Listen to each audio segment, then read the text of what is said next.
Good It's morning. morning. But I don't think I've ever seen you here before. I come in your live sometimes just to see what you're talking about, and then I didn't. You, Few gifts. well, thank you. Yeah, no problem. You're not MAGA, but you're still Republican, yeah? No, I'm not even Republican. No. Are you just not going to vote then, or what? No, I'm not registered or affiliated, so I just, when I get my ballot or I go vote locally, I think this is, I don't know if this is every state, but in Nevada, you can only vote what you're registered to. And because I don't believe in either party, I'm cool being nonpartisan. So that's what I got on my ballot, nonpartisan. So do you actually you do the research on each individual candidate, or you just choose not to vote for anybody? Of course I do. I vote based on policy, not party. Gotcha. And what policy is the most important to you? The most important to me? Yeah.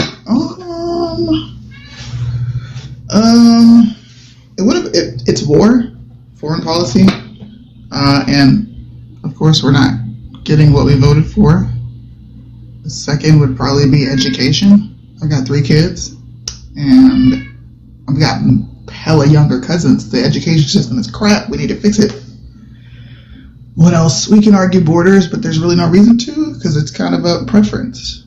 I don't have a problem with immigrants. I don't have a problem with immigrants at all. I just think we have to do it the right way. You know, like we can't. I lived in Japan for a long time. I couldn't just show up there and say, "Sorry, my cats are at it this morning." I couldn't just show up there and say, "Hello, I'm here." It's just common sense, you know. I don't know. I take a very libertarian stance on immigration.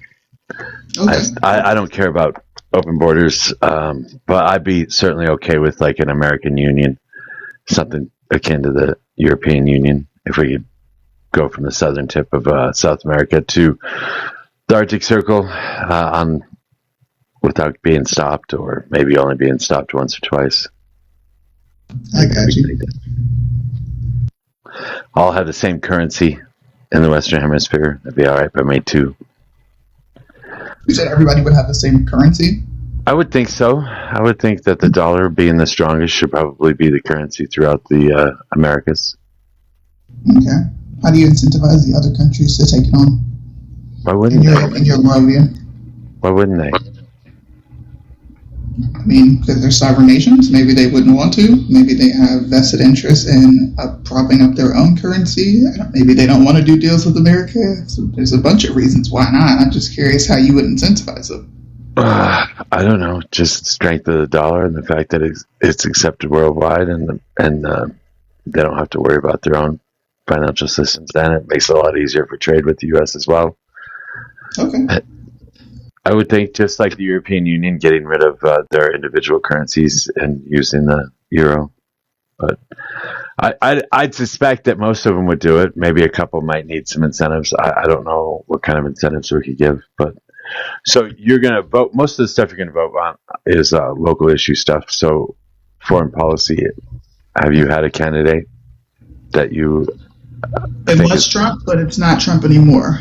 It was Trump when he was pushing peace, like pushing common sense. Let's not agitate these countries. Let's see if we can do deals with them. He wanted to change the way we did foreign policy in America, but he kind of morphed into just doing just like the status quo. I don't know why the fuck he changed, but he did. Outside of that, it would probably be a Rand Paul. I love his stance on geopolitics. It would really be a lot of libertarians at this point that kind of stand for what I believe in, but are not libertarian. I don't know if any of the libertarians or candidates that stand for libertarianism would actually go to war or not. I think they probably would if they ever got elected. But basically, then it's just a toss-away vote for the president, and the rest of the stuff you're going to worry about on local. And Congress, yeah. Like, who are you going to send to Congress from your state? Your representative. That's generally focus on that. Depends on where you're at. I guess I don't know. I've never been in a swing district, so my district is extremely red. I am in Lauren Boebert's district, You said you're in Texas? No, Lauren Boebert's district in Colorado. Oh, okay, I got you. Okay. So this has been a very red district for a long, long time. This is where all the roughnecks live. I live around a bunch of roughnecks. But this time, I don't know. A lot of people hate Boebert. So maybe, possibly, we could get it flipped. But it's still, last election it was plus 12 Republican. Election before that it was plus 23 Republican. So we'll see. We shall see. Anything else? Do you want to be on a? Do you want to be? I just thought I'd bring you up one-on-one if you had something you wanted to talk about. You and I are probably not going to disagree on the vast majority of things. Probably race relations we'll disagree on. Maybe a couple fiscal policies, but other than that, I think we probably agree on most things. Sure. I mean, if you want to kick me down, bro, you can. I don't have to kick you down. I just was wondering if you minded if I had some other people to panel. Oh, of course, it's your panel, dude. Do what you want. I'm here for whenever you do stuff. Didn't know if you wanted a one-on-one or not. If you want to debate one-on-one? Yeah, I don't know. I tried. We're not disagreeing on a lot. We're being pretty friendly. So. What about race? What about race? Oh, sorry. Yeah. What about it? I'm black, and I'm definitely not racially motivated to stand up and do anything specifically for a black collective. I don't believe in a black collective. I'm an individual. My family is different from other black families. We have similarities, especially if you live in the same region. But outside of that, I'm an individual who's responsible for me, not a community of people who look like me. Yeah, I don't disagree with you feeling that way. I just know that our system has been so bad for so long that there are still a lot of things that need to be changed. And I know you and I are going to disagree on like justice system and over the over policing of inner cities and incarceration rates, stuff like that. We'll probably disagree on some stuff like that. As far as I know you guys like running around, you and Tumblr like running around using the N-word. Not something I think is necessary. Use the N-word, but okay. Well, I've heard you and Tumblr doing it. Nigga? I mean, if I want to use it, I'm going to use it. I use it my whole life. So why do you got an issue with what words I use? Not necessarily an issue, but certainly pushing somebody that is not black to. But you're not black. Well. So if I said it's okay for them to say it, why you got a problem with it? I don't. I guess. I mean, you can choose to do what you want to do. I think it's kind of gross, but that's just me. Who cares? Saying nigga is not gross. That's been a term forever. I understand. I understand. There's been a lot of terms that have been around forever, and a lot of terms we probably shouldn't use. If we're just going to be having decent, honest discussions with people. It just sounds like I don't like the words you use, which I don't really care because I'm sure there's words you use, but it's not really a debate. You're telling me your feelings. I know. What's wrong? I told you we're going to disagree. We're going to disagree on some. I understand. That's cool. But what's wrong with it? Why is it disgusting?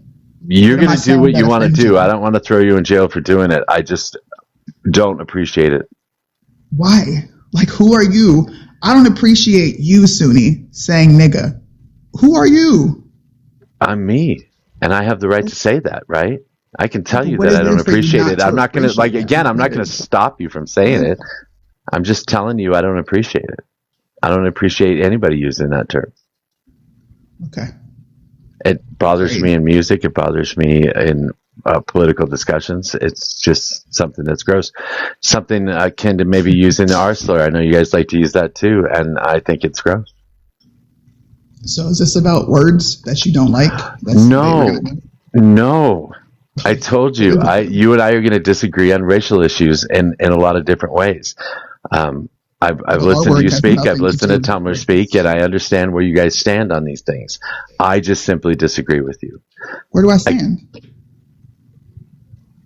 On racial issues? Yeah. You don't believe that that black people over police you. You don't mind saying that black people are violent. You don't mind saying that there's something in the culture that you don't like. I just disagree with you saying shit like that. I'm a product of a culture that you would never be a part of. So don't you think people who were raised in the hood, people Wait, who were raised on welfare, people are, who were raised around are gang you culture? saying? Are Hold you on, can saying I that? finish? Can I All right, finish so that all you can right. understand what I'm saying?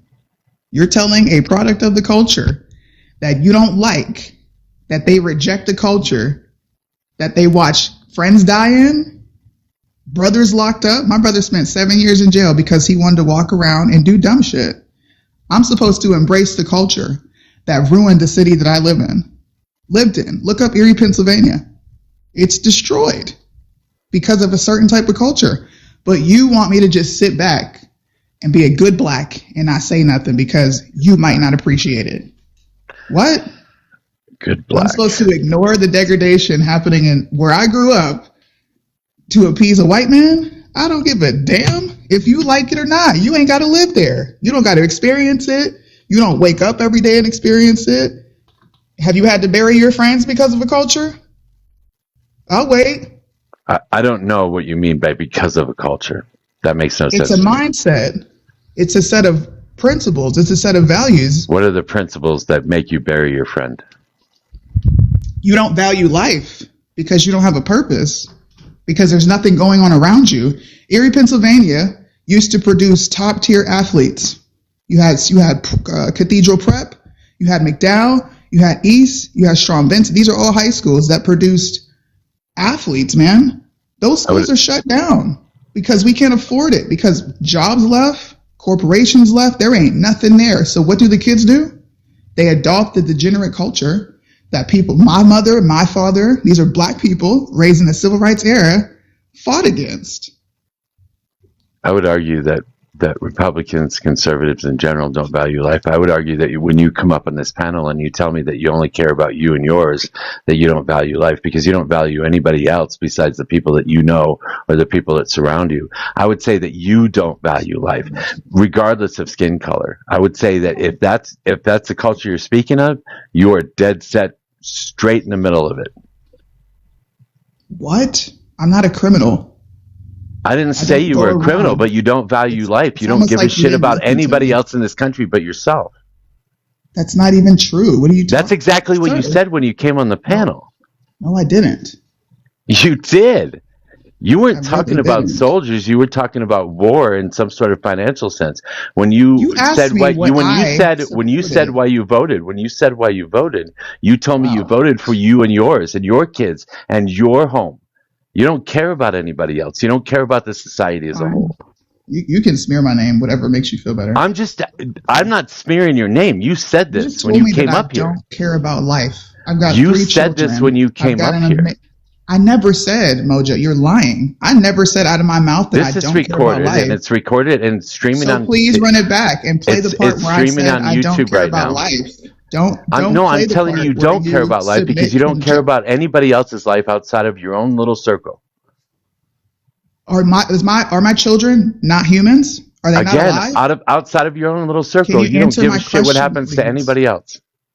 If I care about my family and I care about the people around me, that's an indication that I care about life. What are you talking about? No, it's not. It means that you don't give a shit So I about have to anybody do it the else but way the you people that want you me to have do it looked in the in face. order for me to care about life, because you set the standard for what it looks like to care about life. Look, I vote for a better society for all And people, that's okay. not for You notice me. And how as a I'm not matter of calling fact, you a bad well, person? thank you for telling me it's okay how I vote. I appreciate that. You're Like, just talking damn, about bro. culture, and the way you describe I'm gonna head culture out, bro. I is didn't come up based here on for you to skin denigrate color. me. I really God, did. why are you just like talking over me? Why are you doing that? Because I feel disrespected. Well, I'm sorry. I'm just pointing out your inadequacy. Fine, I'm So, inadequate and you can, don't even know me. Great. hey, I'm based it so, on what you've said today. I never said any of what you said. That was your interpretation of what I said. And I'm trying to clear it up as to what I mean, but you don't care. You just want to assassinate my character. So you can do that. You can assassinate my character. You can go around and say, I That's don't what's like that happening. this And I'm black sure woman you're does I'm sure things the you're way she real wants to hurt. do Yeah, things. now you're the victim. Now you're the victim of I'm this. not a victim. You're I'm certainly far making from yourself that. sound hey, like one right now. All right, Suni, bro. This is crazy. What's up, man? um, so, like when you first got up here, um, I just want to make sure that I'm understanding correctly. Do you think that there is a black culture, you just don't subscribe to it, or you just don't think that there is a black culture? I'm sorry, like this was back when you first. I wanted to ask well before, but then it kind There of is a black spiraled. culture, but I believe that's a product because black people don't operate that way. My mother raised me in church. My mom wasn't playing around. You're not going to be running around doing any of the stuff that your cousins do because I'm raising you better. She didn't play around. My dad, you're going to go to school. You're going to graduate. If after that, if you want to go to the military, you want to go to college, you're going to do something besides roam the streets of Erie and go do what your friends are doing, because we had a certain culture. It just is what it is. It's not a culture that every black person adopts, clearly, but it's a culture that is not good. And I know because I was raised in it, and I'm being told that it's wrong to call out something that I was raised in that never had any positive results. I don't know exactly what you want, but it seems like to me, if I don't care about people, then I wouldn't give a fuck about these people shooting each other. I wouldn't care what the crime that goes on a regular basis. I wouldn't give a crap about the children that are affected. I don't care about the things that you care about. And that's fine. That's like me telling you that you don't care about humans because you don't care about them the way I do. No, its culture is a death culture. And it's not black culture. It's a culture that's been adopted. You would know that if you actually talked to black people, especially around my mother's age that grew up in a civil rights era. My mom does, you know what my mom calls those people? Ghetto. Because that's what they are. That doesn't represent every single black person. And it's funny that you think it does. It's funny now you're attributing things to me that I've never said. I'm not even talking to you, but if the shoe fits, baby, wear it. You are talking to me. I can feel you looking at me when you're saying that. Dog will holler. Yeah, there it is again. Because what Sammy asked you had nothing to do with the response that you were just giving right there. Yes, you were talking directly. Culture. You were talking directly to me. Fine. When you were saying you can speak for me because I'm not intelligent enough to speak for myself. I think it's pretty obvious, and maybe that's true. I'm not sure. David, can I get your age and who you voted for? I just wanted to introduce David to the panel. Hi, David. Welcome to the panel. Can we get your age, state, and who you voted for, please? Yeah, my name is David. He, him, 30 years old, and I didn't vote, unfortunately. I'm going to assume that you're a liberal, though. Actually, I'm conservative Christian.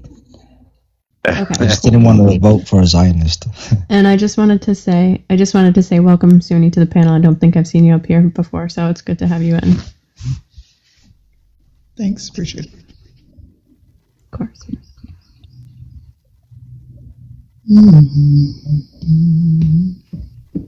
David, any thoughts on the conversation so far? I would actually like to move away from this conversation, if that's okay.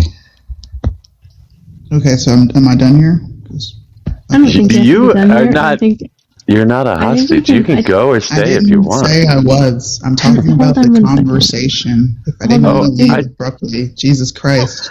I told you. I brought you up to have a one-on-one. We didn't have a whole lot to talk about until. We're talking about race. Until that. And then we weren't talking about anything when I started bringing it up. I don't care about people. We're not having a debate. It's you insulting me. Oh my God! You were such a victim. Whatever you say, Mojo. Yeah, why put yourself down like that? I was noticing. Hold on, I'm sorry. One thing I was noticing from the conversation, which I think was interesting, is like, I don't know. I think there are some similarities the way that I know from Mojo's history and your history, and maybe some of the struggles that you guys shared, even being from different races. So, just wanted to point that out. Okay. So moving on. David, hold on. Mm-hmm. Sure. We've got a few other people in queue. I'm not sure if you want to bring other people up or not. CS. Let me take a look at who we got. But yeah, you guys carry on with whatever conversation you want to have. I think that we probably should make sure that the inner cities are a little better funded. I think funding our education system a lot better would be good. I think treating each school the same in every single state is probably a good idea. We should probably have a national curriculum so that somebody in California is not 2 or 3 grades ahead of somebody in Mississippi. So I'm going to agree that we need to change things, but we're probably disagree on how they need to be changed or what needs to be changed.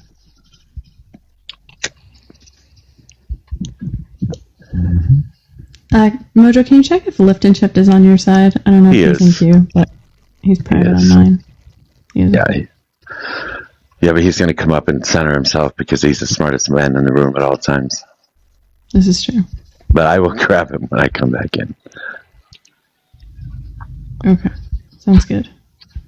Hang tight, Lift. We'll get you on the panel.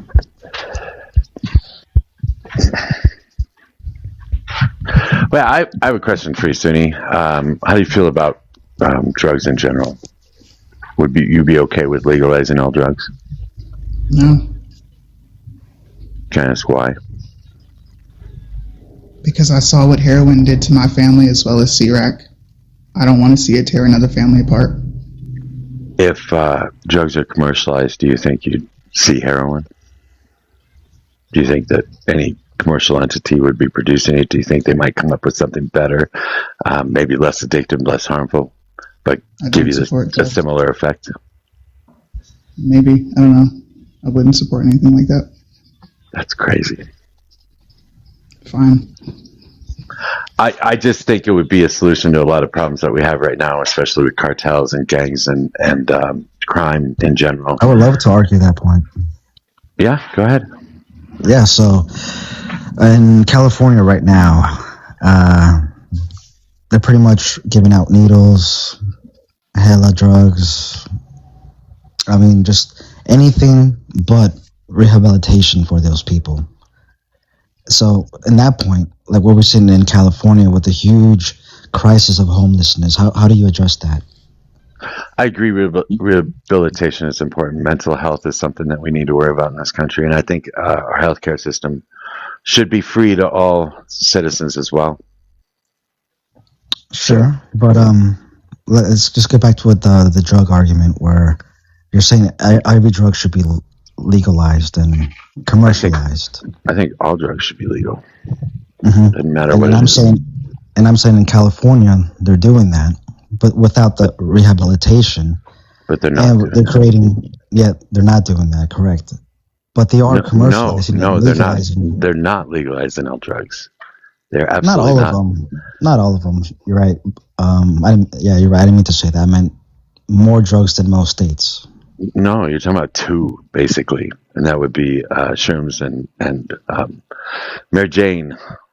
That'd be about it. Same thing as Colorado. Same thing as a lot of other states. And they also are giving out doses of heroin, basically. The alternative, the thing that helps you get off of it. What is it called? Methadone? No, not. Yes. What Methadone. Yes. Yeah. Or like Suboxone, maybe? Suboxone too. That's what I was thinking. Suboxone. Yeah. Sure, that's something that and that's given away, passed out. Yeah, it's something they use to help wean people off of heroin. And how is that going for them right now? Are they skyrocketing in drug addiction, or is it going down? I don't know. I haven't looked. Well, I think I'm making good points, and I think you should look it up because the facts are saying that drug addiction and homelessness in that specific example in California is on a rise, and I believe it's because of that reason. They're commercializing and trying to legalize drugs without helping these people. They're not rehabilitating them correctly. They're just letting them do whatever they want. I would actually like to push back on that. Okay. Because, David, why would more and more people not flock to a state that is actually helping them get over their addiction? Because they're actually... That's... Mm-hmm. Oh, no, go ahead. Because in California, they are incentivizing it. How are they incentivizing it? Are they paying people Are they paying people Yes. to have it, or no? No, They're not. No, they're paying people to live on the streets. No, they're not. I mean, you can look it up. I don't know if you know about it, but they are paying people for food, for shelter.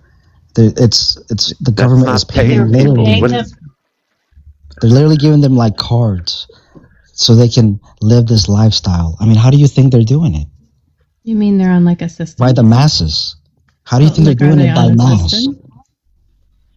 Hmm? Is that the card that you're talking about? I'm sorry, I didn't hear you. Oh, assistance. Like, is that the card that you're talking about? Specifically, I couldn't say, but I just know about it. Okay, then it might just be something like, I mean, maybe even SNAP benefits is what you're talking about. But if you could give me 1 second, we'll get right back to that. Jasmine, welcome to the panel. Can we get your age, state, and who you voted for? 65 Michigan, and I voted for Harris. Okay, welcome to the panel. I may need to balance out at some point, but I will let you guys know, any of the liberals on the panel, if I need to make some changes. But everything's good for right now. Lipton Schiff, I know you're conservative, so welcome back up. He's spinning right now. We'll see if he makes it up. See, I haven't. Slayer. Yeah, please look it up, please. I don't know the exact name of the card, but I know the homelessness out there is insane, and there's so many of Let them. me look up that card. And what state are you saying? I apologize. Is it Oregon? California. No, California. California? Okay. We can solve food insecurity in this country and homelessness for less than $30 billion a year. Probably much less than that. It depends on what route we take with it. But there are a lot of states that are working on this. Colorado being one of them, where we are creating complexes that include job training, rehabilitation, mental health care,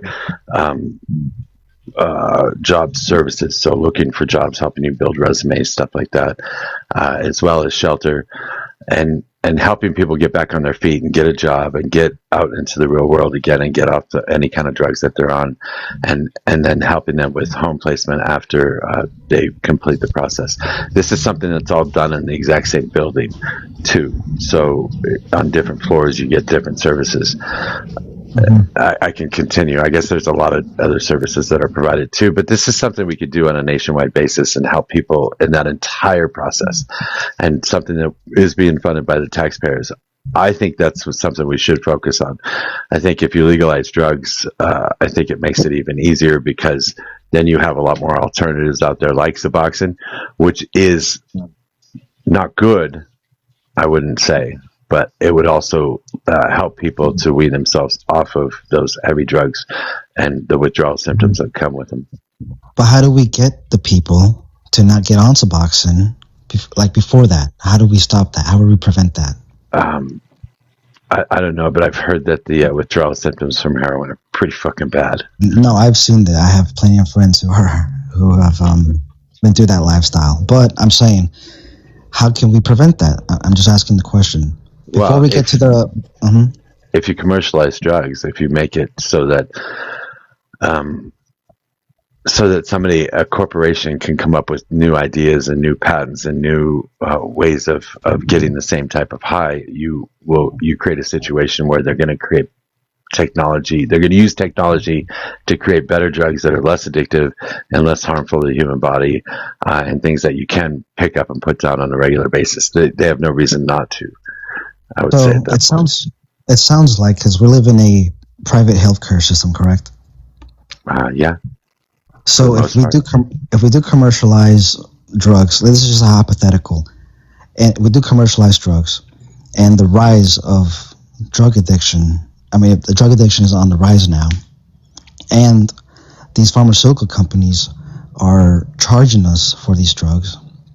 Isn't that like what's really going on? Is the system is pretty much trying to just use us as to take Slayer our runs away too.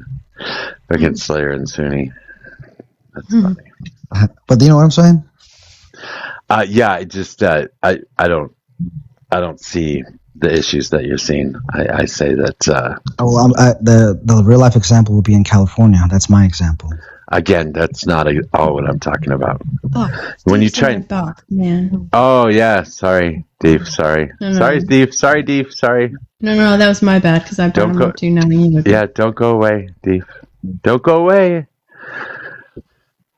You're in CS's mod box. I was going to put her there, but I had Suni up here, so. But yeah, back to the argument. Suni was up here? Yeah, I had Suni, and so I was doing it one-on-one with Suni. But I'm sorry, I'm in what? Where, what? You were in CS's box, I'm in man. what? No, I wanted to come up. They didn't run. I could tell you there was a different reason why they left. But they trust me when I tell you they would want to have the conversation. That they didn't leave from the conversation; they left from something else.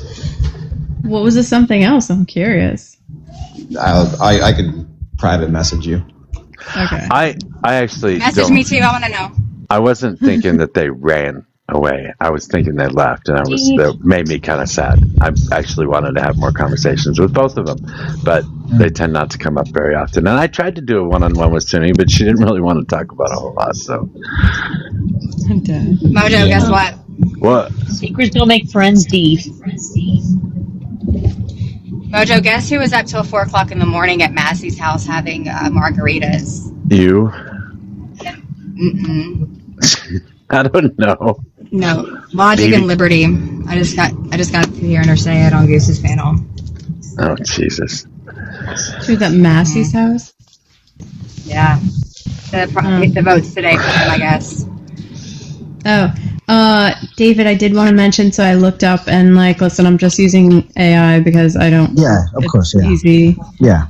So my prompt was, because I like to say my prompt, it says our cards given out in California to the homeless. And it says EBT cards, Medi-Cal cards, which are health insurance cards. And then it does say general assistance, cash aid, debit cards. Some counties provide cash benefits through prepaid cards, homeless service ID cards, and veteran benefits. Hella cards over there, man. But it says there's also been political debate and online discussion about California giving homeless people, quote, free money cards or cash cards. In reality, most programs are targeted assistance and limited in amount and tied to disability, food aid, or county relief programs rather than unrestricted large payments. Mm-hmm. So again, they incentivize it. They don't rehabilitate them. They incentivize them being homeless. I don't think that's an incentive. I think that's trying to make sure that they can probably put clothes on their back. I think it's also, I would consider it harm reduction. Like if they have a little money in their pocket, then I think they're less likely to go out and commit crimes to try to get money to provide for their basic needs. But how do we prevent that from happening first? Oh, if I had that answer, man. I think I have a good answer, and I think you guys could contend to it if, tell us. What's your answer? That we don't legalize and commercialize drugs, because we're seeing what's going on in California. When you do that, and when you don't rehabilitate people, when you just incentivize it. Yep. Okay. So wait. Let's stop there. This is where you started, and this is where I started, and then you move back to the original thing that you said in the first place. Rehabilitate people. Yes, we need a single-payer healthcare system in this country. Yes, we need everybody to have access to healthcare in this country, including mental health and help with addiction. We absolutely need that in this country. That has to be something done on a nationwide basis. I agree with you there. But we're not addressing the problem. How do we stop it from people being in that condition? I just gave you a whole lot of ways to stop it. You're saying about rehabilitation, but that person is already in a drug addict. How do we stop the person from being a drug addict first? I don't know that you're ever going to be able to stop that. Well, how can we mitigate it? Is my real question. How can we medicate a drug addict? No, mitigate. That is the point of methadone and Suboxone. No, that is another way of. That is not. How do you stop? No, that's harm reduction. Okay, that's harm reduction. I would agree. David, Sorry, when someone is coming through withdrawal symptoms and they come into the ER, what do they give them? That's an emergency. That's healthcare. No. What do they give them? I think the question he's asking is how to stop people from ever getting onto drugs in the first place. Yes. Yeah, you can't do that. I think more mental health care would be helpful. I think more third spaces in the United States is helpful. And by third spaces, I mean we create more places for community, because when you start to feel isolated and lonely is when people tend to use alcohol and drugs. So I think that's important. I think there's several solutions that we can apply. But where's that going on anywhere? Across the world. So I think it's Spain in particular. Like they're very big on third spaces. So they have like courtyards and communities. So basically, like Spain. I lived in Spain, so I know about Spain. What was that? I lived in Spain, so please continue. Yes, sure. So they have communities and courtyards and things like that. So like what happens is like in that culture, a lot of people congregate there. We don't do that as often as we should. So the adults will sit and have discussion with other adults, even if strangers or people who meet there regularly, and all their kids will play together. And again, it's a different space because it's the third, it's not work and it's not home, and it's somewhere else for you to spend your time and to talk with other people. We don't do that well in the United States. No, we don't. Well, we used to, but now we don't. I'd agree. It seems on some level, whether you can see a hopeful future for yourself has something to do with it, because you have more problems in places where people aren't able to see a hopeful future for themselves, and you have less problems in places where their future is assured. I'm also going to say, and this is going to be controversial, I think, to some people on the panel, but capitalism plays a big role, because capitalism puts a lot of pressure on people. It takes a lot from your life. I think it turns us into a worker first rather than a human first, and we're not allowed to really fully live our lives. Sometimes it isolates us from our families. And then what happens, right? Like that job can fire you at the drop of a hat. They can let you go the next day, and then all of a sudden what you've become and what your identity is, your whole world has ended. So there you are, no money, no job, no health insurance, and now what? I think that causes a mental health issue as well. So capitalism would be like the start, in your opinion, where it could lead to depression, drugs, mental health issues, and so forth. I think that's a small portion of it, but I think that is a factor. Okay. But you also have genetics, which you're not going to be able to change, because there's literally people that are genetically programmed to have addictive personalities. Okay, but if you don't and ever... they don't know that until they are in addiction. Okay, but if you don't ever expose that person to such drug, would they ever ever have an addiction to it? Okay, so and how do you know that they have that addictive trait or chromosome in that case? Can you prove that, David? Why does that matter? I'm asking you because you're stating that you can prevent them from becoming an addict, but you'd have no way of knowing until you become one. So how do you exactly? How could you prevent that? How do you? No. You're not letting me finish my sentence. Go ahead. Yeah, so you're looking at it from an idea of, hey, you can prevent them from becoming an addict if you just simply don't expose them to it. Yes. Well, guess what? I'm sorry. This is human nature. We're curious. That's exactly how things happen. It's exactly how my uncle became an addict before he passed in 2013. He was an up and coming baseball player. So he didn't know he was an addict until he was one, and he was in the depths. Yep. So I'm gonna tell you this, from personal lived experience, what you're saying is bullshit. No, you can't just prevent somebody and be like, don't expose them. You can mitigate it. Is my claim the most? Okay, and how do you mitigate it? Prove it. By not exposing them to drugs. How do you not expose them to drugs? By keeping them. Can I ask a question? So you said that curiosity is what led him to his addiction, right?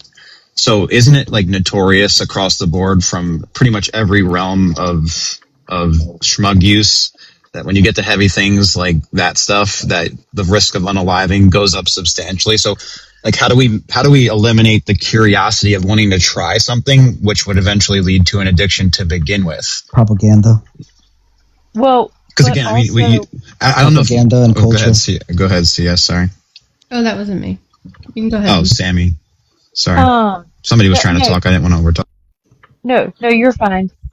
Because another thing too is that we can say, oh no, we'll get rid of all these drugs, but also a lot of times people don't realize that they have an addictive personality until they get injured severely enough that they have to be prescribed those, and then all of a sudden they're like, oh crap, I need more. Well, that's understandable, right? Yeah, if somebody gets into a freak accident and then they have to literally, like, legitimately be exposed to it or else unalive, that's one thing. Yeah. But I just think when you say, like, the curiosity aspect of things, I mean, I don't like having these conversations because I know it's very sensitive to people, and I'm not trying to come off as a dick when I say the things that I say. So please, if at any point in time I sound like an asshole, I promise you from the bottom of my heart, I'm not trying to sound like an asshole, because I've lost 3 friends to addiction, so I get it. But, like, to say, like, it's about curiosity, we all know what happens when you start to use excessive amounts of high potency schmugs. We know what happens. So I think, like, oh, I was curious about it. And I'm not saying just because you're an uncle, I'm saying collectively, like, maybe it's about education then, because if people are curious to want to try something that they know will potentially unalive them, and then they become addicted to it, it's just kind of like, well, if you did it out of curiosity, I'm sorry, there's no sympathy from me. You were curious about something that you know can unalive you. So Alex, that's, I guess. Hang on. I'd like to respond to that first. I'd like to push back. Yeah, sure. Because this is coming from my Canadian side of my family. They're very well educated. They knew very well. My uncle was a great pitcher in his time in that case. And what I'm going to say is that it started with alcohol. And being exposed to alcohol at the age of 18. And going from there, being a baseball player, it just went from there, from one thing after the next, being involved in baseball and then going to roids and going from there. I'm just going to tell you, it just happened. It wasn't like he just went right into, like, there's a progression, to sugar candy, essentially, to put it that way. He led his way up to there, from alcohol to you name it. You can't just get rid of the curiosity, because then we're going to be like, all right, well, get rid of alcohol, get rid of everything else. Get rid of it all.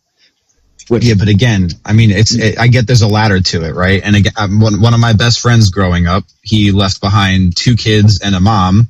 Well, his wife, obviously not a mom like his mom, you know what I mean? I know what you mean. Because of what happened, but it's just, for me, it's not, again, the sympathy is not a question. I have insane amounts of sympathy for people who get addicted to these things. My aunt's another person that I'm referencing, who she got into a terrible freak accident and got addicted to, I forget what type of super hardcore pain med they gave her, but she got addicted and then lost that battle. It's a real thing. Like, I'm not trying to suppress the idea of addiction. Like, I know it's a real thing, but it's just, in my opinion, especially if you already know from prior experience you have an addictive behavior, it's like exposing these people to these things at a more progressive way, like we see in California, being the leniency that we see, because it is true that homelessness and schmug addiction now I don't know if I could say that word, but the thing that causes you, that word that leads to the unaliving, that has gone down, actually, in California, if I'm not mistaken. But that doesn't take away from the addiction levels going up, the homelessness levels going up. It's just like the leniency. I don't know. There needs to be more education around it. There needs to be more awareness, I guess. I don't know how to explain it, but I just don't like it's curiosity angle, I guess, is my whole point. My pushback is going to be on that, and my question to you, Alex, is going to be, so then what do we do with the people who are currently addicts in that case? Do we keep going about the route that we're going right now in the United States, which obviously isn't working? Or do we go and adapt the European model, give them the centers to go get the quote unquote, using this loosely, the proper dosage, and having them wean themselves off of it so that they are recovering addicts in that case? I think that works, because statistically, when you show that harm reduction and special care that they have in Norway and the rest of the European countries, you have less addicts, you have less issues. When you take the progressive approach rather than that conservative approach of do nothing, it works. And Ryan, they're also doing that up in Canada, like especially around Vancouver and stuff like that. Mm-hmm. And it's not just like you can walk in and get the medication. Because we're also seeing a decrease with these injection clinics, is a decrease in ODs, along with we're also seeing a decrease in bloodborne pathogens being spread and stuff like that. And so, like, especially like, well, crap, I don't even know if I can say the, it's okay. Bloodborne pathogens. Bloodborne pathogens. Adequate enough. But, Yeah, so and it's not like they can just walk in and get this for free. They also are like there's a system to it. Like they're required to go to mental health or like NA type meetings and stuff like that. So it's not just like, oh, here we're helping your habit. It's not just that. Does that make sense? I don't want to say I'm not advocating for doing nothing, right? I've never once said that. But in the same breath, I would say that yeah, sure, ODs are down, which is great. But what we're doing is making people reliant on these places to maintain their addiction as opposed to treating it, which is why, like I just said, we're seeing heightened numbers of addicts. And I'm not saying homeless and addiction are the exact ties to each other, so don't misconstrue what I'm saying, but we are seeing heightened levels in those areas. So no, I'm not here sitting saying, oh, we shouldn't do anything about it. But by providing them a safe space to give them the proper amounts and to continue their addiction, it's almost like it's like welfare. We're making them reliant on these places. So, I can go get my quick high over here in a safe spot and maintain that as opposed to waiting. But that's what we're seeing, though. Yeah, that's exactly. But I'm going to tell you this: if we purely adopted the European model, we would see a decrease of that, and everything would get better. I'm telling you that. Can I tell you guys how I like? Well, I don't think Ryan was finished. Oh, okay. No, I think he was. I'll finish there. He wants to go. It's all right. Well, can I tell you how I think we can solve it, and then we can debate that. If I'm going to be honest, I don't think the left, I don't think anybody knows how to solve it, because if that was the case, it would be done. I don't think anybody knows how to solve it. That's political, but. Let me just have. I think it is all very political. I think it's about reliance and maintenance. I don't think it's about wanting to. It's like the same thing with cancer. There's absolutely no question in my mind that there's a cure out there for it. But what would they do if they took away a cure for it? If they gave the cure, it would take away one of the biggest ways to make a profit in human history. Yeah, I've spoke to profit and maintenance. Yeah, I've spoke to a good friend of mine who is in cancer research, and how he talks to me about how they suppress a lot of what they do for the sake of, big corporations. But back to the schmugs, right? You can't say the D word. To mitigate it, stop exposing drugs, use propaganda, and enforce a culture that, like, pretty much says no to every drug is my. Yeah, that worked right there. But we already have that. No. Yeah. We already have that. We have. It's called DARE. Yeah, DARE, and what happened? It hasn't worked. It didn't do shit as a child. It didn't do shit. Cigarettes. It did work with cigarettes. It didn't. No, making cigarettes $13 a pack is what worked with cigarettes. No, we had a whole culture. Fuck that. I would buy cigarettes no matter what the price when I used to smoke. I didn't give a fuck.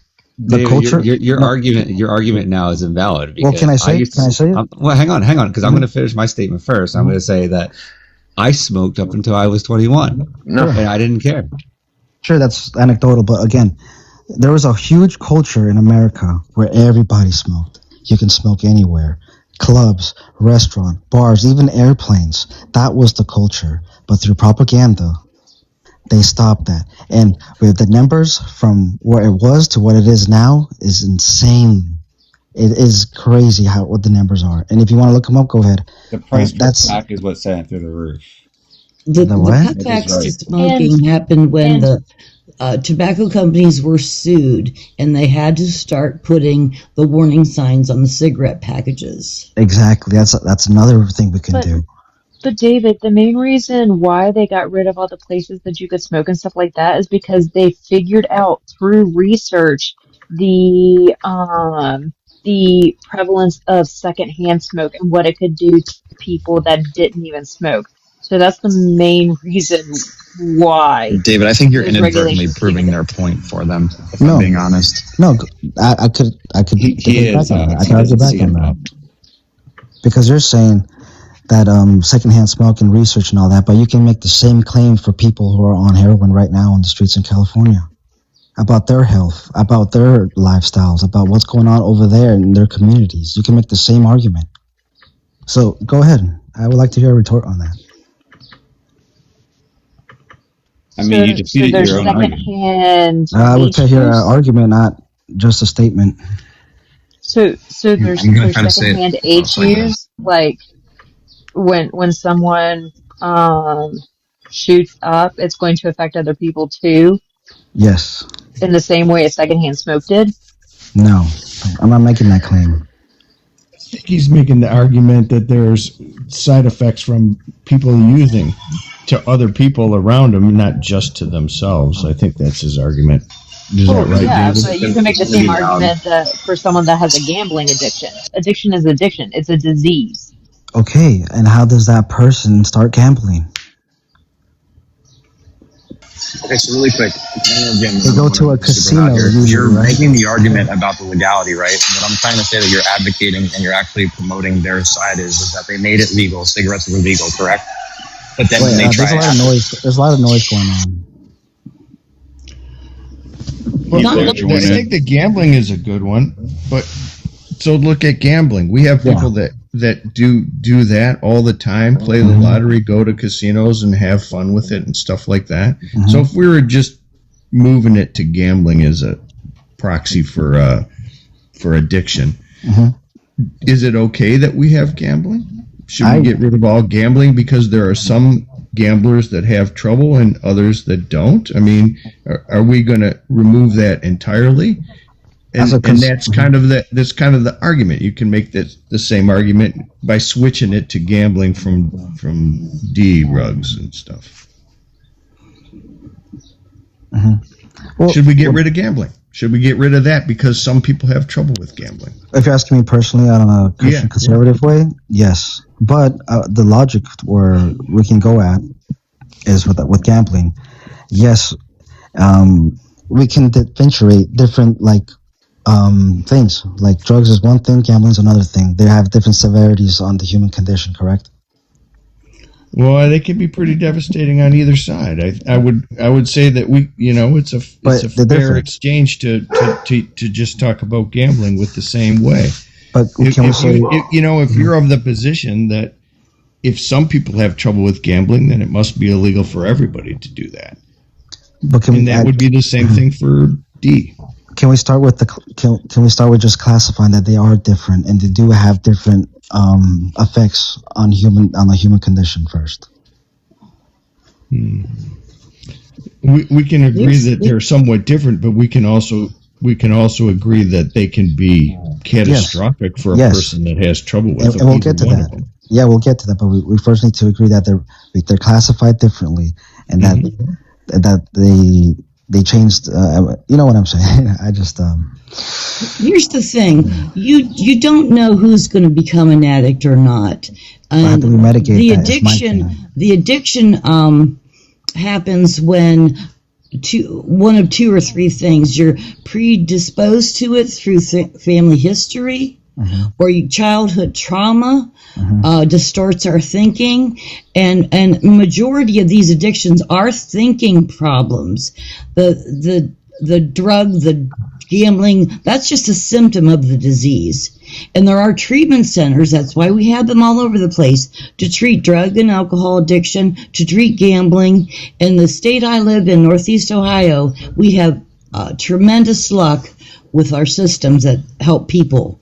And there's some people that no matter what, it doesn't help. I have a nephew who's been in the system 17 or 18 times, and he can't get it. But there are a lot of people, that have been helped in my area, and it's counseling, drug prevention, say the Suboxone and that, temporarily, and then weaned off. There's group homes, there's 3-quarter-way houses. We help them get jobs. We try to educate them on the disease. And there's meetings, and there's all kinds of ways of helping people. And they're out there, and it's available. But you have to want it. Well, again, we're talking about how to stop them from being addicted first. You can't stop. Because you don't know. Well, not stop. I'm saying mitigate. I keep saying stop. I meant mitigate. There's no way of knowing that if you're going to be an alcoholic or an addict until you take that first drink. But and let me tell you, I knew I was an addict in 6th grade when I fell down and cracked my tailbone, and they gave me Tylenol 4s, and it was the best feeling I ever had. And I chased that feeling for years. Now, I've been sober for 8 years now. But I struggled. I first got sober in 2000. And I didn't get the help I needed because I wasn't looking for the help I needed. I just kept going in and out and in and out. And when I finally found a good counselor and group therapy with other women, and I started going to Al-Anon because I had a sister that was an alcoholic, and that's for the families of the person with the disease. Then I started looking at both sides of my issue, and I was able to help stay sober. Now, there's help out there, and you can't mitigate it. I'm sorry. No. You can't. Okay. But then again, I'm going to my example with cigarettes. Okay. Because no one really addressed that one. Tobacco use has been used for what, thousands of years? I'm just talking about the culture here in America. Oh, I mean, they have age restrictions. Yeah, they had lots of laws, a lot of propaganda to mitigate people smoking, and it worked. No, it didn't. Extremely worked. I mean, the numbers still find are going to kids in show junior it. high school smoking. Well, now they sneak it or they steal it. Now they're vaping, not smoking cigarettes, but that's a whole. Oh, vaping's the worst thing you can do. You get popcorn lung. Yeah, I agree. But how do we mitigate all of that? You can't. We can't. You have to understand that you can't. You can't control everything. Yes, we can. We can control one aspect of this, and that is control and the exporting of drugs to our populations. I'm sorry. If there's a demand, there will be a supply. Exactly. Says who? Yeah. Says every black market. Says every black market that's ever existed in the history of humankind. I'm in agreement with you. There always is going to inherently be corruption, correct? In any system. It's not corruption. It might be against the law, but it doesn't matter. If somebody wants something, somebody's going to get it for them. Yeah, I'm in all agreement there. But again, how do we mitigate it in society the most? If you want to mitigate any kind of hard drugs, the best way to do that is to make sure that nobody's poor. To make sure that everybody has all their basic needs met. Because if everybody's got all their basic needs met, they're less likely to do something that would harm themselves in a specific way. That's not necessarily always true. I mean, once you become rich, the drugs just change, and you're still doing them. But you're not going to be able to stop it altogether. Can we agree that we will never live in a utopia? I don't know what the fuck you're talking about. No, we can absolutely live in a system where all basic needs are met. How can everybody not be? How can everybody be on the same playing field? Not have poor people, not have rich people. How can that be done? I didn't say that. I said make sure everybody's basic needs are met. Okay. And how's that basic needs? Food, that's what's going on right shelter, now in food, shelter, healthcare, education, transportation, Isn't that what's going on security. In America, no, it's not. We're not even close to that. Half of this country doesn't even pay federal income taxes because they make too little money. But are they starving? We have a lot of food insecurity. Nobody's starving in this country. However, we have a lot of food insecurity issues in this country. Does this country give shelter to people who don't have homes? There's a lot of homeless people. There is a lot of homeless people, but the state does something with them, right? Generally, we try, no. At least here in this America, we at least have. We can solve these problems. You keep saying try. We can solve those problems. We can make sure everybody has their basic needs met. That's how you decrease the number of people that are taking drugs. Historically anywhere? What? Where has that happened historically anywhere in the history of the vast majority of socialist nations or majority socialist nations? Mm-hmm. Name one. I would love to go into the Norwegian countries, Sweden, Norway, specifically. Finland. Yes. Finland. Finland has dropped their homeless to 1.1%. And how is that done? You check it out. Google it. So I think you hit on some really interesting topics about like how to prevent it, and I think you're more aligned with Mojo than you think. So when we talk about the primary drivers of drug use, right? A lot of it is driven by SES, which is socioeconomic status, because it creates the environment, right? It creates the chronic stress and trauma that leads people into using drugs. Yeah. There's much less healthy outlets for low-income neighborhoods. So they don't have like extracurricular activities. Generally have more parents out in the house working, or just a single parent situation. So the kids lack the supervision. Yeah. So that creates the opportunity to use illicit drugs, right? Yes. And when we look at different places that are doing well compared to us, right? We've got Portugal, Sweden, and Iceland, the primary examples. The reason I named those three is they all have three very different strategies, right? Okay. Portugal decriminalized everything. They've had the best success. Sweden has a zero tolerance, but they also have like a very robust, like voluntary long-term rehabilitation and reintegration into society program, which we don't have. In Iceland, they follow a youth prevention model. So they have addressed it from an SES standpoint, where they have much better, robust social programs. They ensure that there's a lot of youth prevention in society, that they have outlets and extracurricular activities.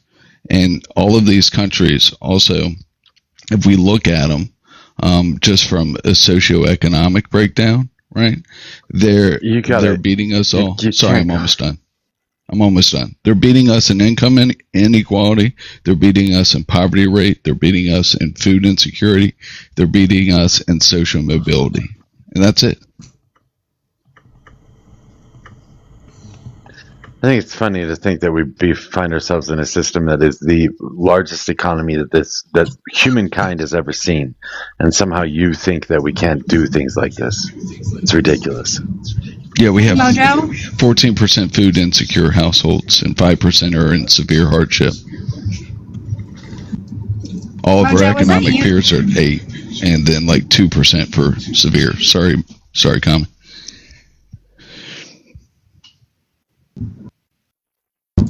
I was just wondering, was that you the other day talking about the PPP and the GDP study? Yeah. I don't know why you brought that up.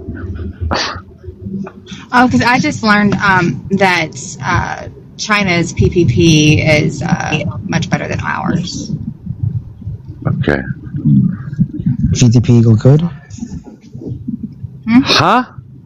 GDP equal good? What? GDP equals good.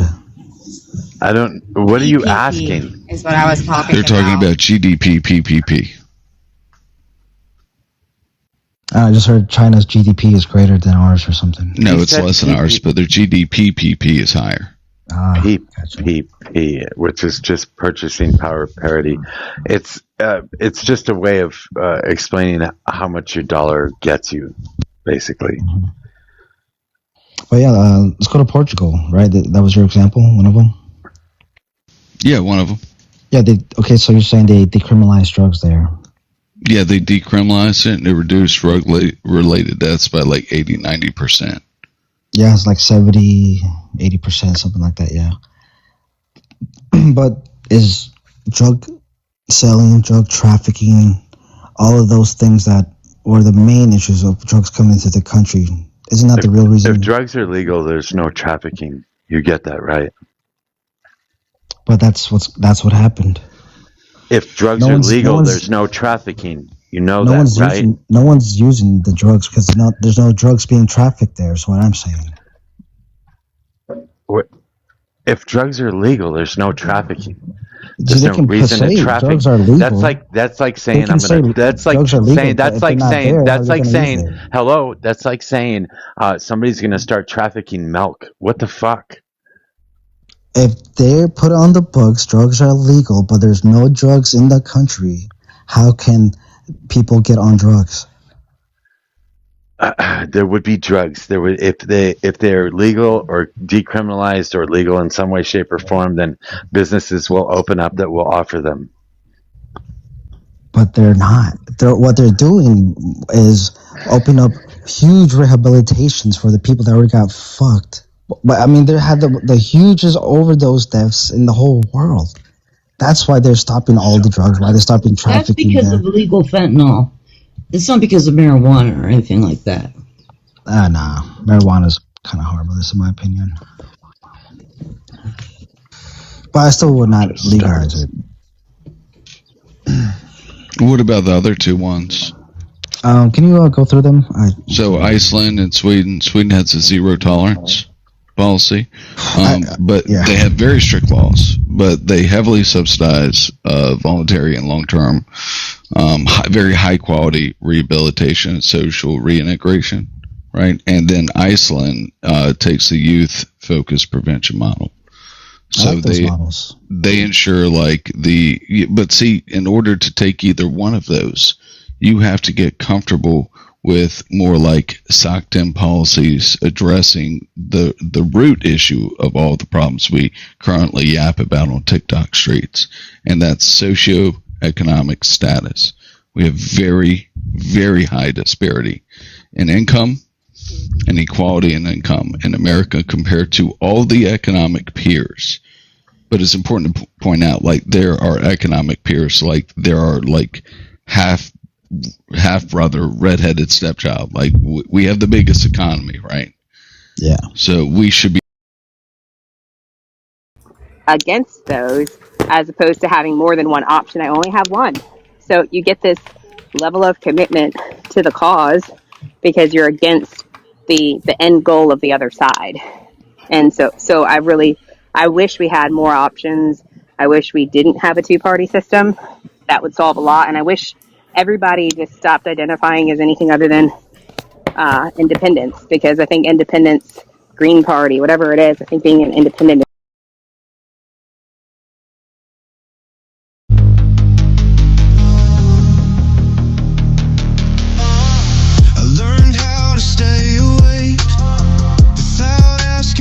too much. I learned how to want you without needing your touch. You move like you're somewhere else, even when you're close to me. I keep mistaking proximity. Hello. Hi.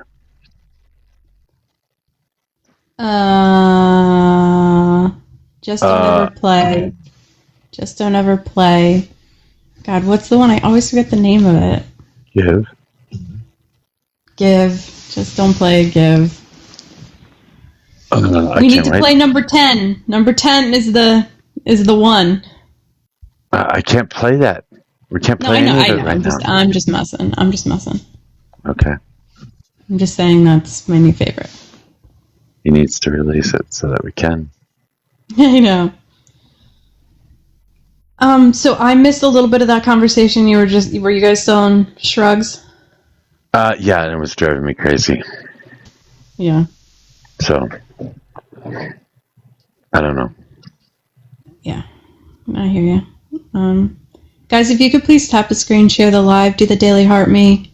Mojo's got a gift goal up there, but let's get some conservatives in. Hi, Messy.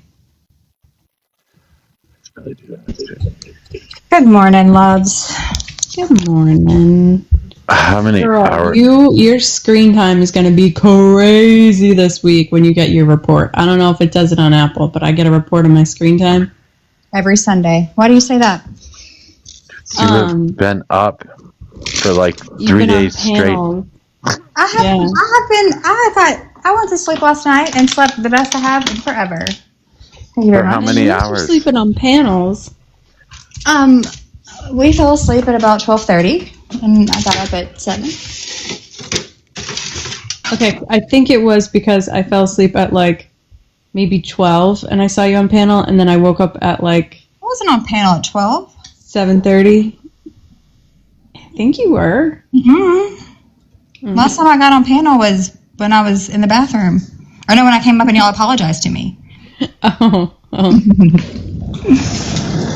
I also thought I read in Discord that you had somewhere to. I was recording Danielle's live so that I could rewatch it. Oh.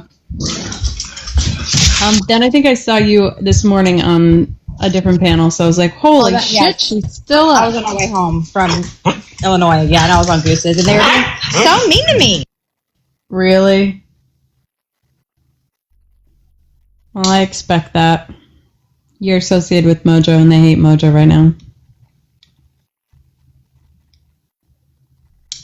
Guys, if you could please invite in all your conservative friends. We will be kind, or at least I will make sure everybody's kind. Mojo, I have a bone to pick with you in regards to Jason. He said that he saw you scroll through his live today and you couldn't even say hi, and it hurt his feelings. So it'd be better. Rude. And yeah, they were being so mean. And what did Goose say? He addressed the comments and said that just because your handlers told the comments to chill out, it didn't matter that their handler was on the panel. I was like, am I the handler? What are you talking about? Vader was in the comments getting in trouble. Hobie got blocked and muted. They were having a rough morning. Galt thinks that the fact that we want people to have equality and equity makes us racist, which I'm still trying to figure that out. Sorry, 1 second. Hey, Taco, welcome to the panel. Can we get your age, state, and who you voted for? And I apologize, we're looking for conservatives, so just okay. I'll be quick. Kamala, 44 Manhattan. I just wanted to share. Did you guys notice when Trump was greeted in China? They trolled him about Epstein. When Trump arrived and went down the red carpet, the first thing waiting for him were dozens of children. No. Yeah, look it up. I fucking love China. Dozens of children. That's kind of mean to the children, though. I don't know if I like that so much. Well, that's China, though. That's China, you know. They're going to use whatever they can. It's pretty petty, but I'm usually here for petty, but not when it's with children. But, yeah, you can't make this up. And then another thing is... Did you see him saluting the Chinese military? Yes, Yeah, he did salute our own fucking military when he gets off an airplane. Right, exactly. Here's something I'll leave you with, ladies. Thank you for having me. If you're having a really bad day and you don't want to be around a MAGA, go to the public library. You'll be good to go. No shit. That's great advice. You all be well. Thanks for being here. We're going to open up the panel in just a little bit. I'll be back. So if you want to get back down in requests, Thank you. I just try to keep it balanced so that I hear you. Don't feel like we're ganging up. No, I hear you. No worries. But I appreciate you. Thank you so much. Be well. You as well. You guys, have you ever heard of this? I can't see what it is. It says NMN plus PDRN Botox cream, pretty skin. No, I haven't. I haven't either. It's brand new, but it was left in his Airbnb and he gave it to me. So Botox in a jar. Yay. Yeah. Heck yeah. I would Google it. I'm going to bring up because he's... Hey, Mike. Welcome to the panel. Apologies. We're just looking for conservatives. Can we get your age, state, and who you voted for, please? 45, Kamala Harris. Okay, sorry. I got to drop you down just for a little bit. We will open up the panel. We just have to balance it out. So once I get a conservative, I can bring up another liberal. So if you want to hang out in the request, that'd be great. I'll bring you right back up. One thing I wanted to say real quick, if I may, I don't know if you guys saw when Trump went to the to Beijing to the dinner with Xi Jinping. Normally, the respect is that the person who, I guess, since Trump is taller than Xi Jinping, they put like a cushion. That way he can sit at eye level with him. And Trump told him, take that shit off. Take the cushion off. I don't want to sit at no eye level with anybody. Oh, jeez. Yeah. Well, you guys have a great panel. Take care. Did they take it? Did they yeah, listen? They took. He told him take the cushion out, and you can see Xi Jinping's face, like saying, like, "What the hell are you doing?" It's to show respect, because I guess Trump is taller than the prime leader of China, and he praises him so well, like he's such a great man. But the guy's an abusive dictator. He's now I'm disappointed in China. Damn it! I was happy. Now I'm. Disappointed. He's a horrible person. He's a dictator. He treats his people like crap. I mean, and have you guys ever been to China? I mean, it's a beautiful place to go. There's beautiful things to see. It's amazing, but just the way you see the country, it's not what you would think. And I love China. If you don't like it, don't go there again. I'm just kidding. I'm kidding. No, it's fine. No, I've been to China once, and that was enough for me. I saw what I needed. But if you go to Japan, it's like a whole different other world. It's like so clean, literally you can eat off the damn streets. How crazy it is there. I like the technology. Excuse me for 1 second. Lano, I know that I know you, but I apologize. Could we get your age, state, and who you voted for? And we are looking for conservatives. 40, North Carolina, non-voter. Non-voter. Are you a conservative or liberal, or just... Well, you would probably... I don't have a group identity, but you would probably call me a conservative based on my views. Okay. You don't vote at all? Litmus test. Are No. you happy you don't. with what is going on with ICE? You don't vote at all? Go ahead, sorry. No. Then why are you on a political panel? Oh, because I have political views. It doesn't matter if you don't vote? Why? Why what? Well, that's just an NPC response. Like, try to think about... Yeah, I don't give a shit what your And then, opinions are. If you choose not to vote, I don't give a shit what your opinions are. Well, okay, I mean, that's the standard NPC response. All right. I would be... Oh, okay. Mojo is hot on the deportations today. Did y'all... I put a story in Discord. A woman was deported, wasn't allowed to take her son with her toddler, who was 2, and he was left with the uncle who had a drinking problem and beat his own kids, and then locked this toddler in a shed and beat him. Obviously, he didn't survive. And Trump won't let this woman back into the country for her 2-year-old's funeral.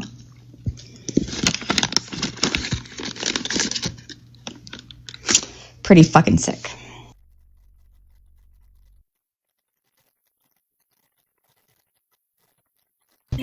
Did y'all hear me? No. Yeah, I'm looking at profiles, trying to figure things out, but I don't know about this. We'll just give it a shot. Hi, Rainbow. Thank you, Sammy. Welcome to the panel. We are looking for conservatives, but can I get your age, date, and who you voted for? Spinning. I have talked to Lano before, though, Mojo, and he does conservative views and argues conservative stuff. But Okay. I'll see if he wants to come back up. I don't like anybody that's gonna. Their reaction to not voting is going to be NPC talking points. Well, it is. I mean, you don't have an argument. I do. So if you don't vote, you have no right to bitch about anything. Well, I agree. You're saying that. What's the argument? That would be my argument. Oh, just a declaration. Yeah, you have no right to bitch about anything because you don't vote. Okay. Because you don't take if you're part in the not a process. Christian conservative, That's like you have no that's right like to bitch about anything. Why? Is that an wait? Oh, wait. Now I need an argument. I thought I could just make a declaration. No, because voting has specifically to do with politics. Politics are because of voting. Politics don't exist without voting. And if you want to be on a political panel, let's see, he's an asshole.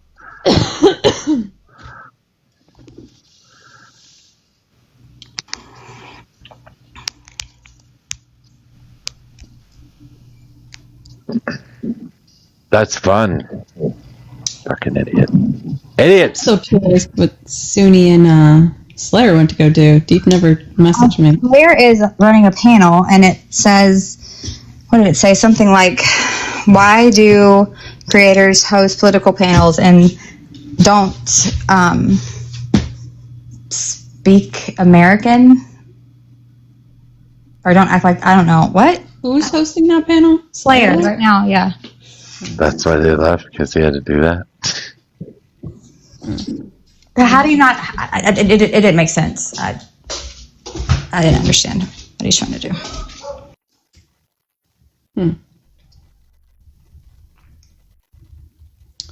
Well, here. My thought was we could get past the voting thing bring up some political stuff. You could school them on that. I mean, we could. That would at least be a conversation, and then other people would hear the conversation. I know. It's just an asshole, though. Yeah, well, aren't they all? Maybe. Especially right-wingers, I suppose. Reset your gift goal if it doesn't auto-reset. Hey, Lift and Shift, how's it going today? Hey, how's it going? Good. What's on your mind? What's on my mind? A little bit from yesterday where I just think that I think you guys are reasonable people, right? And it hurts me to hear you guys say like you don't agree with, that a certain aspect of what Trump is doing. And that certain aspect that I'm referring to is that I don't know why he did it, but like the dude is doing, I don't think he did it on purpose, right? I don't think he tries to help better people's lives, right? I don't think he's that type of guy, but he accidentally did it, and he did it with Iran. What are you talking about? Accidentally did what the? What do you think? I did. All right, I flashed it up a little bit, right? But I'm talking about Iran, dude. I don't think he did it on purpose, but I think he accidentally stumbled upon a good thing. He just like fell face first into a fucking forever war. Are you serious? No, I think he tripped and he did something good for people, dude. I really do think this is one good thing. I'm in a It's a fucking good thing that he's doing mood. I that. just want to fucking punt you across the goddamn field right now. I'm on a football. Play the Lift and Shift song you made. No. Why? Play him off the foot. Okay. Well, just a little feedback. You're a little grumpy today, which is okay. But just a little feedback there. I was grumpy yesterday. I get it. Yeah. She was, but I got stuck in traffic. Got me mad. But anyway, but like, yeah, I do think that, right? Like, I get that you don't like him, so I understand that, but I do think that maybe he stumbled upon a good thing, and I don't understand why you guys can't see it, Because I think if you're talking about him doing something good for the people, I would beg to differ with probably the thoughts of the girls at the school that was hit, and they were on alert. Look, I understand that. And look, we made a mistake there, right? We accidentally hit that school, and I will, I think that we're pretty much responsible for that. We made a mistake, but overall, right? We're dealing with a country that nobody wants to touch, and we're doing something that nobody thought we would do. Right, and you talk to Iranians on the ground floor. They were ecstatic that finally they themselves, right, knew that they will never overthrow the regime without outside help. They all accept that. They all realize that, and I guess Trump was the first one to do something about it. Just making up stupid shit right now. No, I'm not making up. I'm not making up.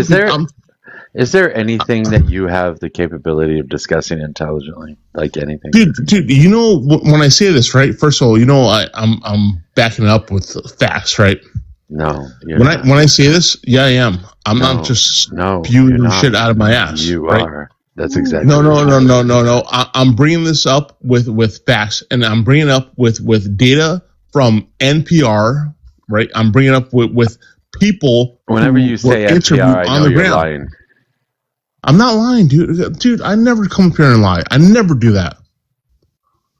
Do I stretch the truth? Sometimes, a little bit, but not this time. Well, that's not a good way to.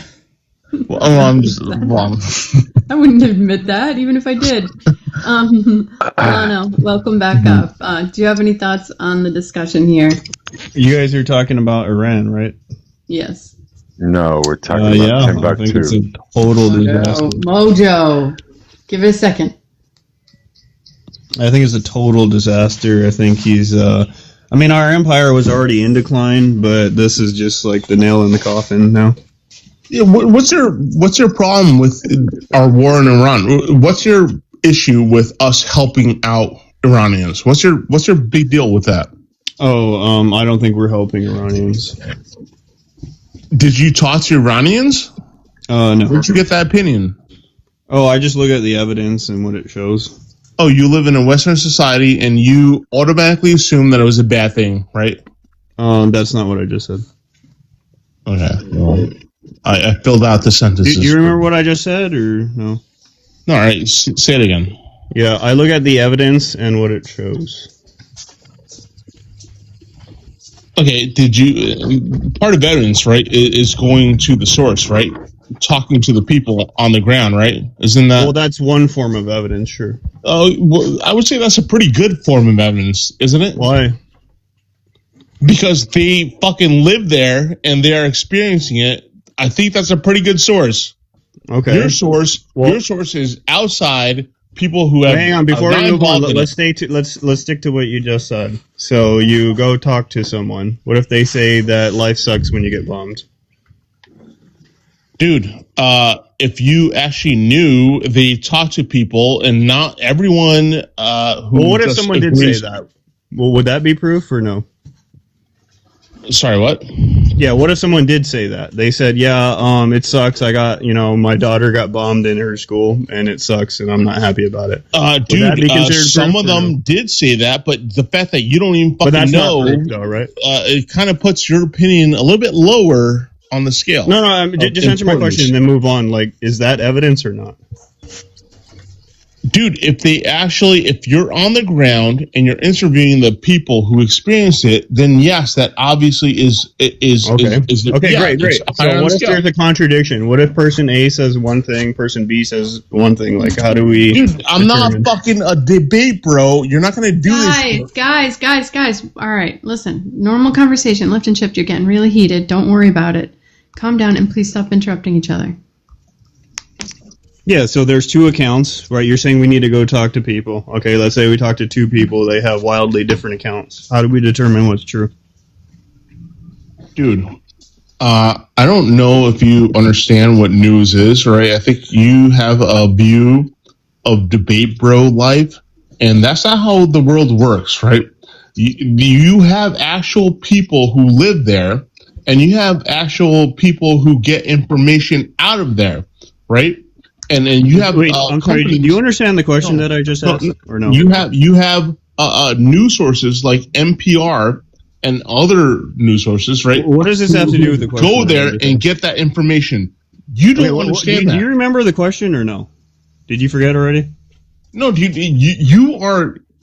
You don't remember the question, do you? I'll send you a galaxy right now if you can repeat the question. I'll repeat the question. No, not you. No, I'm just kidding. I'm just kidding. I don't want you. No. Yeah, he doesn't know. It's too late. You don't remember the question. You're not even. Okay, why don't you just ask the question again then, if you could, please, Lana. Hang on a second. Let me put my baby up. Repeat your statement. Listen, there's person A, person B. We go talk to people in Iran. We have two different accounts. How do we determine what's true? Oh, well, you can take polling, for example. Wait. Sorry. You can take polling for example. And the polling before the war and after the war started continues to say that the people in Iran want to see the government toppled, want to see a new government put in place. They don't like the theocracy that exists there. And they were actually hoping that the government would be overturned through this war. What is the nature of this polling? Dude, it's not even the polling. I'm sorry. It's all the polling that's coming out of the country. All the polling? What does that mean? Yes. There were organizations that existed in Iran before the war started. There were aid organizations and human rights organizations, and they were all doing polling before and after the war started. And Oh, these nice. So polls they are got free coming out. speech over there? What do you mean? People can just speak freely about their political views? Yeah, one-on-one situations, they can certainly speak however the fuck they want. Oh, okay. Because it seems like our propaganda says some other thing. That You- like you people understand they're that, not allowed like- to criticize the government. I don't know that's that what we've I ever was told. said. I was told I you don't know. can't criticize the government. I don't know that anybody's ever said that they can't criticize the government. I do know that they did kill a bunch of protesters before the war started too. How many? Tens of thousands? No. How do we know Yeah, that that's actually true? tens of thousands, yes. No, and there stop. are Lift. doctors who actually Chill. The only verified number we can possibly find would be somewhere close to 5,000. However, the numbers do vary between 5,000 and 50,000. They also arrested another 50,000 protesters. So I would say the government in Iran's probably not too good, and the people in Iran are probably not very happy about their government. And I think all of the evidence that's been cited has shown that to be such. Well, what counts as a protester? Like if I open fire on a cop, is that a protest? I don't care. Oh, that's a protest. Okay. Well, if that's what you mean by protesters, okay, Do you think sure. Iranians are running around with guns? Yes. Yeah. No, they're not.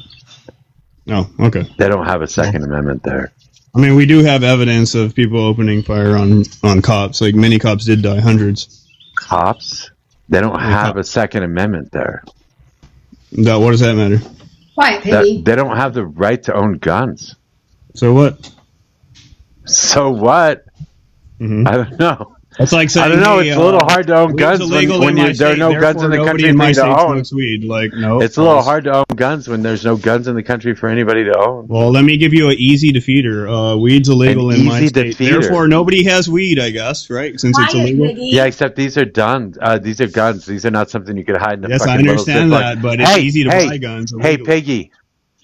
It's a little harder to hide a gun than it is to hide a little baggie of green weed. Yeah, nonetheless, we can still buy guns illegally in every country. Nonetheless. Yeah, I mean, we live in a free nation with the Second Amendment, and then we've got guns in every corner. Of course we can buy guns. They can't. Well, no, I said every country, so you're not tracking. Well, that's not true at all. It is true. Yeah, if you have cash, you can just buy illegal. It's a lot harder to get guns in a lot of different countries. It's harder. Australia, Yes, it's harder, but Australia, you're saying that they Canada. couldn't Yeah, have now guns. you're suggesting though that there are just random fucking families and innocent people running around with guns shooting police officers. What a ridiculous statement. When did I say that? That's exactly what you said. You're implying it. I said, oh, hold up. I No, said he's not families. implying it. That's what he fucking said. No, you're just making shit up. You have No, to. I'm not. You This can't is contend recorded. with my actual words. This is recorded. Okay, you recorded me saying families are opening fires on cops? I That's what you didn't said? say that. I didn't say that either. You I did said just that say families, that. You said families are random just getting a families. hold When of did I guns say and shooting families? police officers. I didn't say anything about families. You did. Yeah, that's happening in Iran. Now you're just making shit up. Do you What have did I any- make up? Do you have any legitimate Name one thing I argument made up. about shooting police officers? Okay, so no police officers were killed, right? I have absolutely no idea. Okay. So you don't know. You're just ignorant. Can you prove they were? Yeah, I mean, there's plenty of evidence that that's the case. Yeah, show that. Well, what do you mean by that? Prove Like to me talking that- to you? Like we're on TikTok. No, You could just yeah, go look into yeah. it. You've got sources. Just go you ask go your bring up your AI. source.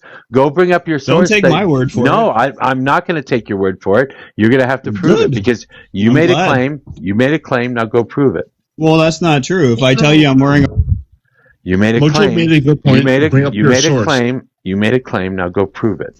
Like, no. If I say the earth is round See, and you this ask is for evidence, this is I pointless. won't give you It's pointless talking to idiots like this. I swear to God. Well, I mean, you're an idiot. Like, you're low IQ. No, dude, you are. Honestly, I know you are, but what am You're I? like getting mad. There are sources I have that a serious exist, question. and Can I say please? You're Hang just on. bad faith. Hi. What is with this low IQ thing? I'm hearing like the middle kids say it, like that's low IQ. Like what? Like why is this? Like when did this start coming? Like I'm just now hearing it. those look No, maxers IQ is going to be things, I very think that's predictive all. about your ability to I can't hear you reason. both. So I'll answer your question. IQ is going to be very predictive about your ability to I can't reason. answer your question, dude. And the lower your IQ, the lower your ability to reason. And so you're not able to I'm answer a so question. sorry. I'm so sorry. I understand what IQ is. My question, let me clarify, is Mm-hmm. why are people just now starting to say it all of a sudden, calling people low IQ? I've been saying it for a while. Bro, so those look I don't know what you're talking about. That's what they're doing. That's right. It's what the kids on the streets are doing, as she's saying. But Yeah, sure, I guess. yeah, I don't know. I've said that for a while just because I think it's a good insult. But Mojo, check this question. Also, could you please let me know if you guys can hear me? Okay, I'm on a new headset. When you were saying earlier, I kind of heard you faintly, but I wasn't sure if I was just hearing things. But no, we could not hear you. You sound very far away. I can hear you. Let me just do fine. Let me do a quick test. Hold on 1 second. It was when my. Can you hear me now? Bro, my issue with your talking point is that fact that you don't acknowledge like real sources from the ground, right? And that's my issue with what you're saying. Like you're What's a real source from the ground? The people who live there. That is a real source. So like if the person who lived there says And that you don't even know it. You didn't even hear it. You don't know it, and you automatically say, "Who gives a fuck?" When did I say that? That's your perspective. When did I say that? You just made that up. Dude, I can tell based can tell. on what the fuck you're saying, a lot of bullshit. Oh, what am I thinking right now then? I can divulge a lot about you. What am I based thinking? on what you're saying. I mean, if that's what we're going by, you just making shit up and guessing what you think that. I'm not making shit up. I can tell, dude. Okay, well, let's stick to what I'm actually saying then. You're not some, rather than your hallucination or imagination of what you think that I believe. But you don't know it, but you still talk your bullshit, and you don't even know it. Well, why don't you address that bullshit rather than making shit up? You don't know it. Like, I don't get it. If I'm saying something that's bullshit, why don't you address that? I am. I am directly addressing it. How? Okay, well, why are you making things up that I didn't say? I'm literally addressing the fact that you have not heard from the people on the ground, the people who live there, and you're spewing your BS. What BS specifically? Dude, have you heard from them? No. Texas firefighter, can I get your age and who you voted for, please? 20, and I did vote for Trump. Welcome to the panel. Mr. Gen X, can we get your age, state, and who you voted for, please? Yeah, I'm 55. I'm in Virginia. And I voted for Donald Trump. Okay, welcome to the panel. Dave, can we get your age, state, and a quick twerk, please? No. Just kidding. Okay, so what bullshit? What bullshit did I say, Lifton Shift? You're spewing BS because, like, I'm up here listening to you, and you're not acknowledging the people on the ground who actually experienced it. And you're saying, like, I didn't know about that, or I didn't hear about that. And, like, for the most part, he's just this is saying, real thing. why am I listening to all this fucking rappers? CS. Because people are hungry and they want to eat. Second, and I'm trying to multitask. Yeah, so Lifton Shift, just to clarify, you can't identify even one specific thing that I actually said that was bullshit? Said that was bullshit? Dude, you're not saying anything. One specific thing. You're saying, I didn't say this. Okay, both of you guys suck. Anybody else want to join in on the conversation? Anybody? You literally can't even name one thing. I do. Not specifically, because this is getting nowhere. What were they talking about? What he's saying, I'm of course I'm like, okay. Oh, thank you for being the arbiter of conversation, Texas. That is true. Let's get on something that they might want to talk about then. Let's talk about the China trip we just had. Oh, God. What about the China trip? China. Came empty-handed, left empty-handed. Okay, I can agree with that then. What actually happened from that trip? To be honest, like something happened. Donald Trump was. He didn't have the leverage he wanted. He wanted Venezuela. He got that. He wanted Iran. Did not get that at all. And so you're showing up with empty pockets. Hey, Lono, is that it? Yes. Your pig is funny looking. I've never seen one like that. But you said that you lean more conservative earlier, right? Well, I said you would probably call me a conservative based on my views. I don't have a group identity. You've never spoke to me before. How would you know what I would think? Because I surmise that people behave in certain ways based on patterns. It's not 100%. He's an idiot. He's an idiot. He's an idiot Anyway. and an asshole. That's why. Well, so you don't care about the answer. Why No, I ask the do want the question? answer. And I would like for Lipton Shift to stop fucking talking while you are. Well, you asked me a question. I'm answering. I'm you trying to. interrupt. Yes, so please answer. I did answer. You just interrupted me. You said that your answer is what you thought I would think. Why are you Correct. more conservative leaning? Is my question. Well, I never. All right. You want me to answer? I don't want you to answer shit, in all honesty. But go ahead. Host is triggered again. Yo, Lyft, if Kamala had won the presidency and she boomed Iran for humanitarian reasons, would you be advocating for this as strong as you are now? Yes. Yeah, okay. Well, you did say earlier before that you like to stretch the truth, so I guess that makes sense. No, I think we need to stretch the truth because people can't handle the truth. So yeah. So all right. So let's talk about the truth then. Let's talk truth then. We can stretch it all you want. So you voted for Trump for America First, right? For a lot of reasons, but sure. Let's put the general. I'm sure the foundation of it is because he advocated for the American people and the prosperity of Americans. So right now, you would say that you regret your vote as of today, May 18th, 2026. Correct? I would not say I regret it. I think that people would regret it. I think a lot of people would regret it, but not me. You don't. Your foundation for voting for Trump was to make America great and America first, right?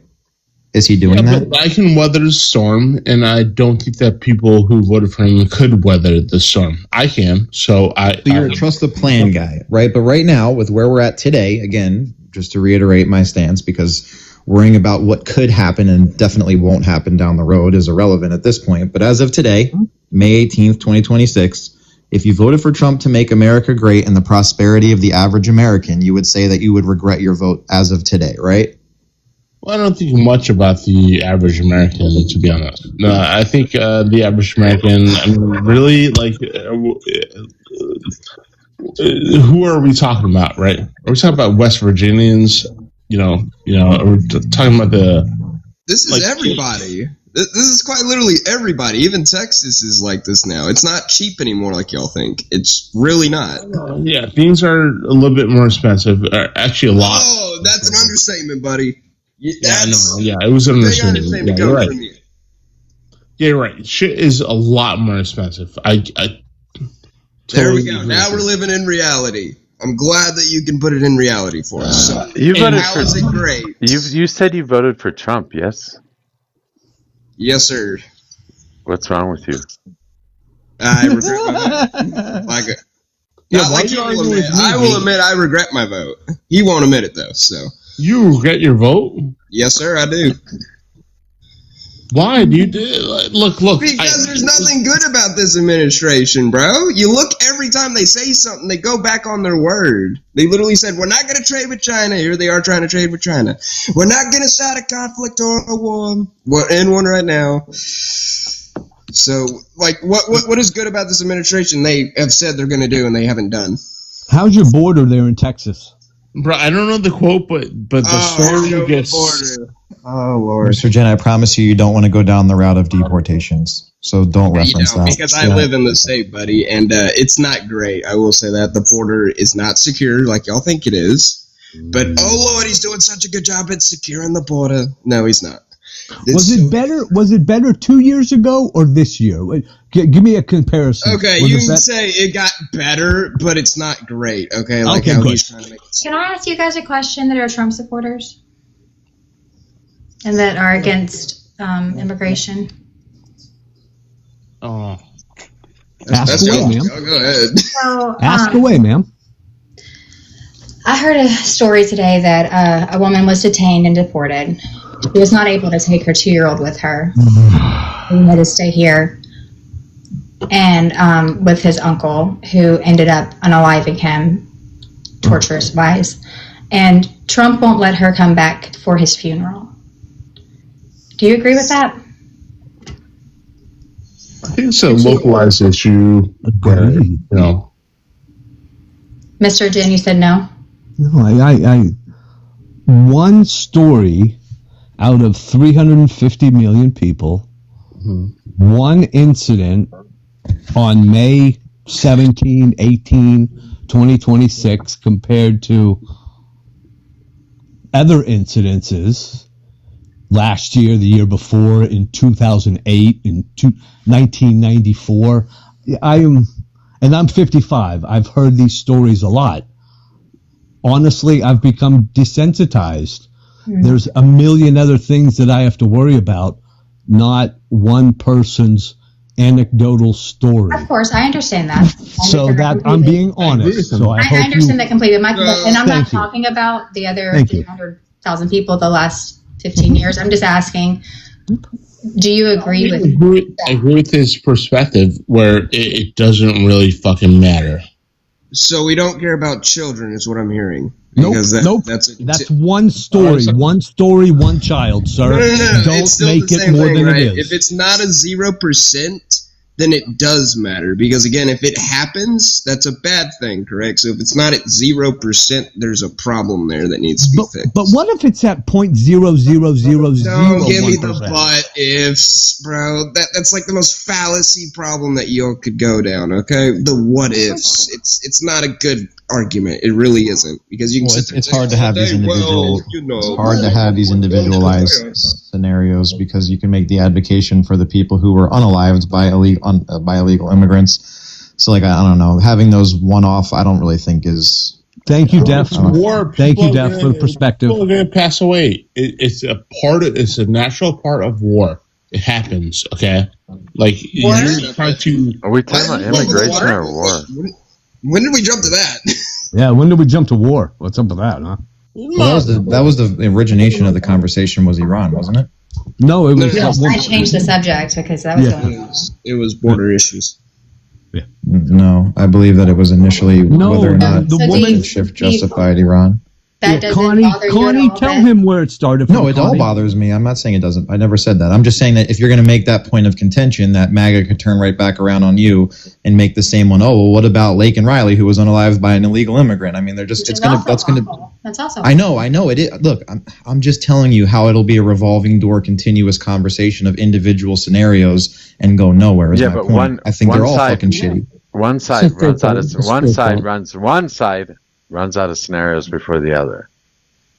But is it irrelevant because they're all individual scenarios nonetheless? Yeah, but one side just because I have one more scenario than you do isn't going to make any sort of no, it's superior not one argument. more. It's not one more. Immigrants commit less crime than natural-born citizens. This is just a reality. Absolutely, because they are a substantially less margin of the population. No, as a percent per capita, they commit less crimes. Dave. Okay. I don't understand the lack of humanity that a lot of you have. Yeah, especially for a kid, which is crazy because I thought we all wanted to protect kids, but here we are. Nope. Not wanting to No, we protect clearly don't want to some protect kids other, because like, Epstein's still not being exposed, so I don't agree with that statement. So, Look at what's on TV. How do we protect kids with all the garbage that's on television, all the garbage movies? Do you want to Hunger control? Games?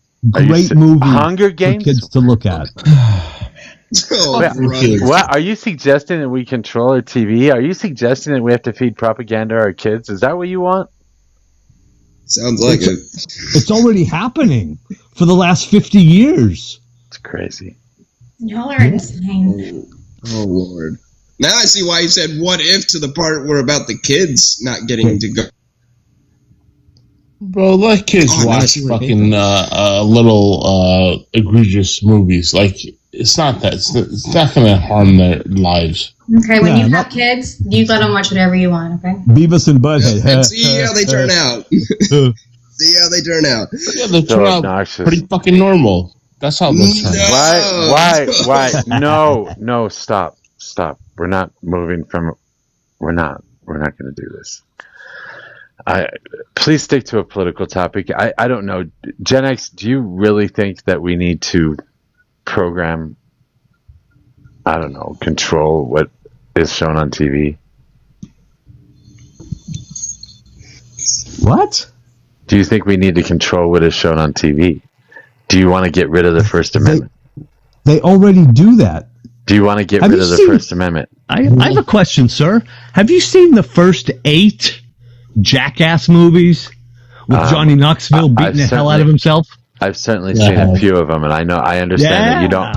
I understand you don't like them. That's the future of our society, Gen right X, there, buddy. Gen X. I understand you don't like them, but you can change the channel, right? Yes. Okay, then do that. I've changed it many times. Then do that and stop bitching about it. You're welcome. You too, as well.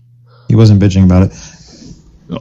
Well, everyone changes channels. He wasn't bitching about it. Everyone changes channels. He wasn't using that as a rationale for why this country's turned to shit. That wasn't. It's what he was a metaphor. Wow. See, young kids don't have knowledge. They don't have a bigger picture.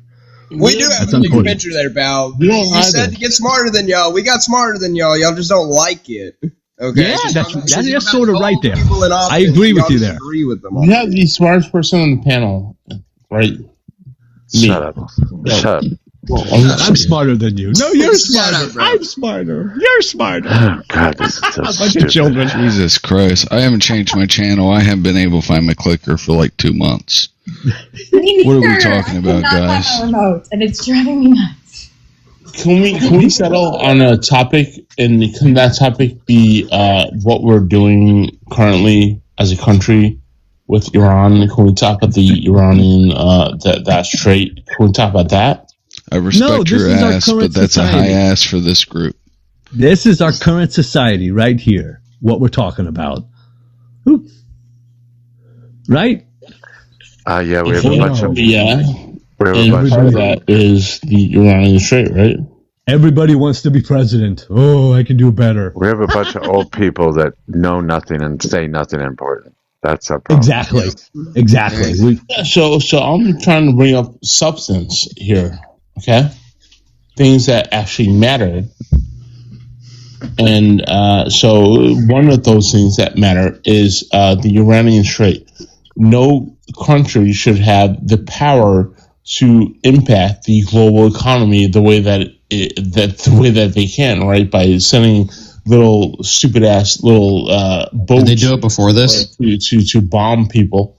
It doesn't matter. It doesn't matter if they did it before this. It matters that they can do it now, right? But why are they doing it now and not in history ever? No country should have that power, right? But why are they doing it now and never once in history prior? Oh, I don't know. Maybe it's a big country that's trying to take them over. Yeah, I mean, like... Mojo, CS is trying to come up, just FYI. But yeah, why haven't they ever done it with their power over the strait? They were collecting power and abusing their own people, and we kind of just... why does that matter to us? Why? Yeah, exactly. Why does that matter to us? When did we start policing everybody? If we start policing everybody, we look like a little and like we China. have great power. Knock off of China. We don't have great power. If we had great power, don't you think we would? Are you dropping the whole panel right now?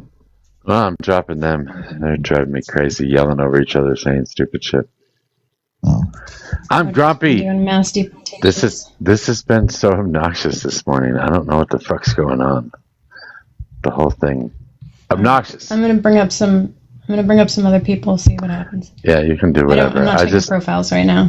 Okay, you can do whatever. That was driving me crazy.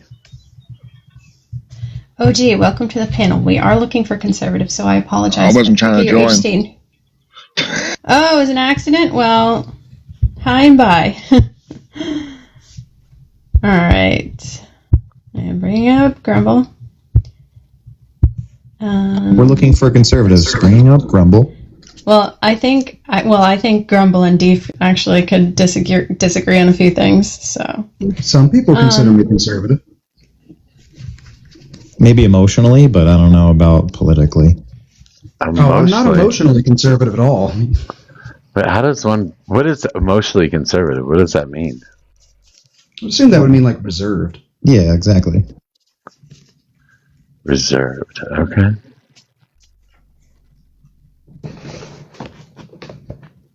And honestly, I don't really think there's much that Grumble and I would disagree on in the current status of the country. So I think it's pretty hilarious that you think Grumble is emotionally reserved.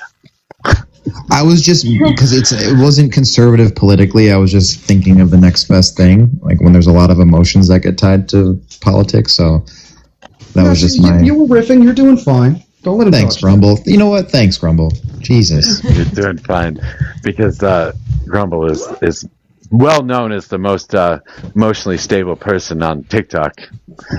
I am here to do what I always do on panel, which is bring the temperature down, make sure everyone stays calm. Did you do that on that's Goose's exactly panel what you do. On Goose's panel, genuinely, I did for a few minutes, and then he started dropping racial slurs, and I went, whoa, and I laughed.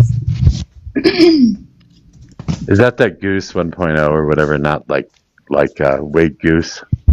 Yeah. No, we were talking about history, and someone said something about like whether or not the country was founded on slavery, and I was like, it kind of was.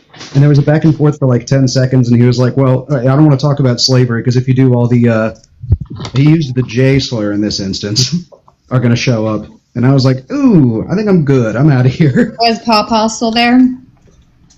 I think so. Like you meant J like Jews? That's a slur? No, the one for black people.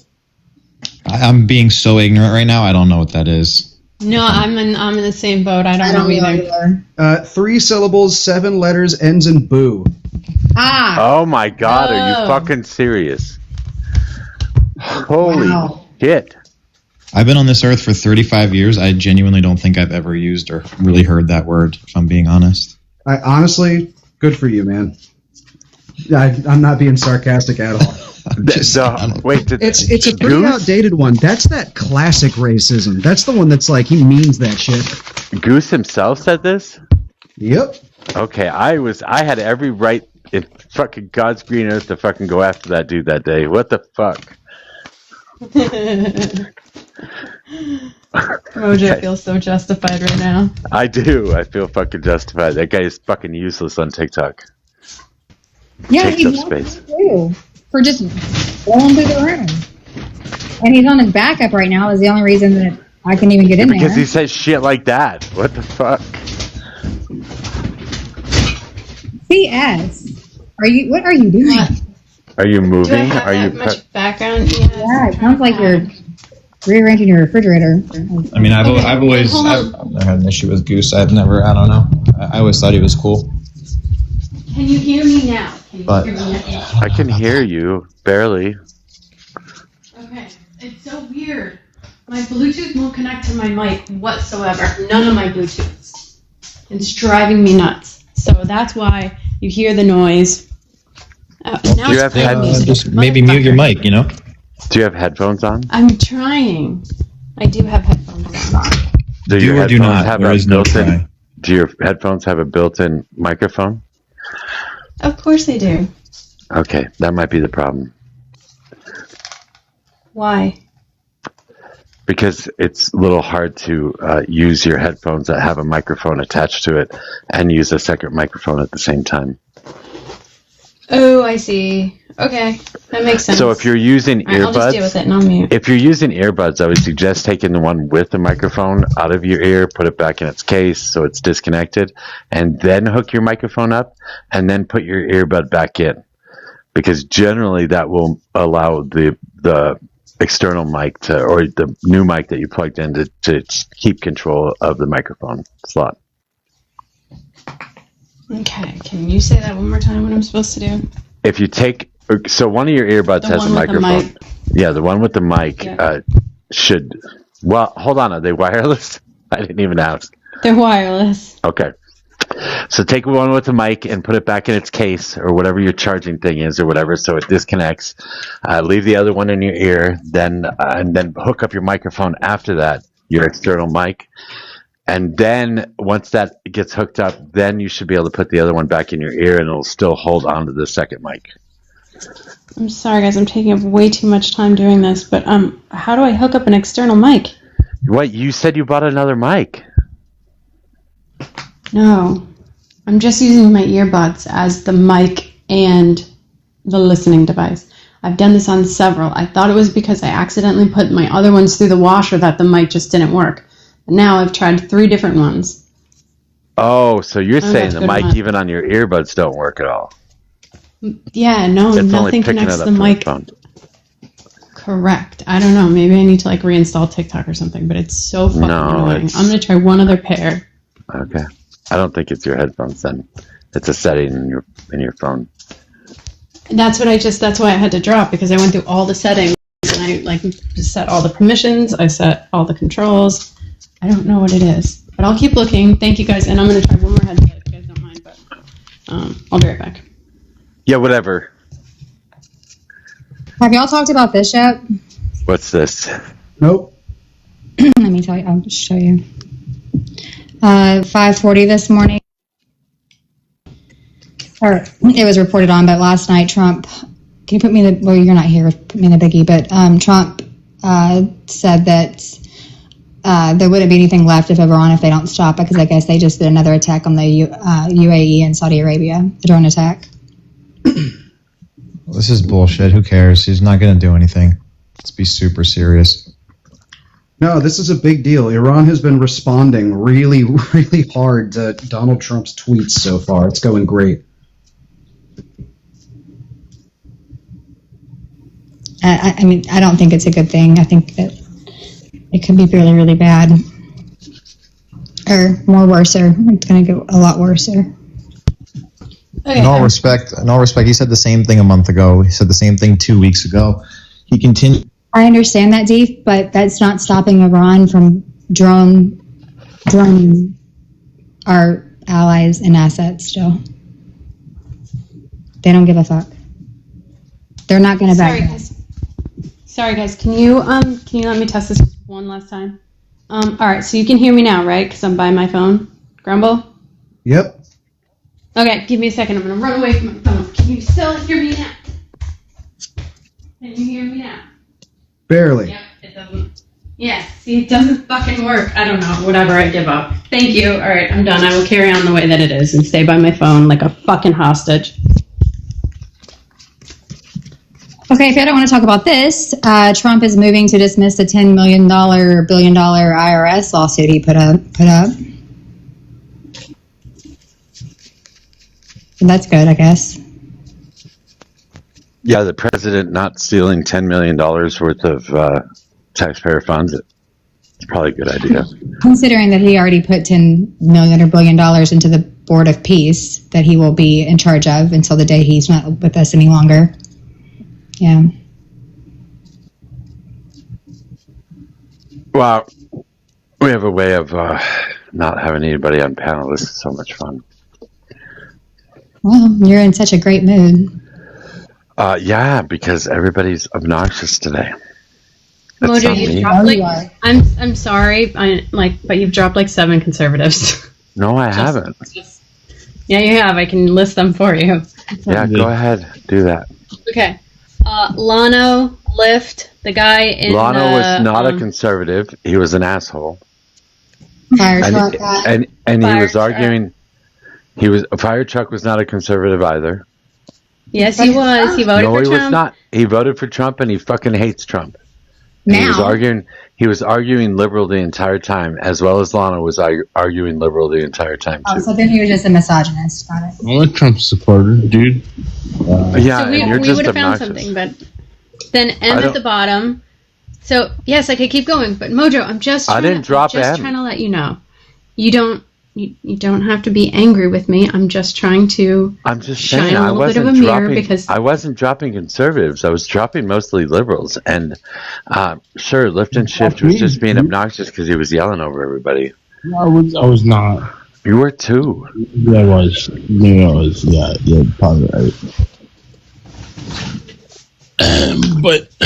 But really, the only reason why what the I was fuck was passionate, that?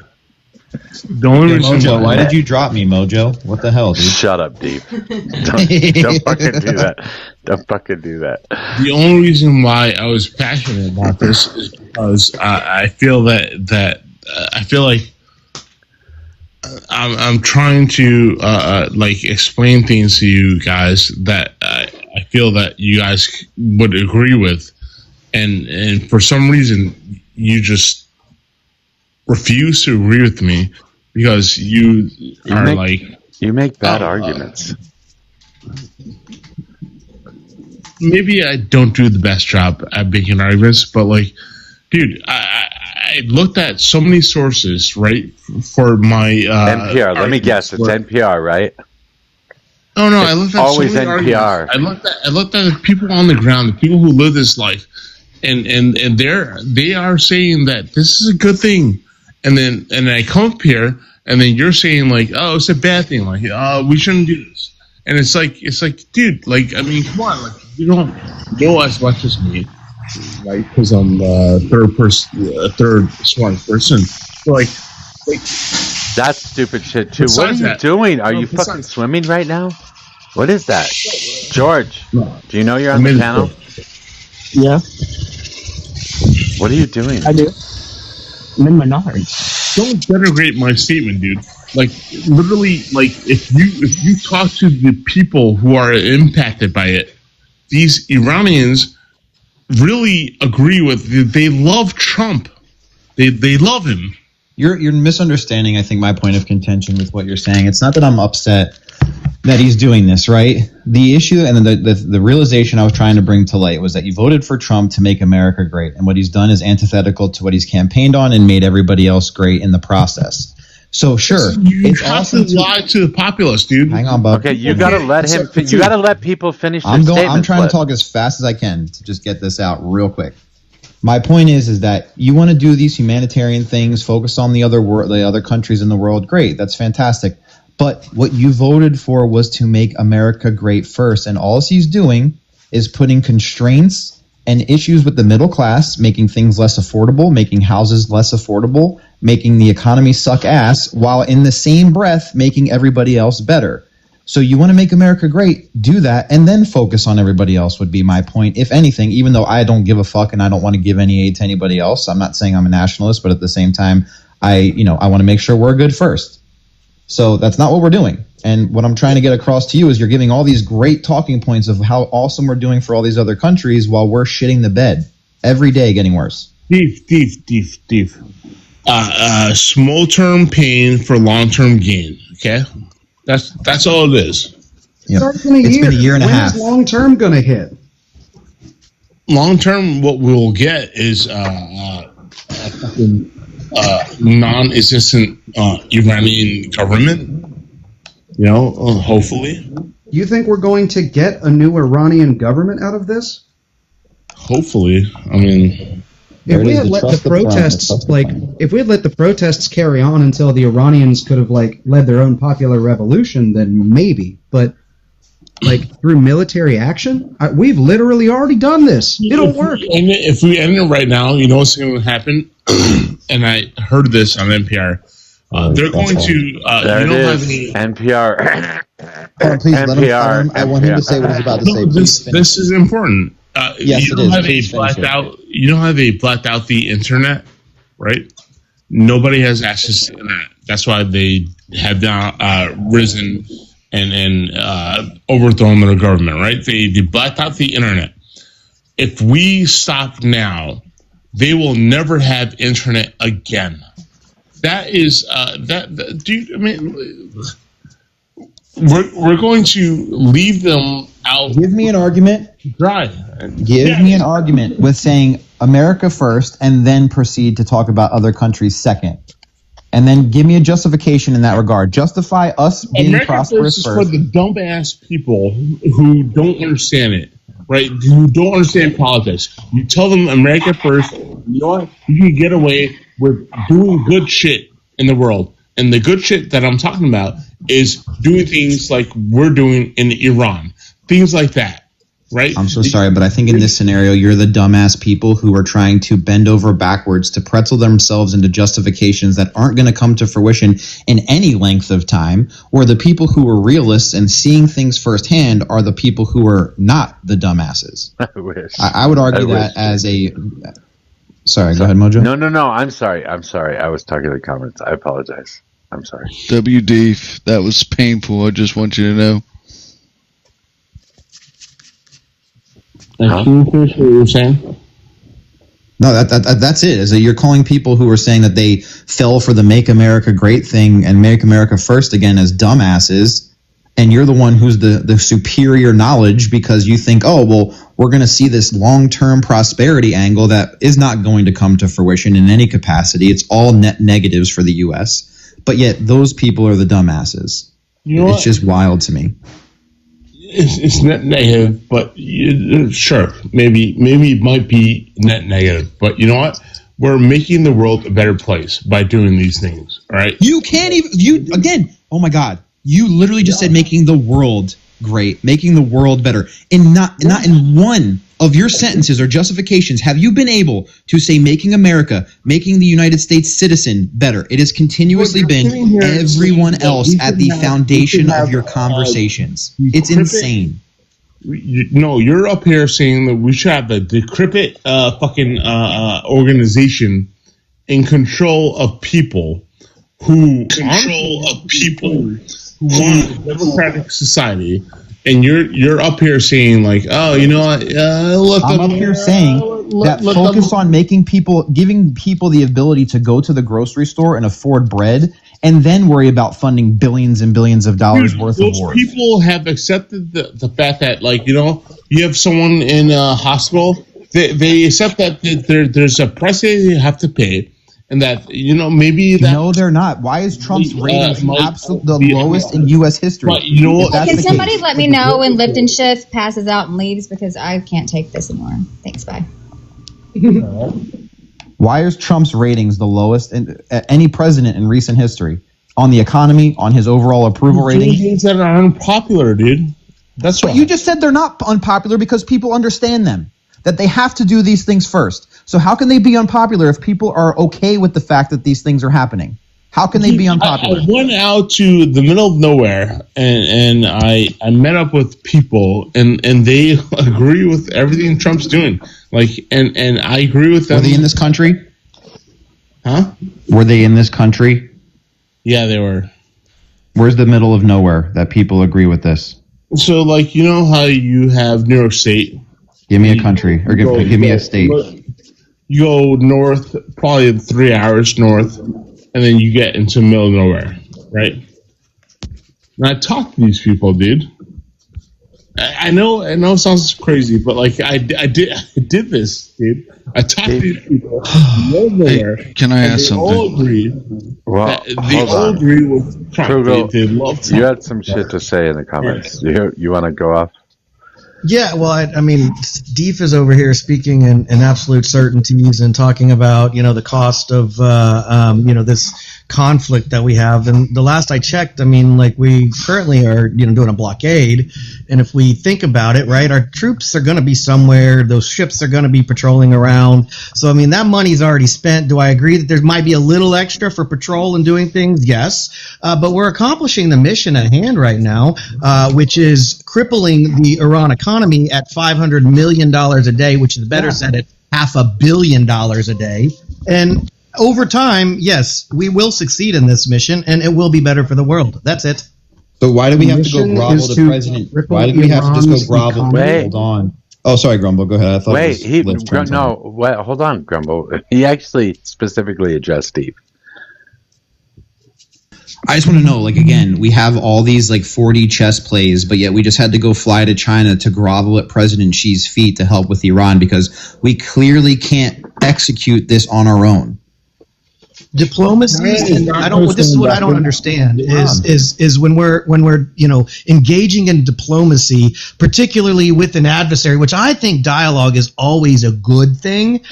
For you to be upset that we go over there and have conversation about how to move forward, I don't think all was great in those conversations. Obviously, the Taiwan conversation wasn't, one of the best conversations to have. But the dialogue is what's most important. And regardless if it has to do with Iran or anywhere else in the geopolitical world, it's important that we continue to open those lines of communication. I think, listen, objective.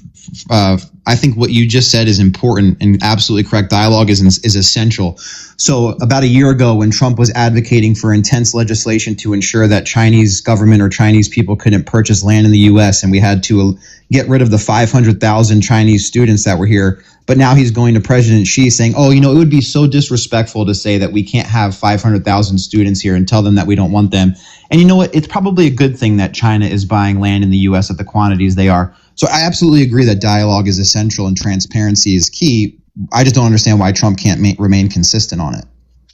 Well, in an ever-changing world, positions can change, Deef. You do understand that, and particularly in a negotiation, there has to be some sort of give and take. And I'm not necessarily familiar with the dialogue that you're speaking of, but I absolutely understand when it comes to situations like that. Yes, we may have to change our views on a few things that may or may not have been what we thought we would have wanted to begin with, if that makes sense.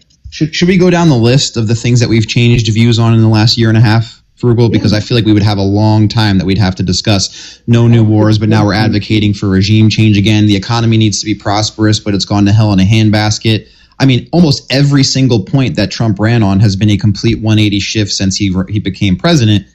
So, I mean, should we go down the list of every single thing he's done that's antithetical to his foundation of his campaign? Yeah, we certainly can, Deef. We certainly can, Deef. Because you're right, everything does change. Hold on, Deef. I would argue that, again, you keep saying, and the left likes to say that this is what he ran on. Yes, I will concede to the fact that in some campaign rally speeches, he did mention, he was the peace president. Let me finish, Deef. He did mention he was the peace president, but if you look at his actual campaign agenda that was written down, Deep, not one mention of no new wars was in there. And any common individual who is going to vote for an individual is going to look at the platform itself. And the platform, again, did not mention that at all. So please, that wasn't a campaign promise. It wasn't anything that he ran on. So if you want to keep going through each individual item, I'm happy to. Yeah, turn on your camera so I can see how contorted you are right now. All right, so I can keep refuting every single thing. You can't refute it.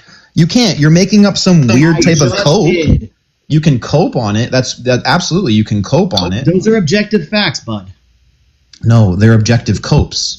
Because even J.D. Vance was saying, "Oh, we're gonna move away from being the world police. We're not going to worry about that anymore. We're not going to run on that. We're not going to do that." And then again, gets in office, immediately starts. Like I'm just saying, it's a cope. It's not an objective stance. It's a cope. Deep. I love to bring this up. Deep, do you realize he tried to start a freaking war with Iran in his first term when he took out Soleimani? That was an act of war, but they chose not to, fight back. If you recall that. So, Deef, this isn't new. This isn't something that's like, oh my God, I thought he wasn't going to do it. Every president, every candidate for president has said nuclear Iran is unacceptable and will never happen. And Trump is the only person that actually took it, to heart and did something about it. Look, that's totally fair, right? That's totally no, it's fair. Not. That's totally bullshit. Hold on. What do you mean? Hold on. Let me just, because I have to go to it. I have to drop for a meeting and I'm going to come right back up. Let's just say I agree with you on that stance, but what he's done now, what he has put us in, he's failed miserably. So you guys are giving him credence and kudos for doing something that all these other presidents should have done, but he's failing objectively. He is failing miserably, and he's putting our country in a situation, in a position that is going to fuck us for a very long time. Yes, and if you can't look at that objectively, then we can't have a conversation. But Deef, you're also looking and you're coming to a conclusion in a very short time. This is something that obviously is going to have long-term effects. And you're saying, as of today, you're fucked, man. Trump's already screwed it all up, and you're not giving any credence to, future of what this will accomplish. All you're thinking is glass half empty. I'm thinking glass half full. It's going to be better for the United States, and it's going to be better for the world. Yeah, that's fine. I hope that you're right. There's just been nothing other than him putting his tail between his legs, having to literally go to the country who he initially said that the purpose of this war was to stronghold and choke them out, who he's now going to and crying on his knees, begging for aid and assistance. And it's just almost like he continues to lose and go down holes further and further. But you guys, I mean, look, I give you guys kudos for having some crazy amount of hope that is just unwarranted and unprecedented. I give you kudos to that. I mean, it's not hope. There is a plan in place. I'm not privy to it, but I don't think we're just out there with a hope, a wish, and a prayer. We're not living the song. You know what I mean? You guys keep insisting there is a plan, but nobody can elaborate to us any part of this plan. What is the code that you can speak that no one else can? You won't be happy right now, we're starving them. We're starving them economically. If you haven't, if you didn't listen earlier, at 500 million, that's called $500 million a day. Yeah, $500 million a day is not starving a country of 90 million people. It sucks. I'm sure it sucks for them, but Iran doesn't export as much oil as you think. This is hurting the rest of the world more than it's hurting them, and it's benefiting Russia to the tune of way more than $500 million a day. Did you see that 30 new ships went through the Strait overnight? Cool. Did you know that the UAE has now exited OPEC and now has now no longer capped, and so they're working on their Dubai pipeline, which is also the Fujairah pipeline that will eventually in the next 2 years be up to 5 million in oil production that will skip the Strait. I mean, there's so many things that are taking place that y'all just fail to recognize. Wow, 5 million, that's like a quarter of the oil that goes through the Strait a day. Oh my God, you really destroyed my whole point. Yes, 5 million barrels is quite a bit, and then you have to remember that. Yes, it's quite a bit. It's a quarter of the oil that goes through the Strait a day. Do you have 3 more pipelines for me? Yeah, absolutely. It's called the Strait, and 30 ships just went through. And if you want to look at the very large tankers or carriers, VLCs. If you had 30 of those go in that are carrying a million barrels of oil, there's your fucking 30 million right there. Yeah, this is a rhetorical question because I know you have no fucking idea. But what is the average traffic through the Strait before the war started? What is the average traffic in ships per day? I would be lying if I tried to answer that question. It's between 110 and 130 ships a day. So Okay, 30 great. going through overnight, that's better than 0, sure. But pretending that is even kind of a solution to the problem is pretty goofy. Well, what will the UAE be trading in? What will they be trading their oil in? Now are we worried about what they're trading their oil in, or are we worried about the global supply? I asked you a question for a specific reason. Yeah, I'm assuming that they're going to be a part of BRICS, is what I would assume. Okay, so that would mean no petrodollar for the UAE. That's probably a bad thing, don't you think? Again, that was it's not our job to make the UAE stay in OPEC. It's just something else that hurts the U.S. though. Again, y'all are looking at it from a negative perspective. We have plenty of oil to trade in American dollars. This is going to harm us. It's going to harm our economy. It's going to harm the value of the dollar. It's already harming us. It won't. Well, on top of that, if the UAE is not trading the petrodollar, then it's going to harm us as well. On top of everything else that's going on. Bro, BRICS will never be a solution to the problem. It literally never will be a solution. You might be right about that. I suspect that you probably are, that they're never going to be a solution to the problem, but it's certainly going to cost us money in the meantime. It's the day today. We're going to have a good debate, Mojo. Me and you. Can we have that? If you want to go one-on-one, man, you got to come a little earlier. A little earlier? Well, I can go 3-on-1. You know me. I don't care if I'm the only one. You know, man, you can't even go one-on-one. It's sure you like that kind of shit. I enjoy you being able to freely express yourself. No, I think so. Whatever you come up with, Mojo, as long as I can freely express myself, have freedom of speech to tell you whatever I want to tell you, I don't really care what you come up with. There are TikTok. That sound about right? There are TikTok terms of service. There are certain things you can't say on TikTok. You know that, right? Yeah, did I say something already? No. No, you're good. Right. So stop worrying about getting in trouble or somebody getting in trouble. You full freedom of speech. I'm just saying I can't give it to you. Well, be cute. You know how they're going around. You got the BLK people calling each other raccoons now.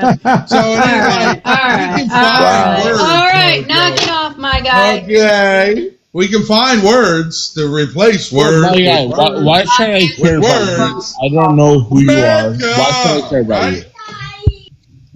All right. Is it just me? It's fucking Monday morning. How can you be this drunk on Monday morning? Is it just me, or you just don't have a man?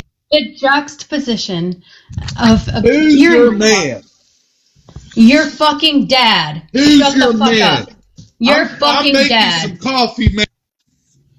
I got a 4-year-old and I'm making coffee, man. If you got a 4-year-old and Tell you're me making what's coffee, wrong how do you with have time America? to unmute yourself every half second? I don't mute myself. I never mute myself. What the fuck? They I don't said like what I say. unmute yourself. I'm drinking coffee, ma'am. Yeah, what's in it, ma'am? Why should I care about you? I'm trying to be a socialist here and be polite. You got. No, what do you got in there? You got Bailey's in the coffee or amaretto? What are we doing? Oh, now I'm a drunk. I'm gonna go with a Bailey's Jameson. That is your Mojo, America. You're a hammer, dude. Are we They're gonna good talk on about my this? kids in a minute. America. Are we good on? Are we good on the my guy? Yo, my guy. Tell me why I don't know who the fuck you are. Why should I care about you? Oh, I really don't want you to give a fuck about me. I think anyone that hangs around Mojo is fucking stupid. You're wrong. Now, that's just my opinion. You know, freely expressing myself just like you.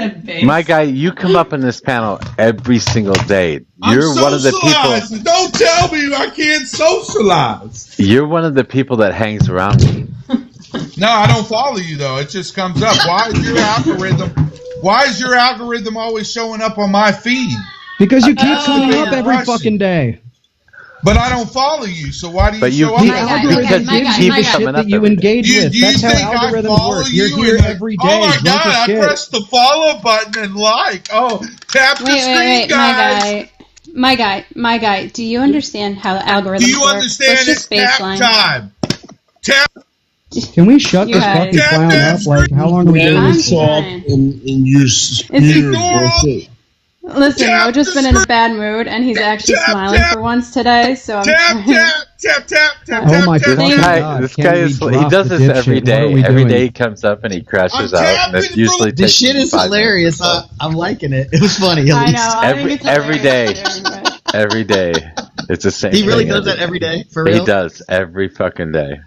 Well, you know, you obviously play a part in it if you let him up every day. So you're Yeah, lucky. it's funny as Okay. shit. Yeah, Mojo doesn't parent the children. I've tried to talk to him about it, but he's not interested. No, I let them paint all over the walls and shit. Because why not? You can paint over the top of it. I got a good parent giggle out the of it. I thought children. it was funny. Yeah, and I think it's kind of funny too. But then it does get to a point. That's why I dropped him. Thank you for dropping him. Wait, you're like Alright, 2 anyway. steps away from my guy. What are you talking about, lift and shift? I'm not that far away. Okay. He wants to come back up. Actually, pretty close. I'm pretty close. I'm pretty close to talking about topics that are important, right? Well, topics that are important to us, but topics you don't generally know anything about, which is interesting. Dude, brother, I know a lot more than you think I know. No, Right. I don't think you do. I asked you earlier to pick the topic that you know best. Well, I don't know any topic best, but I know. Look, when I brought up the Iranian thing, right, I knew way more than anyone who spoke, right? Because You I don't, knew you don't believe that, do you? about what? That you know more than anybody else? Did my guy break my brain? Because now Rick sounds drunk to me Honestly, too. I do know more. No, he is. No. The reason why I know more than anyone else is because I fucking listen to so many sources. I listen to what they say. The only source you ever say you look at is NPR. No, that's one of them. But he looks at so many NPRs. And the reason why I always mention NPR is because I'm know talking you to like it. liberal people. You guys are liberal. You are liberal, right? So, Oh no, it's only getting worse. It is totally getting worse. I'm just gonna give you honest feedback. Yes. Please lift and shift. Just Are you what? opening Twinkies? I mentioned NPR because you guys are liberal and you guys like to hear sources that you guys agree with, right?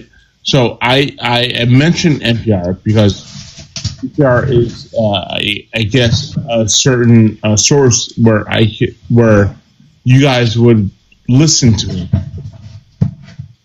right? I don't know. Left and Shift, can I ask an honest question? Yeah. Have you been drinking this morning? Dude, I'm so fed up. Yeah. Okay. Just needed to baseline that. Thank you for being honest. Whoa, it's 10 a.m. or at least Central Time. That's awesome. Can't it's drink. from last night. It's from last night. Oh, well, can't drink all day unless you start in the morning. So Yeah, that's why. Listen, I've been there before. I was just wondering because I think it's getting worse, like a little bit as the morning's going on. So just want you to be aware of that. I have stop. It's my birthday, bro. Right on. All right. Now that we know, we can all move on. Happy 50th, man. he's not 50 years old, is he? I have no idea. I don't know. Wait. What's the over-under on 50 right now? Where are we? I'm way under because no 50-year-old's going to come up and be like, the reason I know more than everybody in the world is because I've looked at all the sources in the world. Fuck that. I'm over 50. I'm taking the over. I think it's like 55. Way. I'm going like 20 something. Nah, no shot. All right, lift and shift. What is it? All right, sorry. 32. How old are you, lift and shift? 30. Hit me with it. Huh? Lift and shift. How old are you? I'm 38. Full fucking shit, you're 38. Good guess, Opus. Octopus. All right, so enough of this topic. Let's not talk about my birthday. Let's talk about. You can't even talk about what you're drinking right now. You can't even say anything. What is wrong with you? Yeah, you're a little hammered there, my friend. I can. You can try, but it's not successful. I was just going to get all depressed and shit. Chief must be in his meeting. How do we get out of Iran? Objective? Will ultimately continue the blockade. They will suffer economically, and we will sign an agreement to where they will no longer have the aspirations for nuclear weapons in the future. That's how we get out. They haven't had aspirations for nuclear weapons in over 20 years. Wait. So basically what you're saying is that we're going to continue doing what we're doing. We're spending tens of billions of dollars doing it, and then we're just going to sign another JCPOA? Yeah. Well, no, I don't believe. I mean, it will be a JCPOA-like agreement, but I think it'll be more ironclad, and have a lot deeper language into it to ensure that we never have to do this again. And so what's interesting to me, I said this just a little bit ago, though, it's like if our ships aren't sitting in that ocean, they're going to be sitting in another ocean. And so we're not firing anything off at the moment.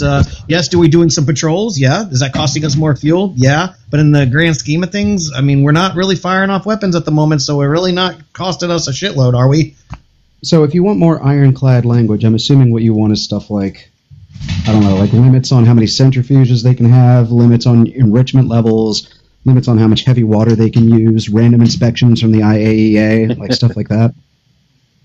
Again, yeah, I mean, I'm sure there's going to be things that are similar to your JCPOA. I know where you're going with it, but at the end of the day, yes, it's going to be an agreement. Okay, let's try this. Let's try this in a different direction. Okay, go ahead.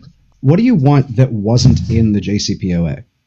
It's not my want. It's every American government or every administration prior wants no nuclear Iran. So there's no answer, and you have no fucking idea. You're just trusting the process.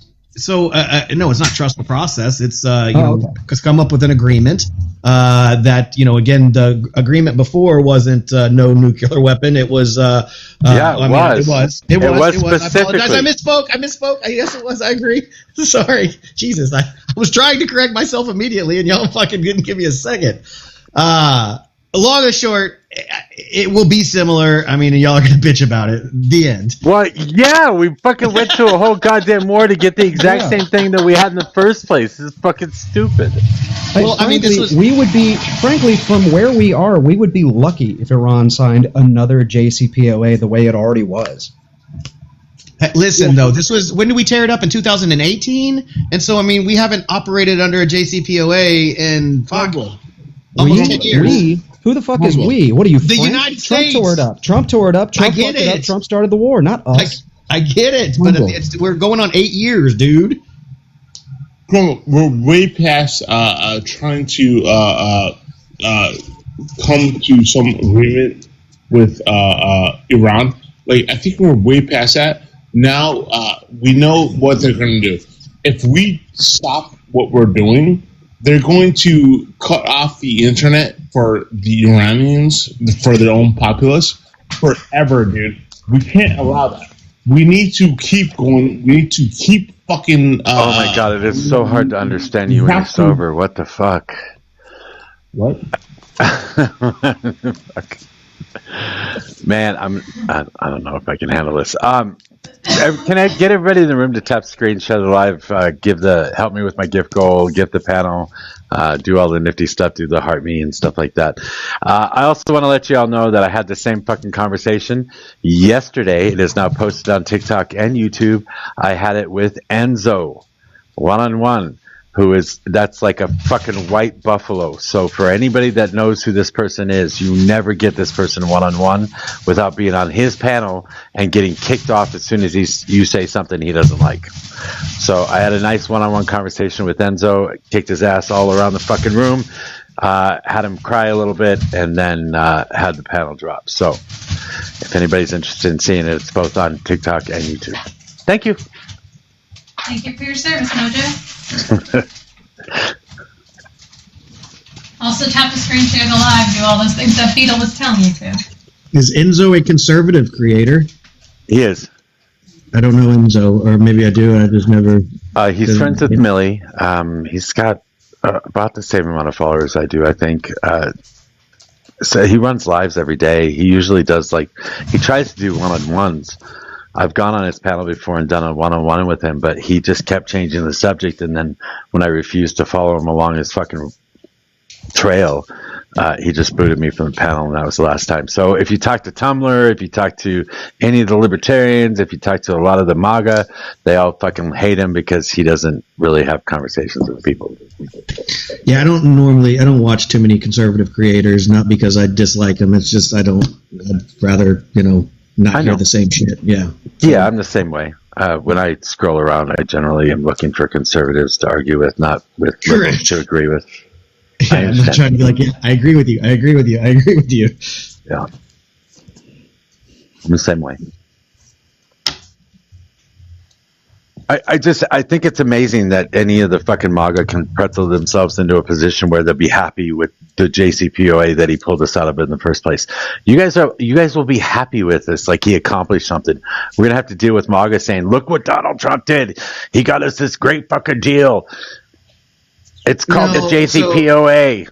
But this is where you're failing to understand as well, Mojo. Yeah, and I get it. Y'all are like, oh yeah, we're just going to have the JCPOA put back in place, but you're failing to recognize the amount of damage that Iran has sustained, and to be able to achieve that nuclear weapon again, if they ever wanted to. I mean, they're going to have to build back up that Navy. They're going to have to build back up the Air Force. They're going to have to protect the nuclear weapon that they're desiring so bad to have. And that's going to take years. The only issue with it's like when I tell you about this stuff, you just flat out cannot hear me. Iran has not had a nuclear weapons program in over 20 years. They weren't close to one at any point. The only issue that we had with Iran is that the fact that the people did not rise up, right? They should. There's only one time in their lifetime where they could rise up and fight their regime, and they didn't do it. Right, they're kind of a bunch of pussies. They should have.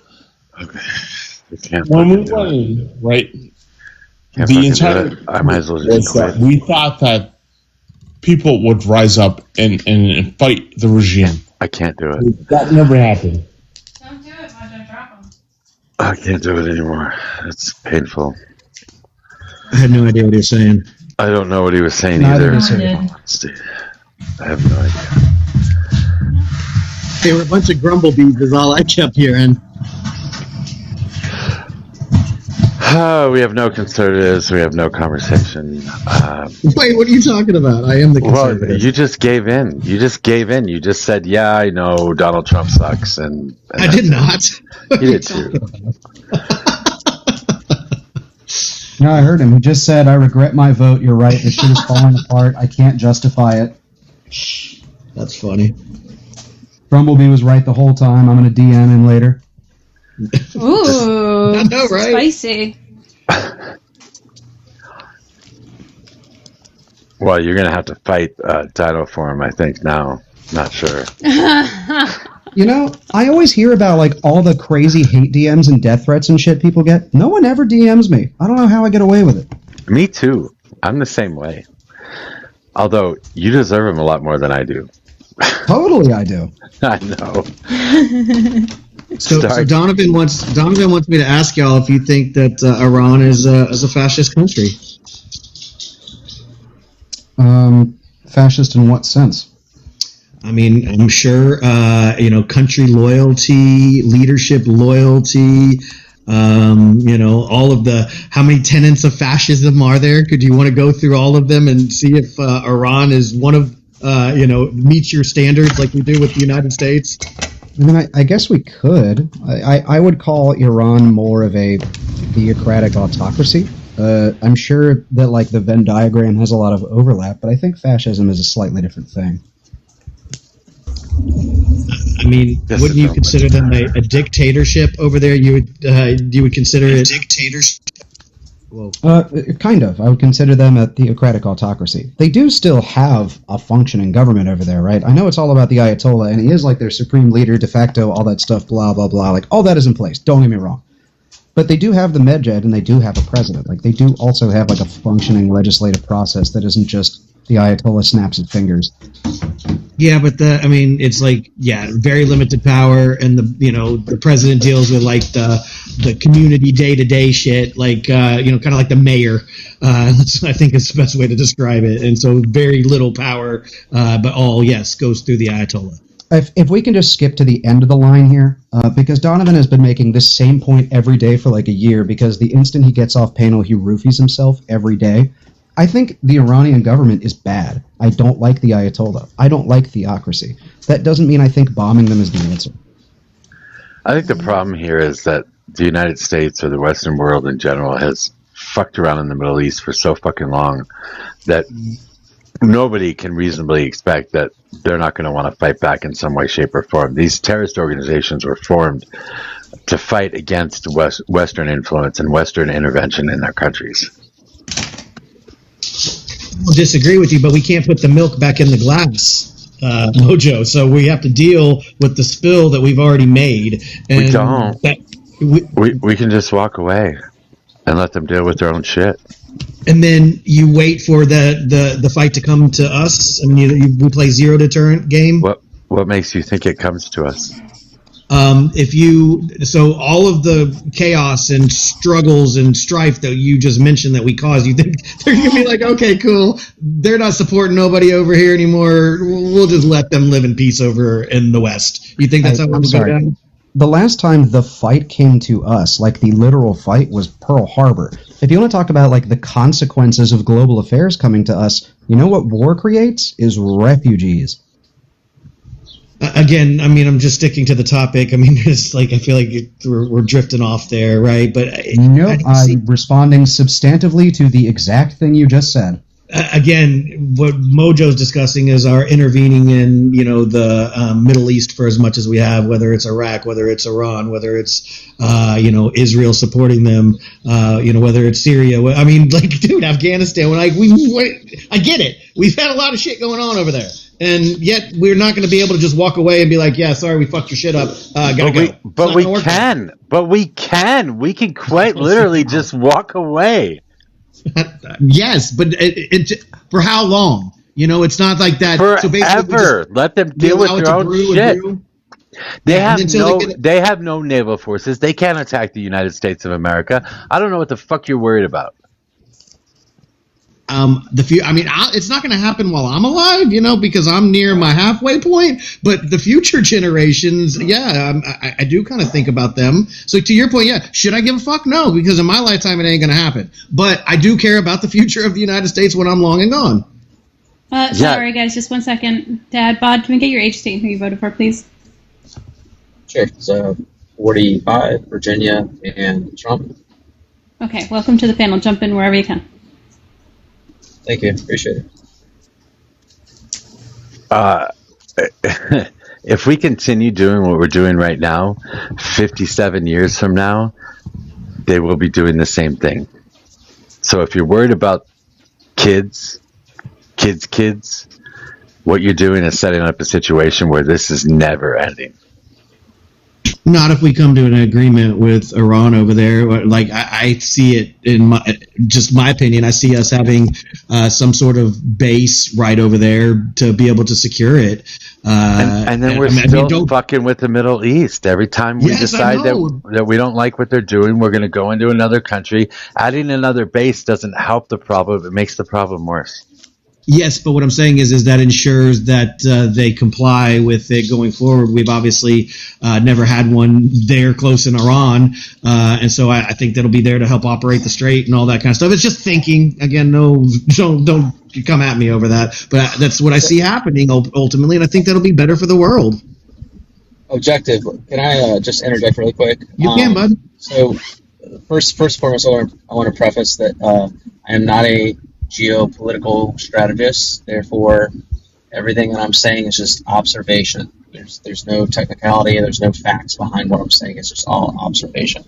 I think, and the key word here is I think many individuals have their own opinions, perspectives, and thoughts on what's going on in Iran and where are we heading as far as, do we have an off ramp? Are we pivoting? What's the next step? There are obviously a million different variables.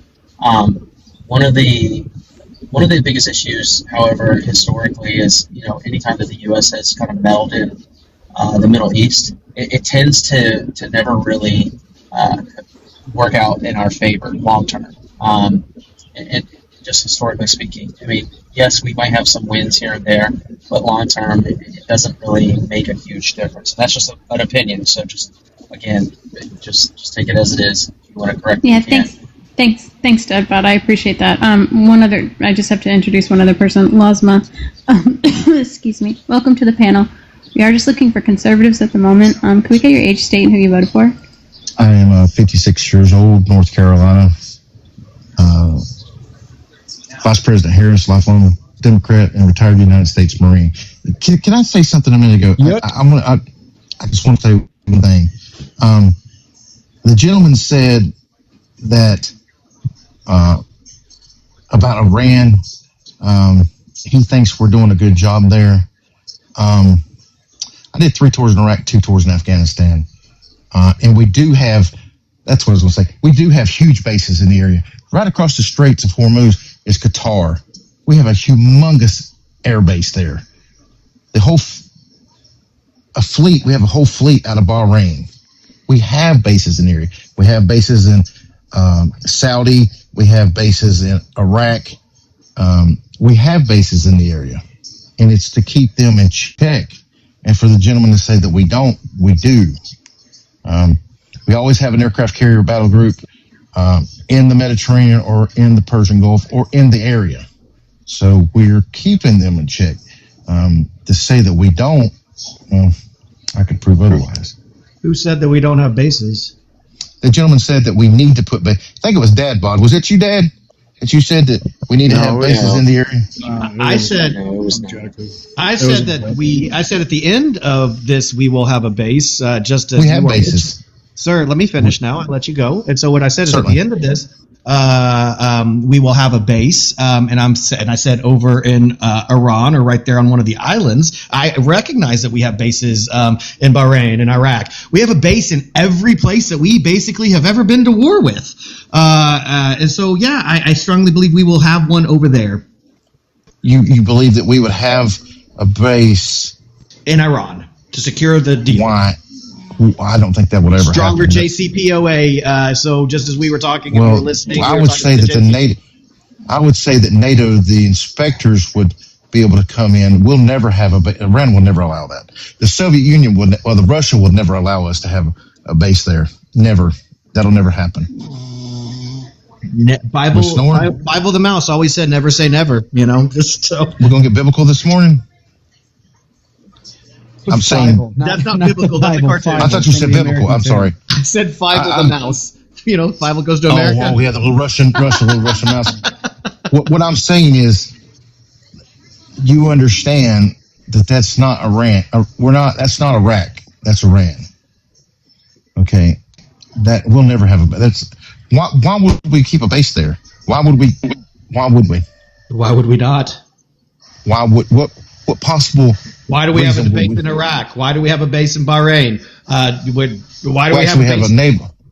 Go ahead.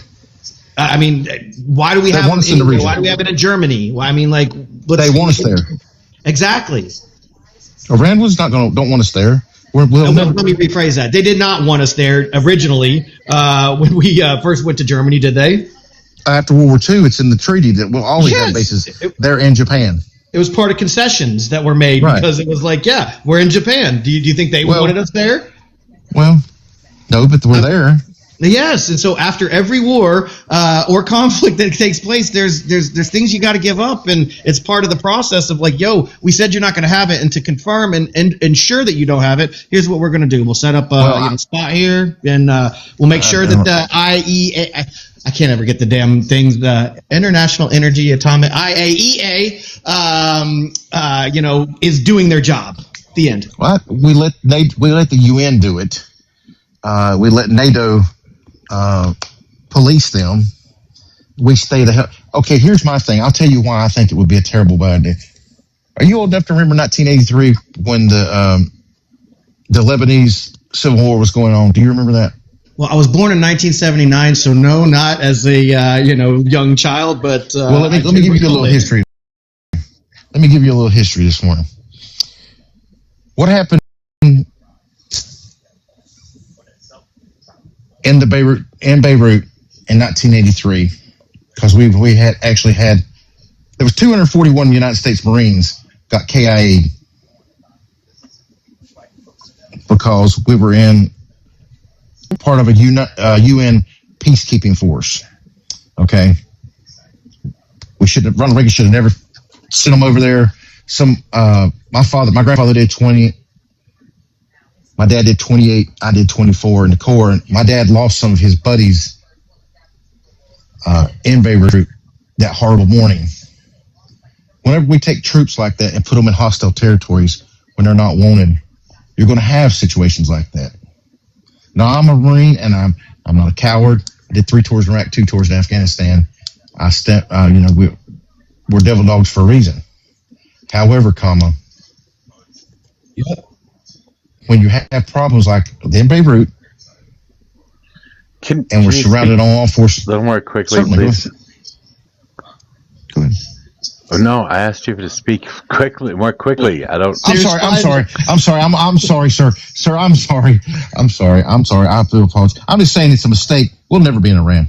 It'll never happen. They'll never allow it. So look, number one, I appreciate your service, so thank you very much of that. And I don't know any better. I gave my opinion on what I think is going to happen, and yeah, I'm not saying I'm right here. So let's just be clear. So laws, Semper Fi, first and foremost. My father was 1968, got out of Paris Island, was stationed in Hawaii. From what I've gathered, it seems like you've been out for quite some time. As far as I would say, maybe the rebuttal to that would be as far as we're talking boots on ground versus technology shifts and changes over time. Right now, I don't see. And of course, I could be completely wrong here, but I don't see the need to have boots on ground currently. But I think the bigger picture, if we're looking at this more so on a macro level, and again, this is just it's not even hypothetical, it's just a theory.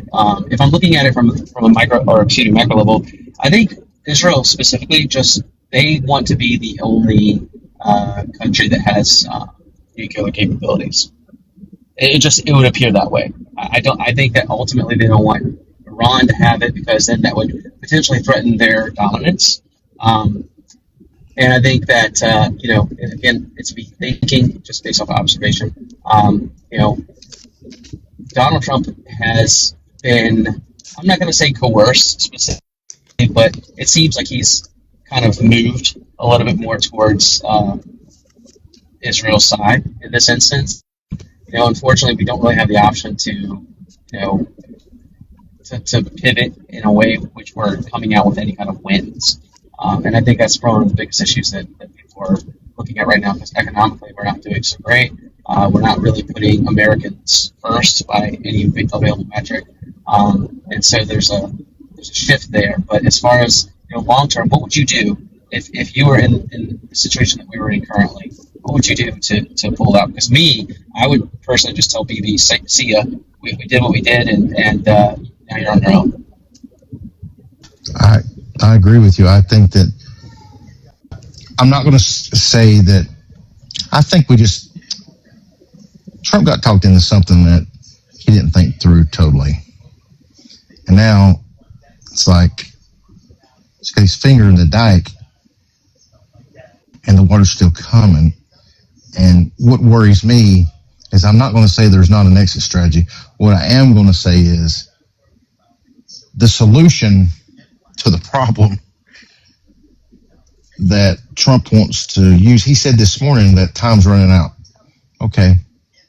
I think that diplomacy has got to work. We got to give diplomacy more time, because I think if we bomb these people, keep going day after day after day, it's not going to do any good. It's going to keep stoking the fires, and then we're going to have major league tea problems. That's what worries me. Hey, Law. Yes, sir. Law. I got a question. So Marty. if you, my name's Marty. My name's Martin, but my wife calls me Martin only when I'm in trouble. But my name's Marty. I just saw the Law for the first part, so Yes, I apologize. No. You would agree that if a leader of a country, or let's just say a top leader of a country, was taken out, that would be considered an act of war, right? Correct. So when you say that Trump was walked into this or talked into this, how do you reconcile, how do you square up 2020 when Trump ordered the unaliving of the number 2, the right-hand man to Khomeini, Mr. Soleimani, by a drone strike in Iraq? That was everything but, us putting our troops on the ground. It was, I wish you would. What are you going to do, in my opinion? How do you square that up? I think in this situation pales in comparison to that one. I'm saying if we're going to mobilize so many troops and put them near there, waiting to go ashore, I think that what should have happened was, and this is just my opinion, take it for what it's worth, the War Powers Act of 1973 should have been followed. It should have went before Congress, got the approval, and had gave the debates, let the American people speak. How do I, and you say, how do I, that operation like that is not an operation like which is now. These drone strikes and these precision attacks are totally different than a full-on ground invasion supported over time. Yes, but you do realize that, you're obviously educated, that we haven't done a War Powers Act. Was it World War II? The last time was Japan? Is that the last time? No, we did that during the first OIF. We did that. But ever since then, we've only used AMUFs, Authorized Military Use of Force. And they do that because of the copious amounts of time and and I'm not arguing that they shouldn't go through that, but sometimes time is of an essence, and sometimes right. It's just there's a reason why we have not declared official war on countries, and just the sheer sound of it, we're going to war with them, it never sounds good. So the AMUF is where we've been operating, for I think it is it's a word salad. But words mean actually, about to say, I don't absolutely. Well, actions have consequences too. I don't really think it's an excuse for the government to not use something, like to not label something correctly that we're doing because of optics. I agree with you. I think that's fucking horrible. Oh, I agree with you. I think the law. Well, the laws are we're a nation of laws. They're supposed to be followed. That's why they're, I think, in all fairness, if anybody's going to do an operation like this, and we're going to mobilize so much resources, and we're going to allocate this amount of money, and we're going to say, okay, we're going to do this. Okay, what we need to do is follow the fucking law, and I'm not swearing.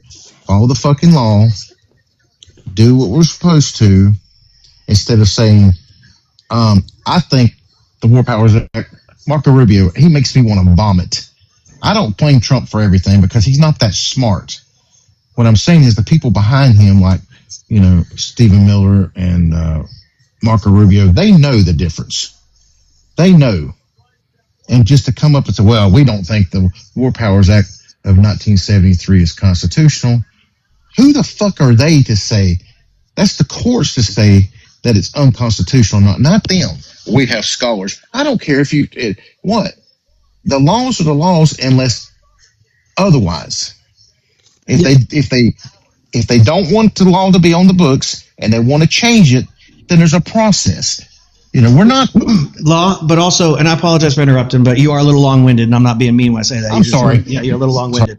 And so we did follow it, right? And so the War Powers Act does allow the president 60 days to mobilize the troops. It also gives the president the right to be able to respond to threats. And so we so far have abided by that. And so, yes, if we proceed forward, we're either going to need an AMUF or we're going to need, a declaration of war, which we're not going to do. So I'm not disagreeing. I don't think anybody on this panel would disagree with what you're saying. Okay, sorry guys, 1 second. We do have a new panelist. Fat, could we get your age, state, and who you voted for? 33 Harris, Arizona. Okay. If you could, I will have to drop you down. We just don't have a balanced panel right now. But if you could get back in requests, as soon as the liberal drops, I'll bring you back up. But did you want to say something really quickly before then? Yeah, sure, no problem. I was just going to say that basically there's a reason the last 50 some odd years of presidents haven't done this, because it's a really bad quagmire. And the biggest problem I have with Trump is that he's corrupt and he's easily impressionable.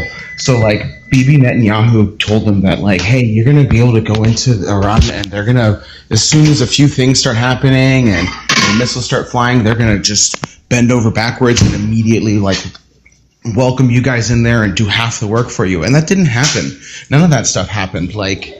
It's really important to know that somebody like me or you, somebody of just, and I'm not trying to talk bad about anybody on this panel, but we're all probably of average intellect.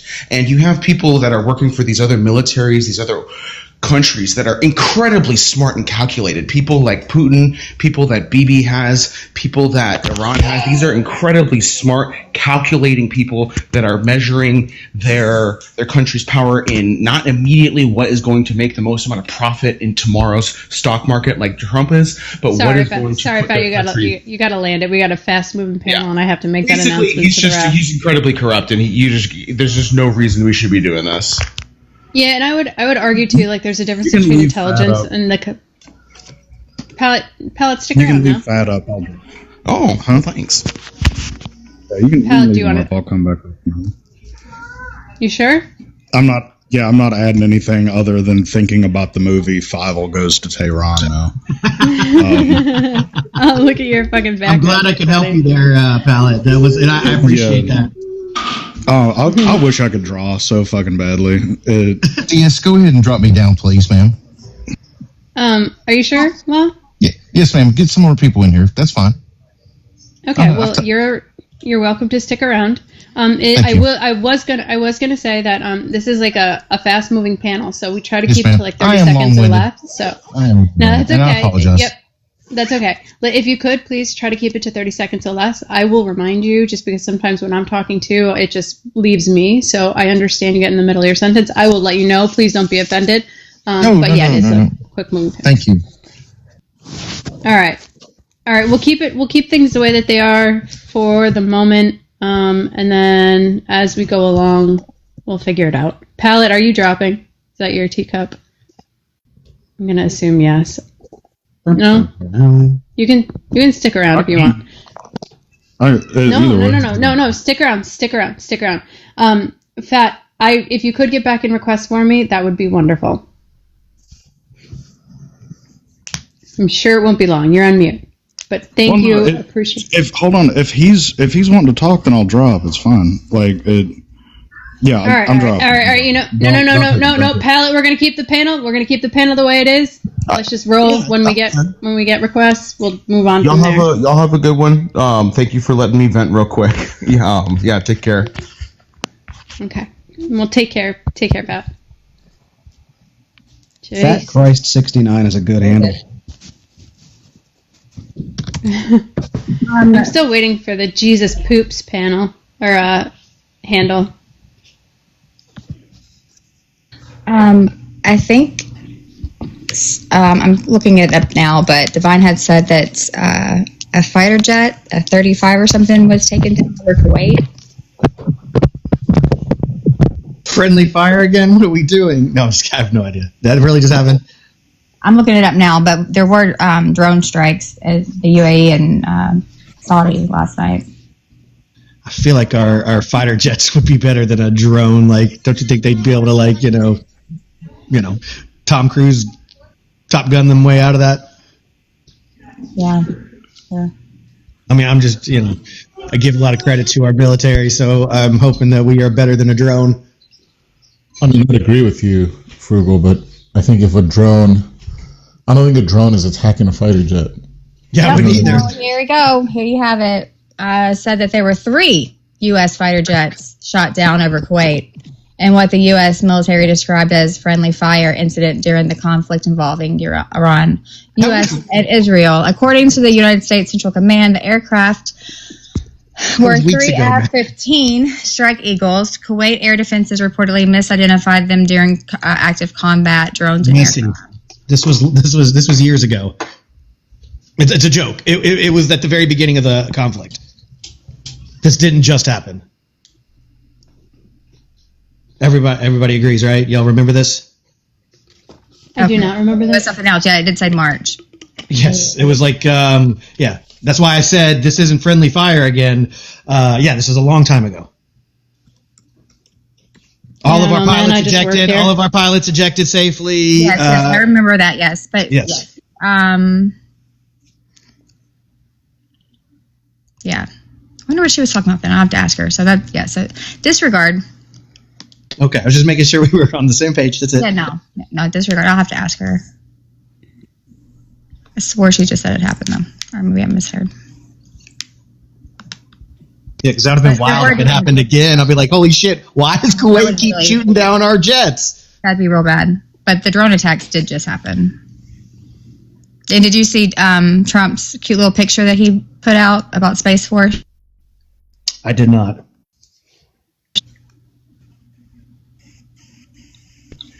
I saw his most recent truth where he was like, if I got the Iranians to walk out with a white flag, the IRGC to lay down their guns, and basically, I don't know if y'all seen that one, but he dropped the Democrats in there as well, which was kind of comical. My God, he's an idiot. every few decades, it seems like globally have a transition in how we do warfare. And I think that with in a combination of like Russia, Ukraine, and us and Iran are entering a new phase of warfare. And what I mean by that is like it adds an economic factor into it now where we're using, and Russia had this problem too, using extremely expensive defensive and offensive weaponry that worked during the Cold War, and they're depleting our munitions with like flying Honda Civics. And I think it's going to be very interesting to see how warfare is going to evolve over the next like 20 years. Because it's proven like with like Ukrainian drones and like the Shaheds, it's proven that it works. Like you can outlast quality with quantity in like this age of technology. But Pal, can I ask you a question though? Are you done? I'm sorry. So think about the munitions thing, right? And so I don't know the first thing about making, the damn, large ballistic missiles. But that being said, we're not under pressure, meaning we don't have bombs flying over our heads, dropping them on the, places. Like, what makes you believe that we don't have the capability to replenish stock? Like, as fast as possible. Maybe I'm being naive, but I feel like we've got plenty of people to make them. We've got plenty of material. So why wouldn't we have them? Because you can make a Shahhed drone for like $20,000. One Patriot missile costs like $1 million. Yeah, but it's just go ahead. It's just they can make 50 flying Honda Civics, and we can make 50 fucking Star Spangled Awesome Patriot missiles, and the economic strain is exponentially more on us. But don't we have the same capabilities to have the drones? And it's basically like, for lack of better terms, Iran coming to a gunfight with a knife. We're going after drones, and they got drones, and we got huge ass missiles. The point is that they figured out it's. Hold on a second though. We're coming to the gunfight with the best way I can describe it is that one scene from Saving Private Ryan. Even though it wasn't Tom Hanks with the pistol that destroyed the tank, but it kind of the optics kind of made it look that way. It's been a long time since I've seen Saving Private Ryan, so I don't remember that scene specifically. Okay. But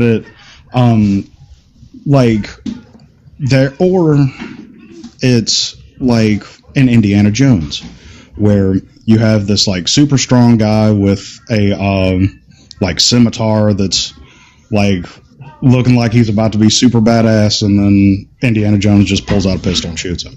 Harrison Ford had the shits. Yeah, it's true. Look it up. But no, it's just they've between Ukraine and Iran, they've figured out over the past few decades. Vietnam started doing this shit to us too. They figured out a way to do cheap asymmetric warfare that works.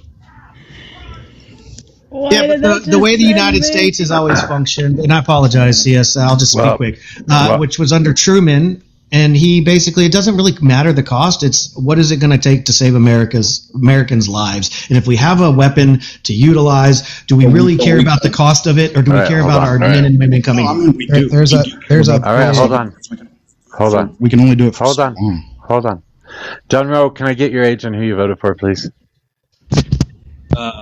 I'm 40. I voted for Harris, and I just wanted to come up here and ask if you guys think that nationalism is just proto patriotism. No. I don't know what that question means. No, and where's that proto word coming from? Jesus. I've been trying to come up with a proto joke. This is soup. I watched your guys' debate. I thought it was fucking great. And I don't know why you guys didn't call it out sooner. And I couldn't find a fucking good proto joke to go with that.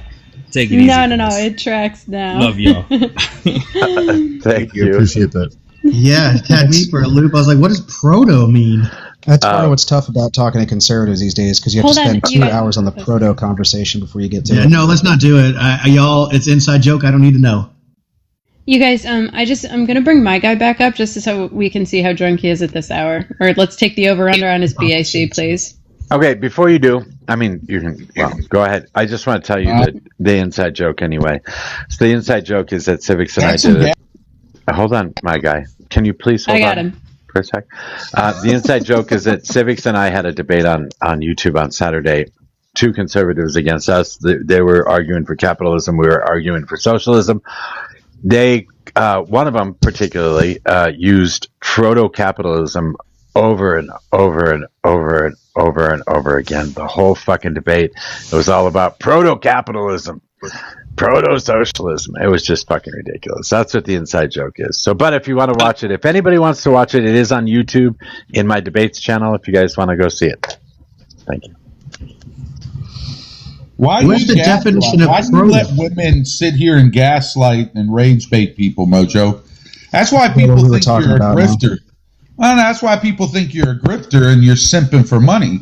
Listen, I'm no stranger, my guy. My guy, I am not a bitch. Insult people. I am no stranger you need a bitch to being drunk. I am no stranger. I am no bitch to be like saying someone's drunk on TikTok because I do it. So I don't know, but it seems like I'm in control of you. Isn't it funny that I'm in control? Isn't it funny that I can keep shutting you the fuck up whenever the fuck I want? Okay, so I think we're at like a 1.6 right now. So have a nice day. Yeah, that was me that just dropped you. He didn't even last a statement. Not even 30 seconds. Jesus. Yeah. Gina Carano lasted longer. Good God. I don't remember what we were talking about now. Sorry, guys. We were talking about, I love the Honda Civics reference. It's weapons and them expensive. Yeah, And last thing I said was that I think if we have a weapon to save Americans, it shouldn't matter the cost. We should use it. That's where we left. Yeah. But here's the thing, Frugal. You need the apparatus, and the irony is that Zelensky had offered to help with this, right? Where you could deploy more affordable drones to kind of combat their guerrilla. I wouldn't even call it guerrilla. It's just a more affordable way to still keep you on your toes. And I think. And I probably Paolo will agree with me here, is that the military-industrial complex has reached the fucking new late-stage capitalism where, like, we only are being offered the most expensive things because we've had a working relationship with our defense contractors, and so they're giving us the Ferrari as the kamikaze when we just need that Honda Civic. I mean, you know what I mean by that? I do, but again, it's hard to. What am I trying to say here? When you look at the results, and I understand that we've lost 13 Americans, right? But that's obvious, and I throw a butt in there behind it, and it's sad. However, these were missiles that came over into our bases, that weren't hand-to-hand combat. So, and if you look at the amount of missiles that they fired at us, like. We're being effective with what we're using, and so why would you want us to do any different? We're not being effective though. Like if you look at NSA Bahrain right now, like NSA Bahrain's fucked up. That's our main base over there. Like what do you mean by that? Like through damage from missiles hitting it? Not missiles, flying Honda Civics. Like they've thrown so many. Yeah, they've thrown so many of them that like we've run out of we've gotten to the point where we have to do a like cost benefit ratio with it, where it's just like, well, do we need to shoot this one down? We have to relocate THAAD out of South Korea.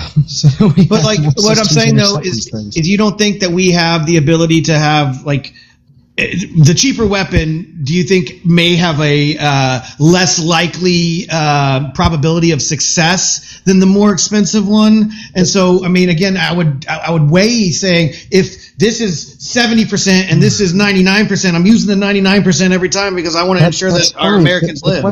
The question isn't whether or not America has the capability of intercepting these weapons, right? Obviously do. We have a nuclear arsenal that is capable of turning every country's capital into glass on the same day. The question isn't what we're capable of. The question is what it costs, and the question is what we're getting out of paying those costs, right? When you think about Israel and the Iron Dome, right? When you look at their, like outside of war, in typical interactions with the H groups, the one in Gaza and the one in Lebanon, right?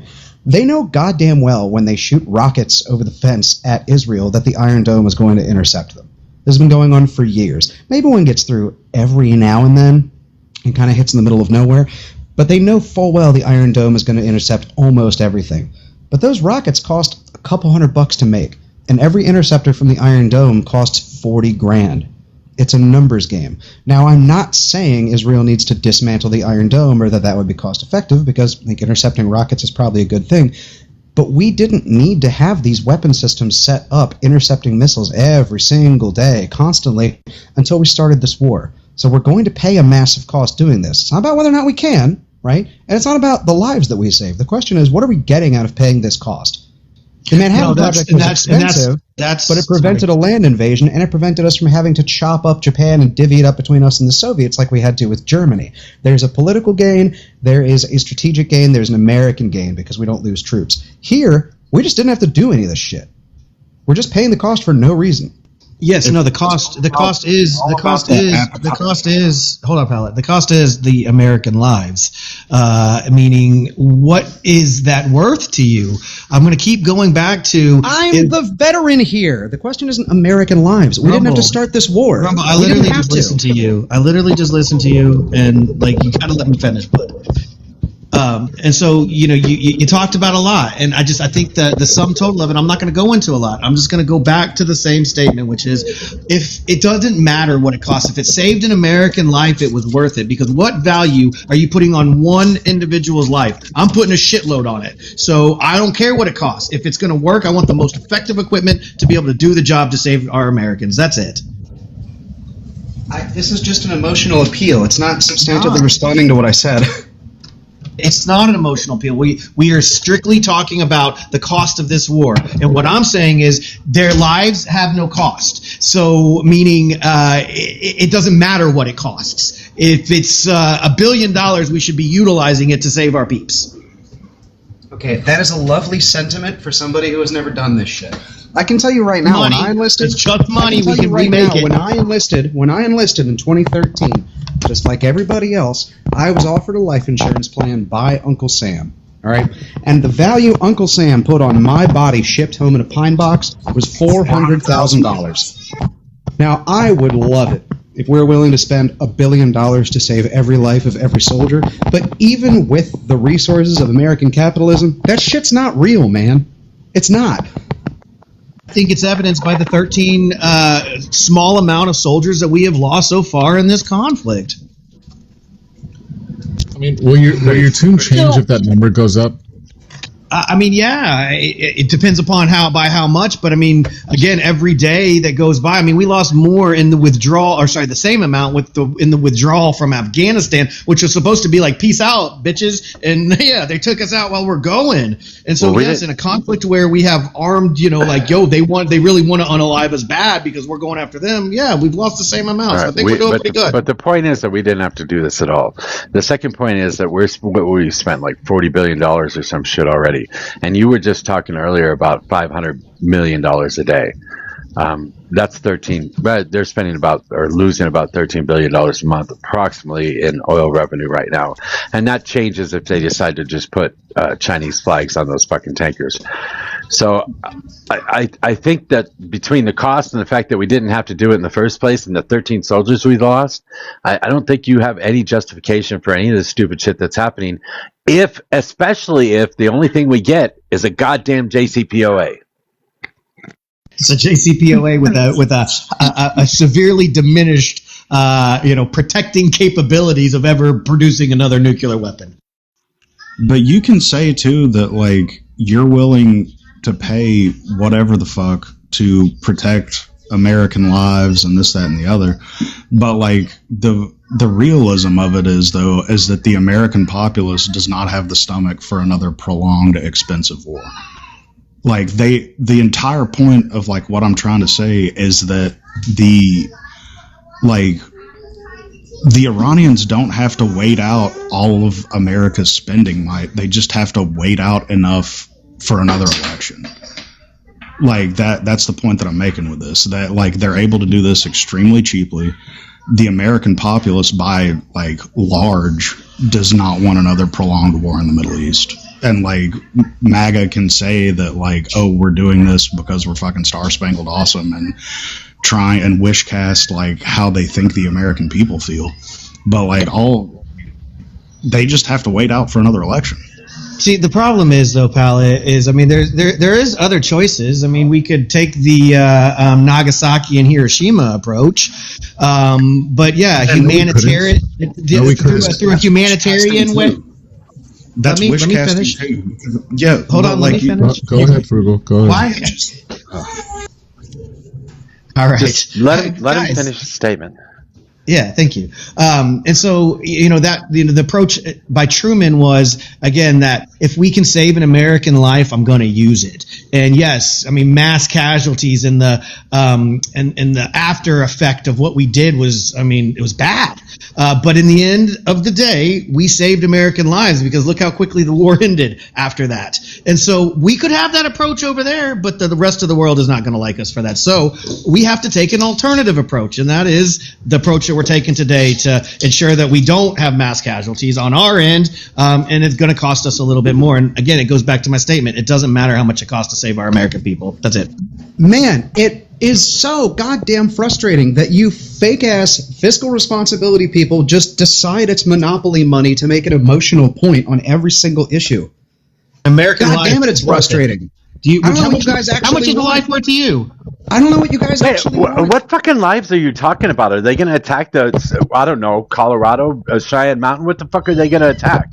What American lives are you fucking talking about? Our ships, all the ships that we have over there, everything that we're move the fucking ships out of there. They shouldn't fucking be there in the first place. What the fuck is wrong with you? They can still be attacked from other places, and so we need those weapons to be able to. Sure, they can be attacked wherever the fuck they're at by whoever the fuck decides they want to attack them. It doesn't really matter. Doing what we're doing right now is not stopping them from being attacked. As a matter of fact, it's putting them in fucking harm's way. Again, I just want them to have the best equipment and the best capabilities. Yeah, and you want more soldiers to die. No, I want more Americans civilians to die. And we are safe because you're not saving anybody. You're not fucking saving anybody right now. Yeah, we could. We could. No, we are not. We could go drop that nuclear boom boom and it'd all be done with, and be like, I'm sorry, but that can't fucking happen. That can't fucking happen. On all of these bases were safer before we started a war for no reason in the middle of negotiations. Do you think a nuclear Iran would be safer for our troops over Iran doesn't have a nuclear weapons program, dipshit. How many times do I have to fucking say it? Stop letting it leak out of your other ear. Iran does not have a nuclear weapons program. Grumble, relax, bro. They didn't have centrifuges. They weren't enriching uranium. Centrifuges and enriched uranium are not a nuclear weapons program. You need a nuclear-ready warhead and an ICBM. They don't even have a program to develop either of those. And what makes you confident in this assertion? Because they announced the dismantling of that program 23 years ago, and there's been no credible evidence from our intel agencies, from Israel's intel agencies, or the IAEA that any of that changed. Okay, then square up the JCPOA deal. What do you mean square up the JCPOA deal? Yeah, so if they announced it, they're not doing it, never had any ambitions, why the need for a contract? Why the need for a treaty to say, a joint comprehensive agreement to say, hey, we need to come in to make sure you don't do this. So help me understand that. Because it's insurance that allows us to enforce the fact they don't. For, Grumble? They told us they weren't doing it. No, Mojo, Grumble, they told us they weren't doing it. That can't be real, Grumble. Please. No way. Silence this fucking moron for like 10 seconds. I'm being you right now. You're being an idiot. No, you're not. You are being a room temp IQ loser. All right. Both of you guys chill out. The JCPOA is insurance that lets us verify that they don't have a nuclear weapons program. It was modeled after the same UN resolution that we used to monitor Saddam Hussein prior to 2003. And when we went in there looking for weapons of mass destruction, we found fuck all. We found individual munitions that were like smuggled away, but their stockpiles had been destroyed, and we were able to verify that independently for decades. We were able to do the same thing in Iran. And I know that we don't have any credible reporting that contradicts that, because the easiest thing in the world for Bibi or Trump to do would be to present evidence that they actually had a weapons program like that. And they can't. Why did Biden want to discuss putting a new treaty back in place if they didn't have ambitions? Why can't you engage with what I said? You keep coming at me with all this emotion, but yet I'm giving you these facts of things that actually. I'm telling you the facts. Jesus Rambo, I'm telling you the facts. Stop. One person at a time. Stop screaming over each other. Jesus Christ. Yeah. And Frugal, I'll tell you why Biden. We got out of the deal. Biden won the election after Trump. He wanted to reinstate the deal. That's why Biden would go after that. You're missing my point. You're missing my point. Grumble over here.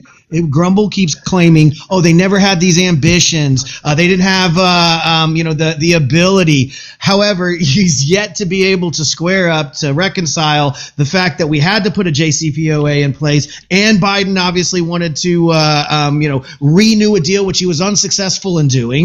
And so, if literally answer this dipshit's question, is it Groundhog Day? Grumble. Is it fucking Groundhog Day? Again, this is why I get frustrated, Mojo, is because like I gave him respect, I'd listened, and yet he doesn't fucking. Half your panelists you can don't. stop too. You can stop too, man. I did stop though. I don't allowed need him to you. finish. I don't need you bitching about him either. That's fucking ridiculous. Just stop. But this Say is what you're just saying. him. This is most of your panelists that I'm on, and this is when I get crashed out because I can't fucking get a word in. Why would I respect you? You don't fucking know anything. I'm gonna say that. Y'all have a good day. I'm not gonna do this. There it is. Good. Quit, pussy. Again, I was going to answer his question, but it's better to have eyes on the ground through a deal that is negotiated with multiple countries having stake in it. And if we left the deal and we wanted to renegotiate another deal where we were able to have people on the ground, inspectors that they all agree on, why is that a bad thing? I don't like it. The logic just isn't there. And I think, honestly, I agree, my opinion, I think the JCPOA was more of a reason to bring Iran back into the economic fold, and like you can use, because like the American populace, like you can use the excuse of like a weapons program to like get both sides of the aisle on board with it, but like, do you see what I'm saying, Civics? Like, yeah, it absolutely would have cooled tensions, long-term tensions in the Middle East, in the Gulf, right? Like, we want, if we want this, A, one world government, B,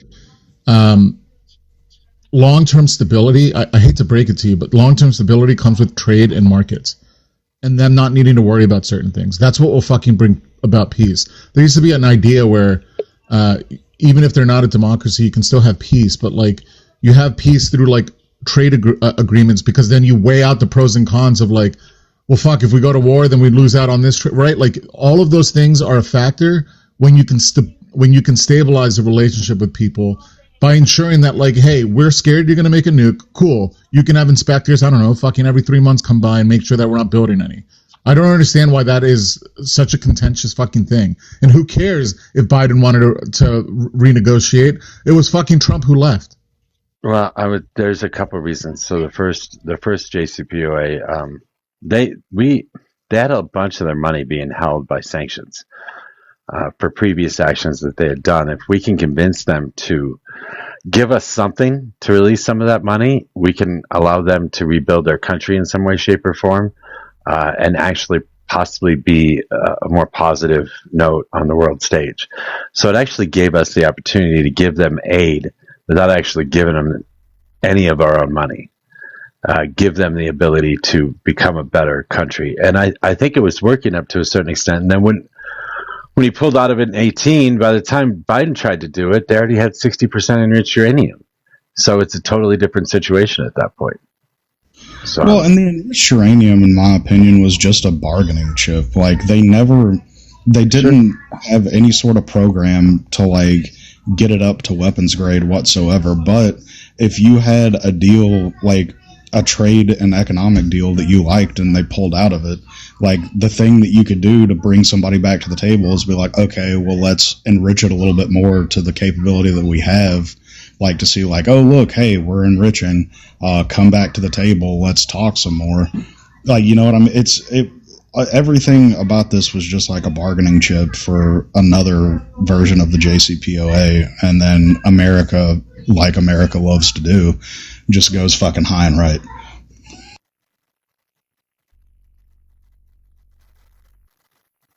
yeah. Mojo, I think you got a mutiny in the gulag. I got to mute you? Huh? No, you've got a mutiny. Oh, yeah, well, whatever.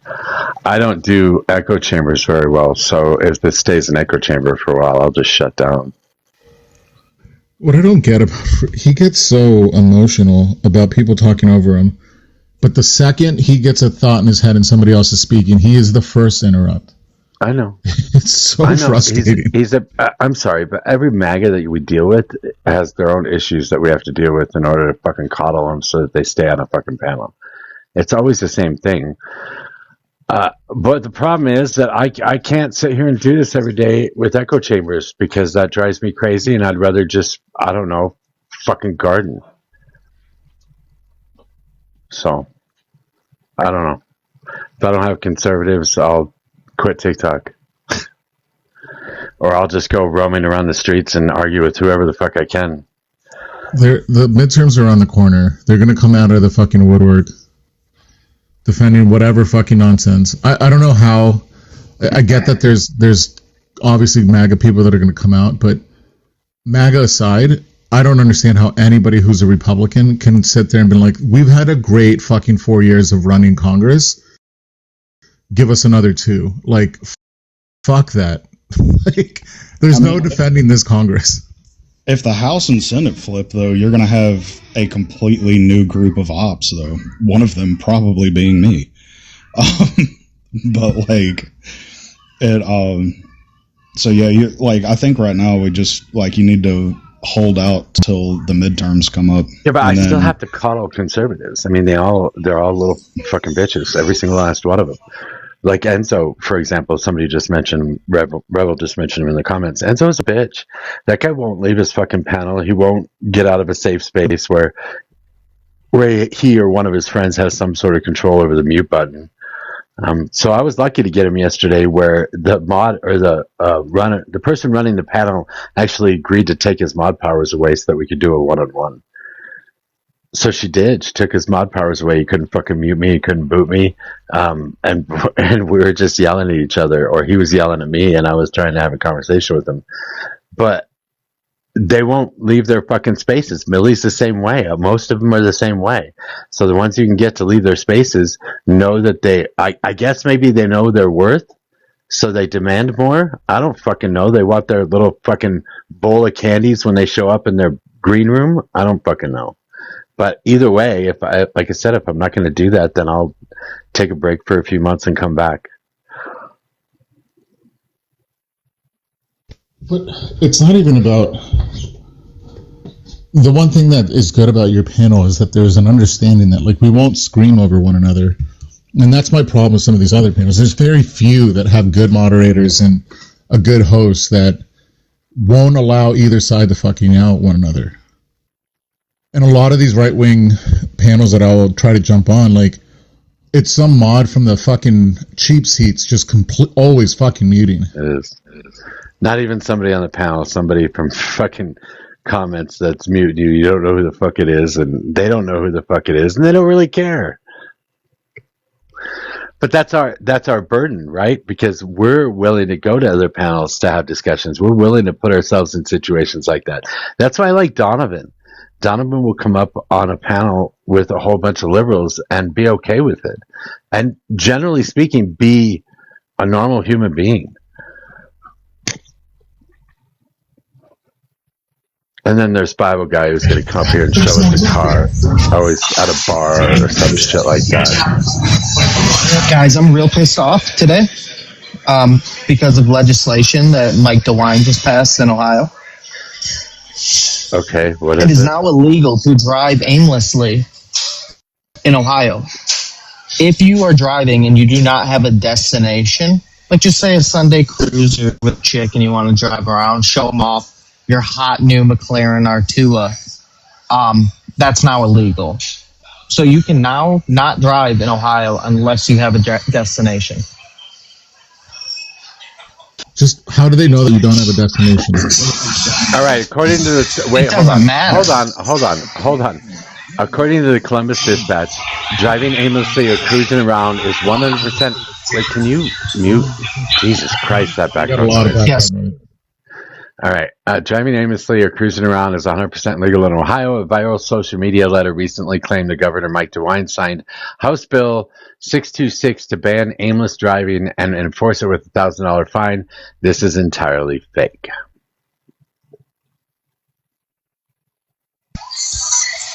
Well, I stand corrected then. I'm glad I came up with this panel and got the real information, though. And that's what these lives provide. Accurate information. So thank goodness for Mojo. That's why you guys should send him coins, because he just saved me from getting pissed off. You can drive aimlessly. You're okay. Gosh, you have no idea the amount of aimless driving I do, Mojo. I'm pretty sure I understand. Oh, no, we do when you call us from your Cybertruck all the time. I would say about 90% of my driving is aimless. Don't you imagine?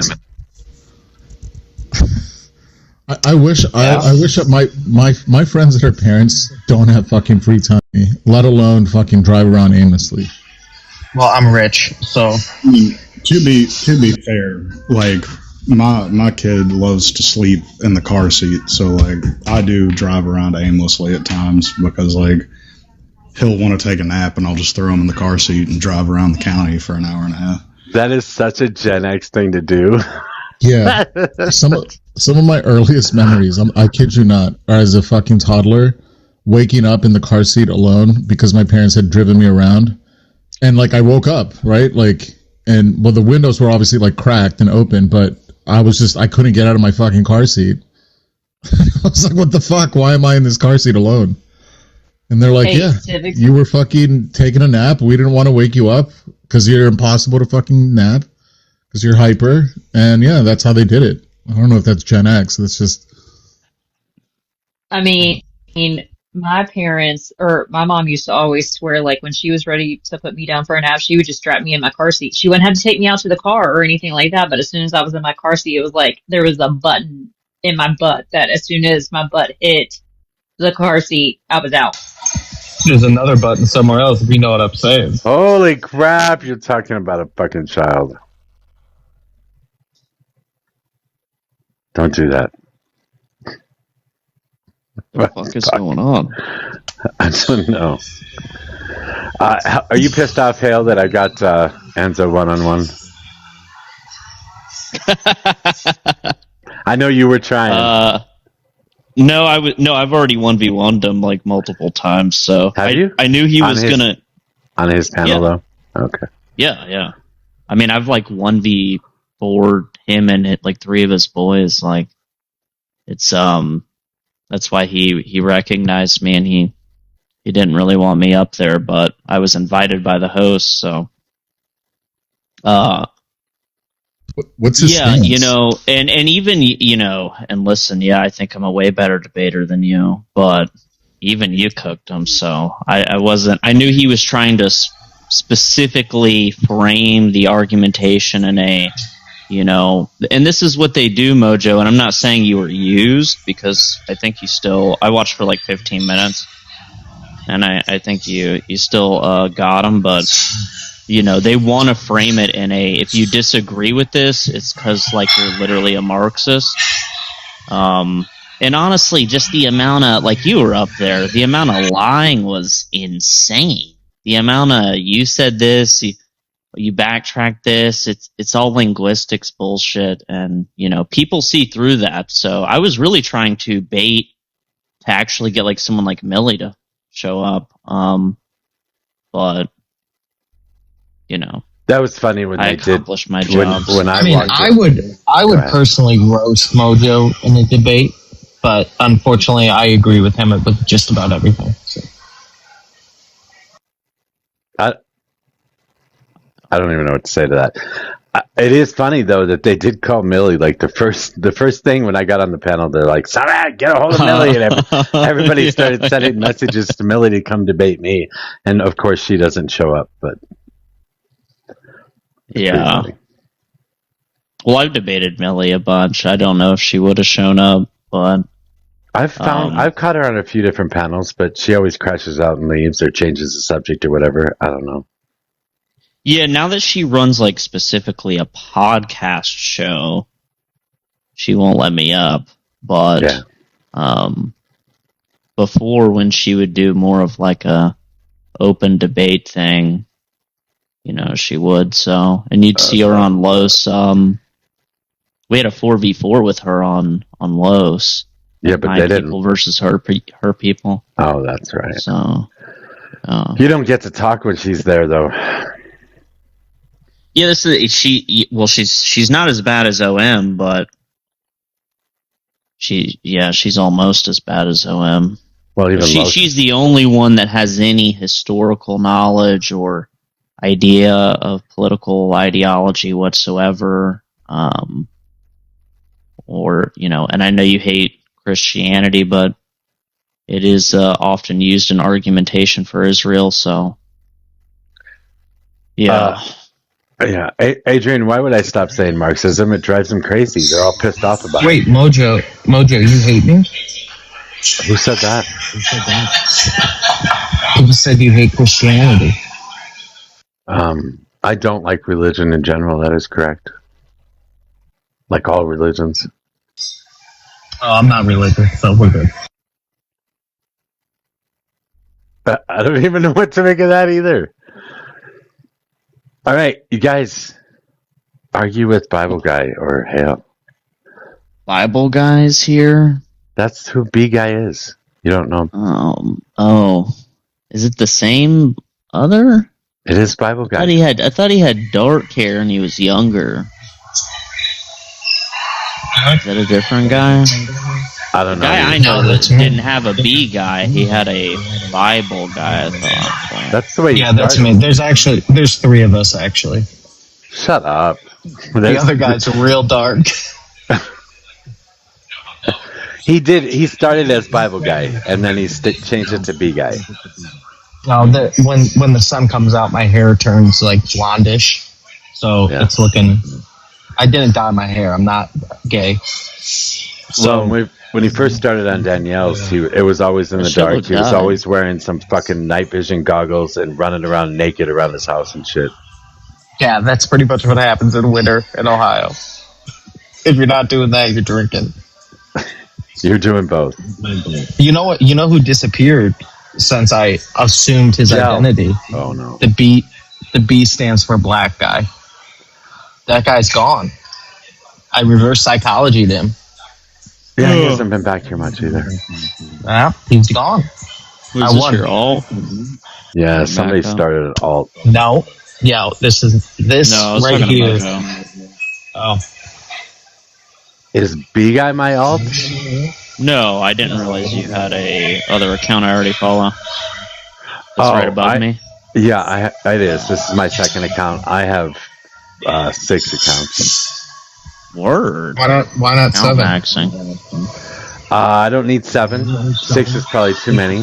One of them is why didn't you go to 7 if you've already been to 6? Because I don't need another one. I probably don't even need the 6th one. Then why do you have it? Because I wanted one that was completely private that nobody knew about. I know about it. No, you don't. Yeah, I do. No, you don't. You guys, so Facebook recommends me. Listen, I have conquered AI. I have AI so confused that it thinks I'm a gay male on Instagram. All you guys, every panel I'm on, if the host has a Facebook sends me a suggestion to friend request them. Do I have a Facebook? I don't know. I don't right now. I need to start one. What's your mission here, Mojo? You know what? I'm gonna interview you for a change. We're gonna flip the script. Can I answer as Mojo? Mojo, let me answer for you. This is you're gonna be wrong. Let me try. Okay, so I'm gonna refer to Mojo as Mojo, but you're gonna respond for Mojo, right? That's all right. Yeah. Let's get real schizophrenic here. Okay. Yeah, let's do ironic. it, bro. That's ironic. Look, he's schizophrenic, just so you know. AI told me. Mojo. No. What is your... No. Listen, Mojo, I'm talking to other what's Mojo. up? Okay.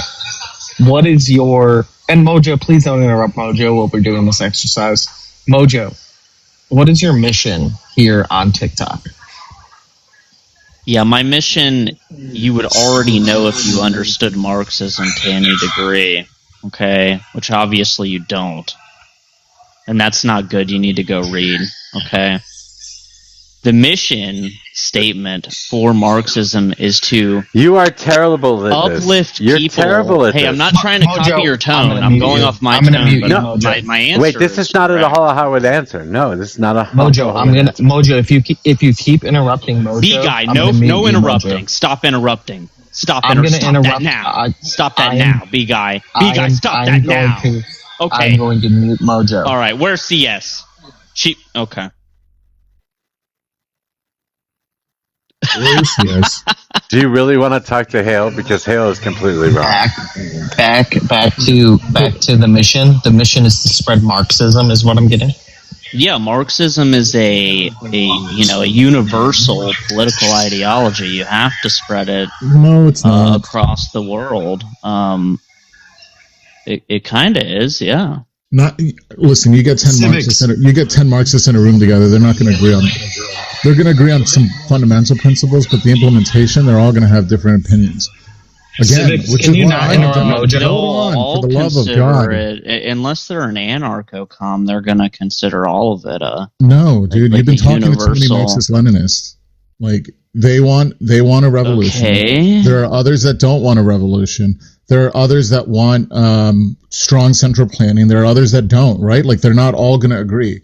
The one thing that they will agree is on what Marx's basic foundational theory is that there is a bourgeoisie and a proletariat. Right? There is an elite class that is exploiting the working class. That, on a fundamental basis, anybody on the left is going to agree with. Okay, I mean, I was going to get to all that, but I've did it much never quicker. met a Marxist that's not a universal, kind of approach to Marxism, right? Civics, can we let Mojo describe what his mission is and stop interrupting him on what his mission is? Yeah, for real, we need to... That's kind of rude. But Thank you, CS, I was just calling for you. Can you get these guys in check, please? First of all, I think we should tell, before CS has a complete meltdown, I think we should tell her what's going on here. Do the Mojos agree? Listen, I called for her to the panel. She knows when I do that, that means I need assistance with the guest. Hale? And No. Hale. Hale's Knock it off. not here. Knock it off. Yes. Hale, No. knock it off. All right. CS, I'm done. CS, what's happening here is Hale is Mojo right now and is explaining. She knows that, brother. She got she picked up on Okay, the she joke. got it. All right.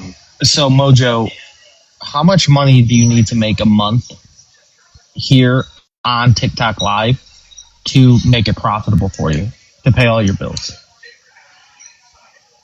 Like, what's your Wait, target per profitable month? or pay all bills is I'm gonna you're right. I'm gonna say per month, like, just shy over like 2.3 million. Okay. Yeah. So 2.3. Are we close to hitting that yet? Yeah, we've ramped up the advertising in a non-capitalist manner, in a wholesome Chungus kind of manner instead. Chungus. And people have been gifting me before, and I'm getting a lot better at trying to. Marx said that we should capitalize and be capitalist in a system in which we have to operate under that to uplift and give to the proletariat so that we can overthrow our current system, use capitalism against itself. So that's what I'm working on. I'm doing a good job at it. Okay, and what are your goals here for this live moving forward? Yeah, the goals are to convince as many people. I don't know why they're doing this. Dialectical Hold on, Hale. materialism as possible. I'm gonna mute the host here if he doesn't let Mojo talk without interrupting. You're good. No, you're good. Just make sure you keep using names, okay? Make sure to address people by their name, and you're all good, dude. So Mojo, what have you been more successful on, YouTube or TikTok? Listen, the YouTube, it's gaining some traction. We just recently did a debate on there, you know, and I upload all my stuff there. As of now, it's kind of like a library for my catalog. You know what I mean? So Okay. we're gonna keep pushing it. TikTok's the new wave. You got to get in with the youngins. You know what I mean? And yeah, that's Guys, what we're I doing gotta right go. now. I got a really important person here with me. Bye. Okay, this isn't an airport. You don't need to do that. You don't need to tell us you're leaving. Stop advertising on. Get out of here. That actually made me laugh really hard. On a Can different I bless? I wish I could gift the person that just showed up for him. I really do. you guys, this is a completely different thing. Are any of you guys like Christmas tree light aficionados? Like, Do not mention Christmas. Do not mention Christ around here. Be quiet with that. I don't want to hear that shit. LED is the way to go. yo, Yes. look at what. So I'm still in the process of like cleaning out the house that I bought. And I'd like y'all know that. Look at what I just fucking found. Better be one of the ceramic Christmas trees with the little things that you plug in.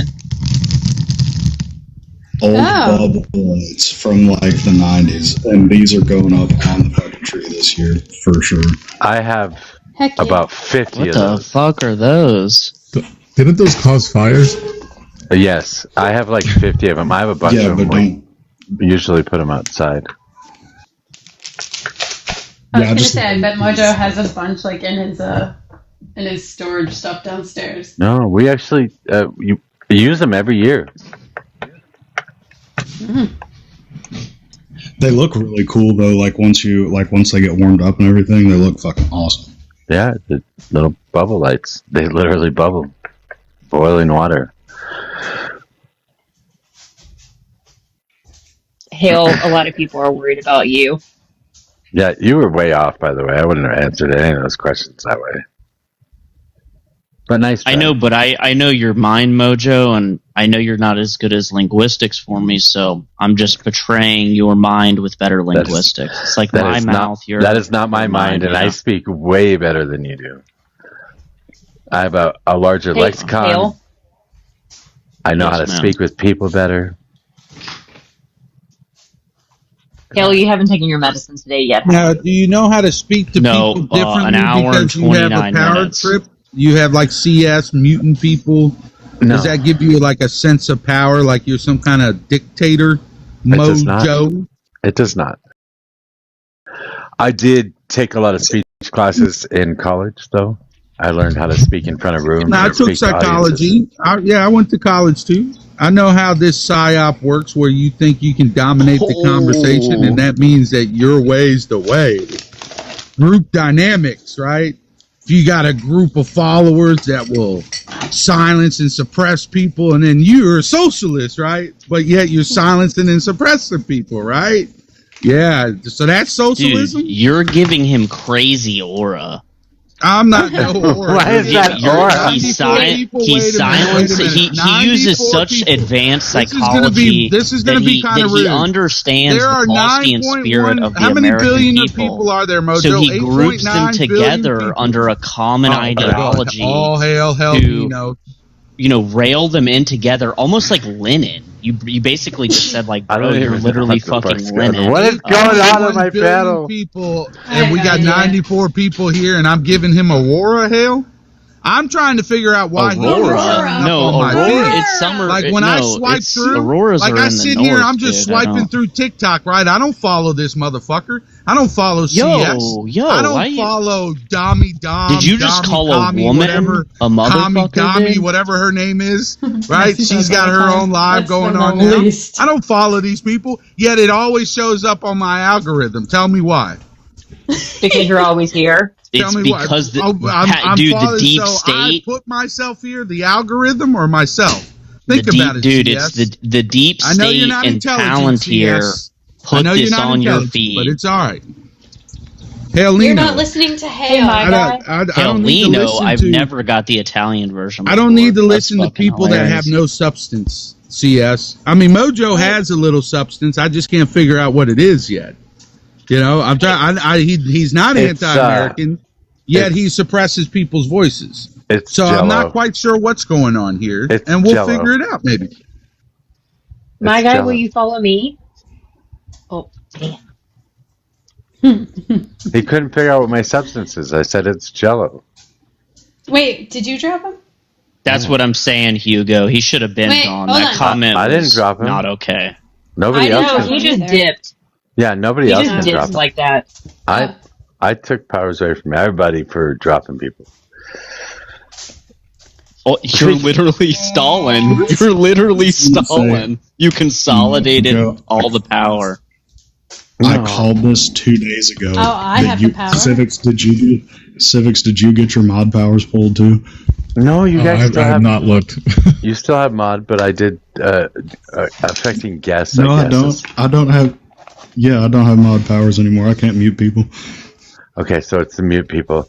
See, it sucks that they put that in the same category as bringing people up and down.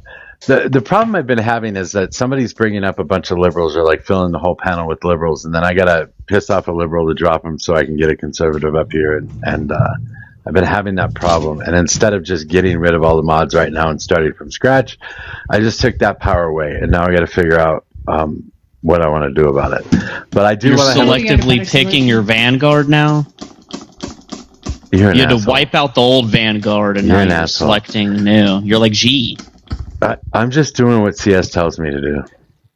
Yes. Oh, yes. oh. You're like. And we'll revisit okay. the mod thing. We'll revisit the mod thing. There's just, I'm sorry, but there's way too many mods. And like I'm gonna get shit for it, and I hate saying that, but it's because it causes more issues when there's more mods, and then we have to say, oh, don't bring anyone up or do this. So there are people who like responsibly do that, but there are newer mods that don't know how it goes, and I don't like having the argument, and then it gets us into more trouble. So it's just easier to just I figure it out. agree, but you can't win that award 3 years in a row, unfortunately. So I don't know who will Well- get it this year, but Well, I don't know. Whatever I will do if I don't win. Guys, we need to focus on Hale right now because we have him at 2 times speed for another hour, and that's it. I'm actually enjoying Hale right now. Hale, I like you unmedicated more. New Fadakin? I appreciate that. What the hell is a Fadakin? I don't know what a Fadakin is. But Pallet, we will revisit all of this stuff. Just we're trying to figure it out and put out some fires first. You guys haven't even been muting anybody, so I wouldn't bitch at you. I just don't know who's bringing people up, so. Agreed. No, I just made the joke like 2 days ago though, where I think You really we were did, though. Yeah, and I was just like, Mojo's going to remove me and Civic's mod powers for no reason. Mojo, can you only see who blocks somebody? Is that the only like report that you get? I don't get reports. I can see it for like a split second when somebody brings somebody up or somebody drops somebody, but it's only for a split second at the top of the screen. So if I'm not looking at the screen or I'm away from the computer, I have no idea. I can't look back to see who it was. Is there a way that you can like screen record and then like you could always go back and check it? No. They don't show up in the TikTok recordings. I mean, I might be able to. No, they don't show up in the TikTok recordings, and I'm using my main account. So the screen record I'm doing is on my 4th account. So it doesn't get those messages either. So I can't see who did it if I'm not actually staring at the screen at the time. So I don't know.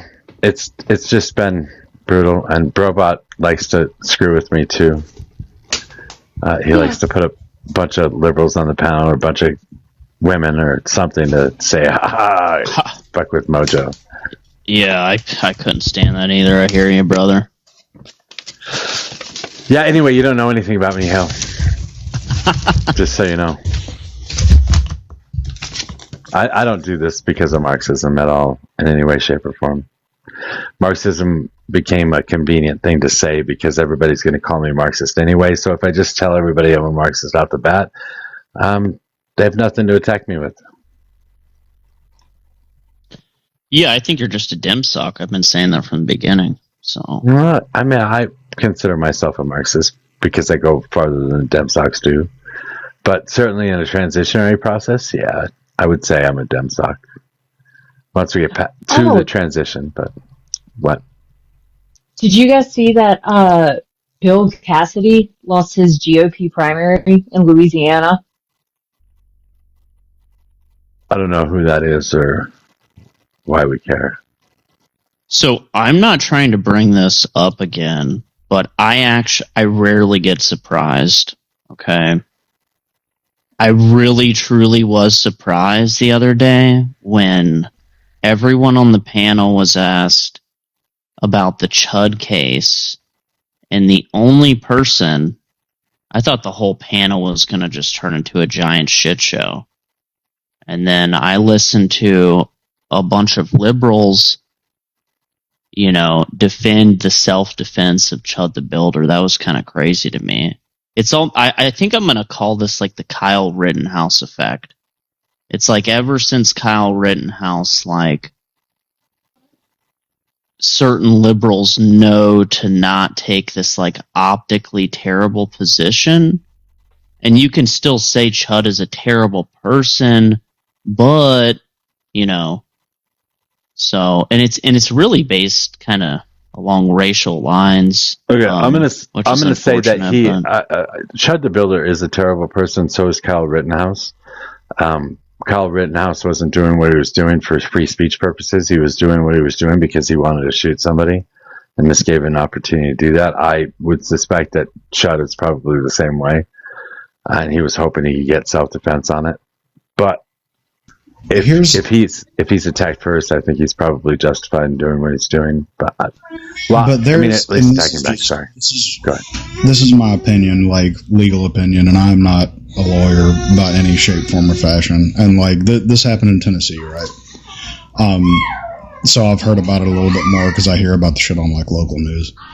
But there is a difference, in my opinion, from what happened with Kyle Rittenhouse to this, because like the Chud dude made a shit ton of posts about like he can't wait for somebody to pop off so he can like shoot somebody.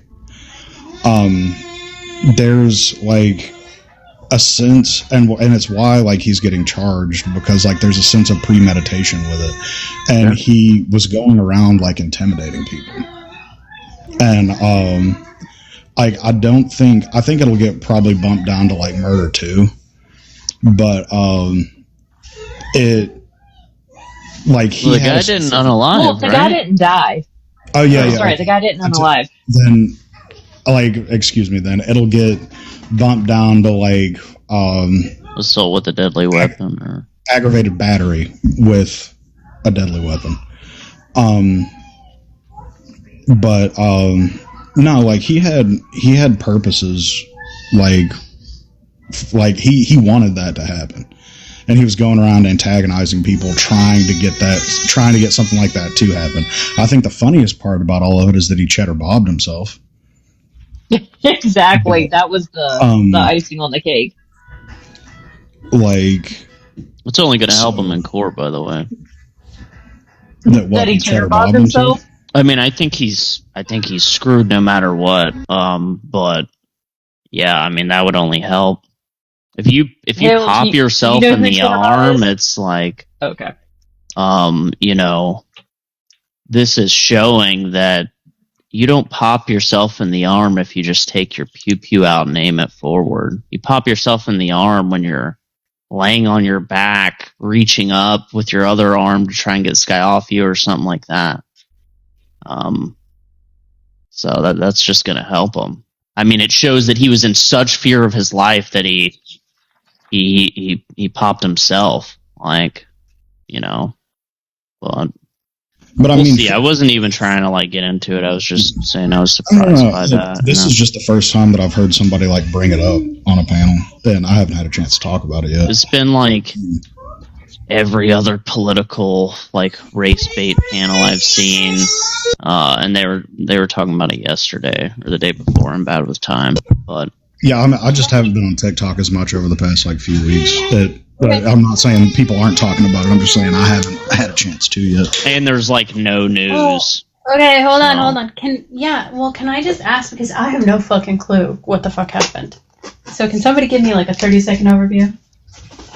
Because Hale, I think you're going to Go ahead, Paladin. than I'm going to. So if you want to explain it, and Yeah. A white dude really likes saying the hard R and is really. He originally got fired from his construction job because he was in a road rage incident and he yelled the N-word at the people recording him, and he got fired. So then he was like, you know what? I'm going to try and make like a kick career out of this because I'm really pissed that I lost my job for freedom of speech, etc. And yeah, so he just walks around and listen, I've seen a decent bit of his clips. You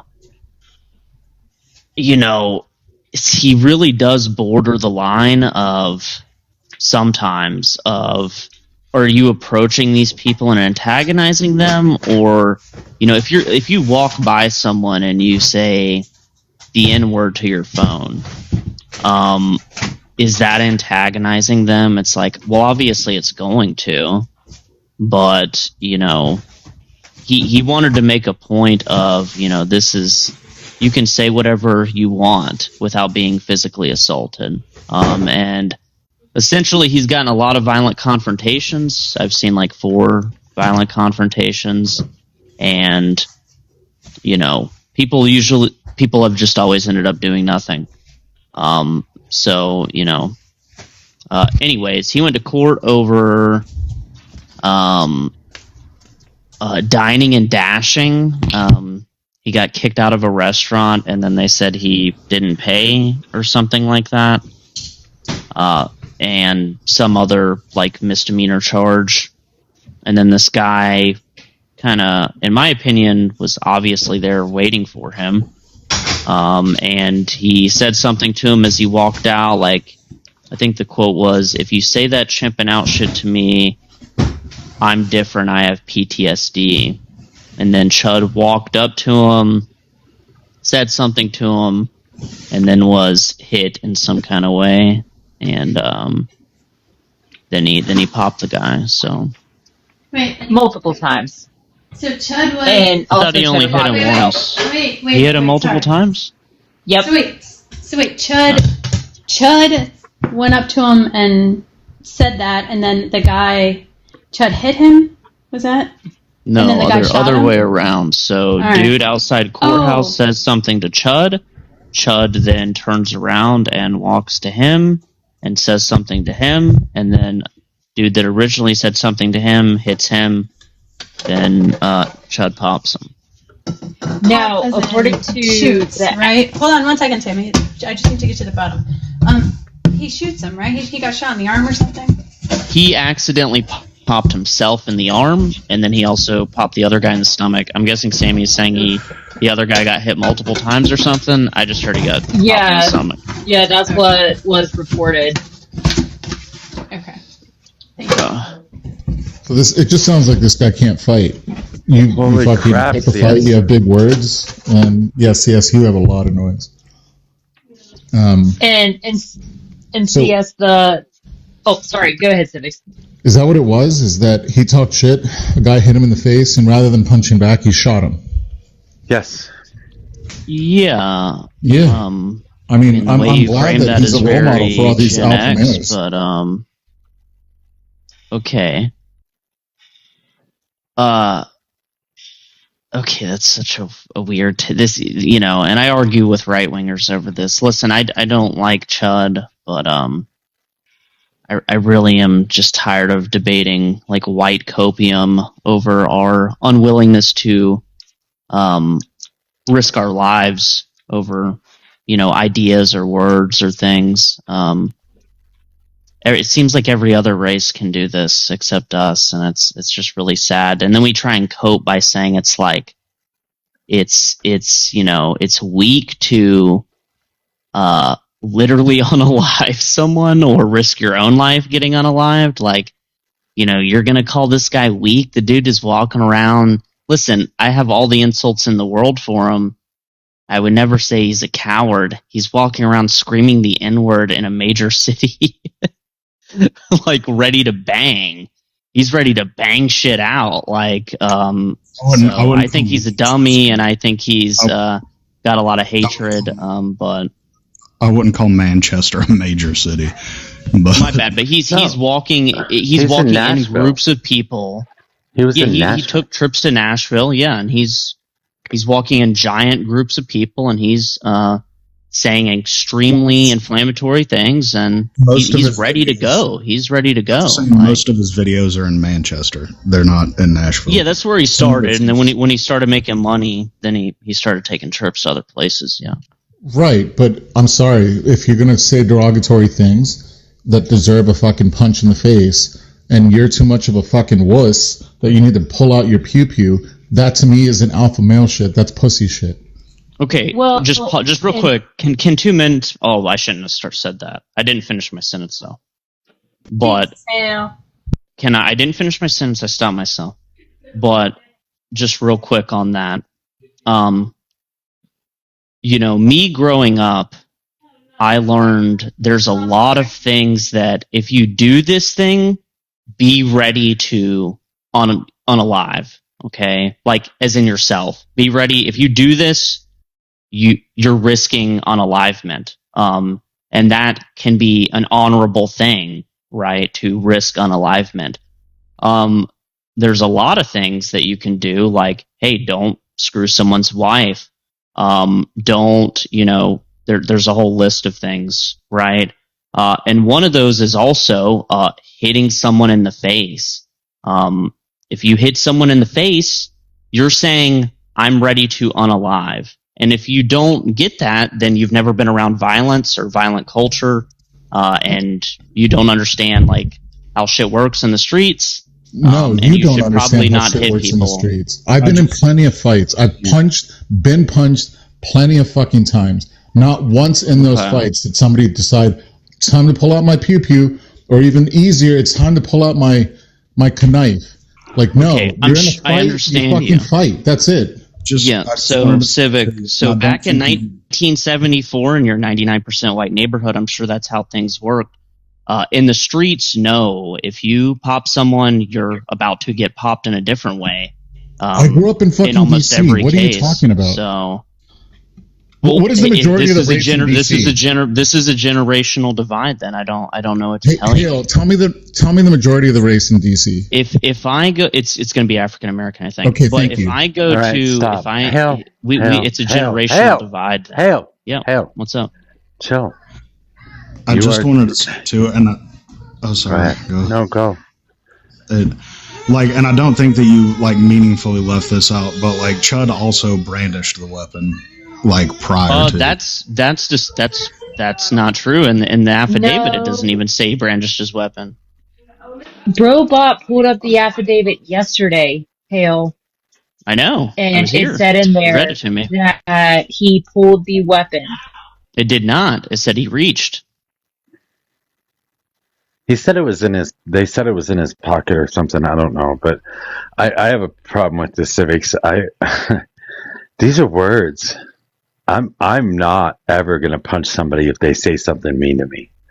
I think that's terrible. That's a terrible way to react.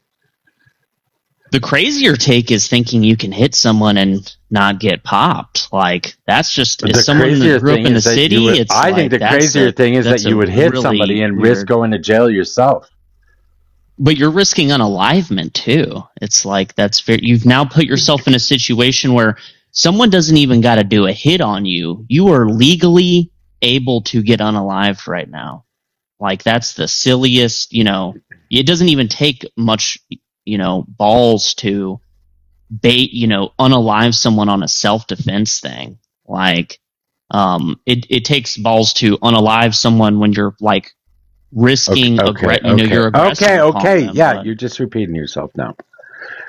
I don't. It's the old saying, sticks and stones, right? I don't understand why anybody takes that much offense to somebody calling them a name. It just doesn't make any sense to me. Why would you put yourself at risk because somebody called you a name, whether it be at risk for unalivement or for going to jail or for having charges pressed against you or for getting sued for doing damage to the person? I don't even understand why do that. Just walk away. Who cares? Chances are you're never going to see the person again. Also, do people know that just showing your firearm is not brandishing? Or else everyone open carrying is just brandishing all the time? In an altercation, showing your firearm is 100% brandishing. It's felony menacing. I'm not going to debate you on that, but my understanding of it is raising it above waist level. Thank you, Sammy.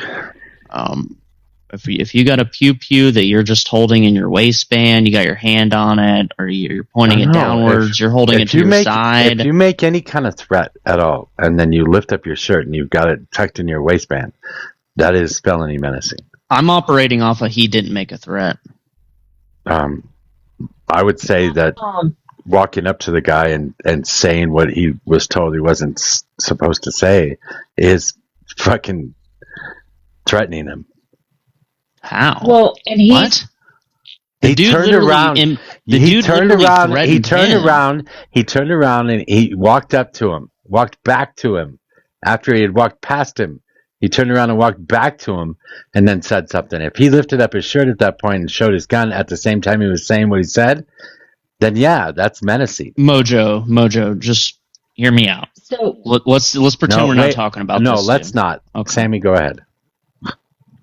So, just to piss off Hale. Not only, though, is he facing attempted unaliving charges, he's also facing employing a firearm during a dangerous felony, aggravated assault, and reckless endangerment with a deadly weapon because multiple shots on surveillance video showed that when he discharged the firearm,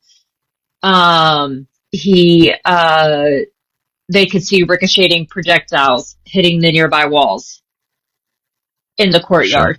Sure. All right. Yeah, that's normal. Yeah, when you're getting the book thrown at you, they're gonna hit you with all that. So, but Mojo, what I was saying, if someone threatens you while you're walking by, and you turn around, lift up your shirt, and show that you got a firearm and say, do something. Is that threatening them? I would say yes. After they just threatened you? Yes. That's illegal shit. That's illegal shit. No, how is that illegal? What? I would say it's menacing. What if you're open carrying? I don't understand. What if you're open carrying? I would say it's also menacing if you turn around and make a threat to somebody. Even open carrying. You're not making a threat. You're saying, hey, you just threatened me. Do something. Okay, so any person that open carries will tell you that if there is an altercation going on, you walk the other direction. You don't stop. You don't try and help somebody.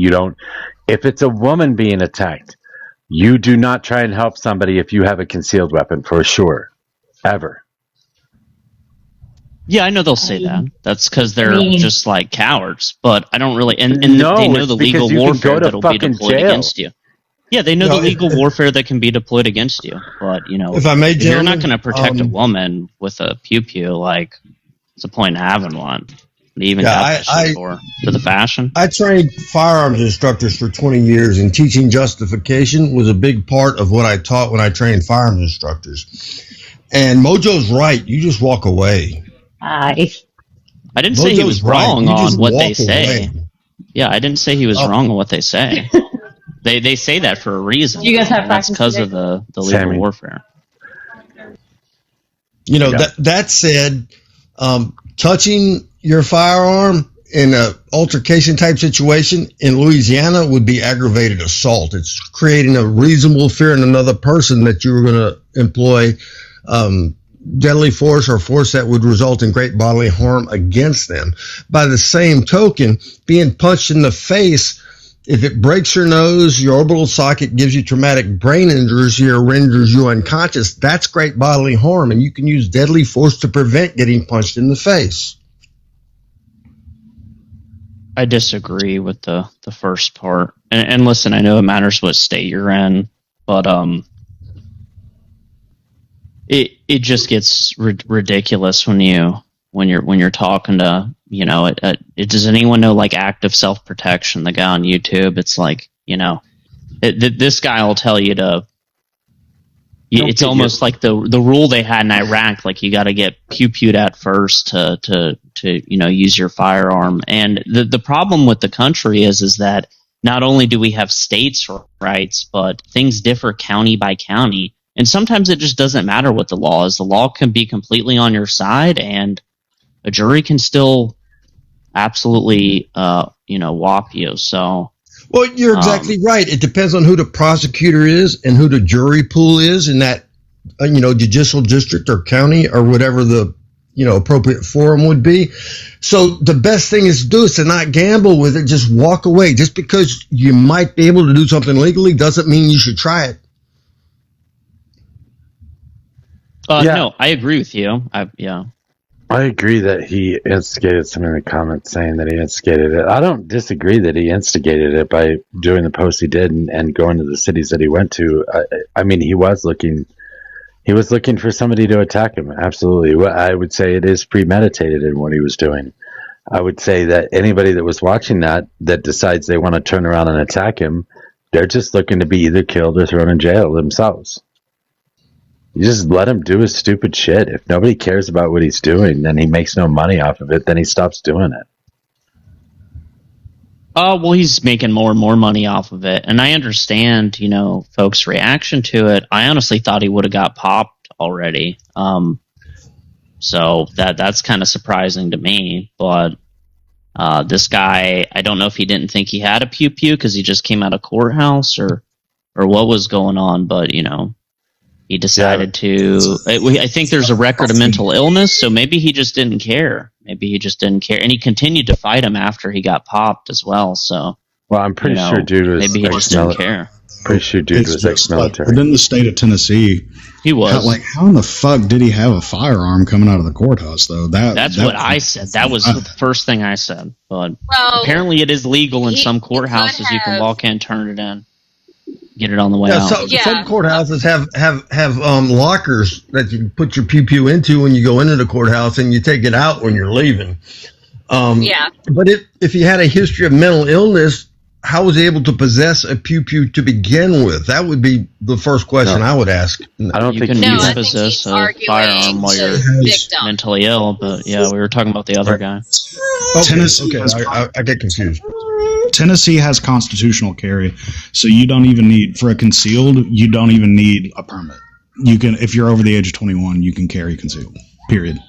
And I'm guessing they're like a stage 5 standard ground state as well. Yeah, Tennessee's also. This is also a uniquely American problem. We know this, right? Yeah, we have all right, Mr. Like, different races and. No, it's not even that I live in Canada. We're hearing that from a Canadian. Not that I only live in Canada. This doesn't happen anywhere else in the world. Yeah, no, I understand. I just like giving you a hard time about living in a much better country right now. Civics, when you told dudes the other night that you lived in Canada, I just cringed. I'm like, oh, fuck, I wonder if they're going to say something. Well, that guy was full of shit. I understand. He was misleading, right? It's just like, oh, well, then why do they have so many private insurance? It's like, I told you why they have it. That's like your dental, your eye vision, all the other things that aren't covered by the universal healthcare system. Like, that's why people have private insurance. I had pulled up a document for that. It's like, why does Medicare have Part D? I pulled up a document for that and was waiting to see if he was going to push it any farther, and I was going to, I don't know, even share it on screen if I needed to, I suppose. He was pretty ridiculous in his assertion. Yeah, sure, most of the people have private health care, but it's for, like, dental and vision and shit like that, yeah.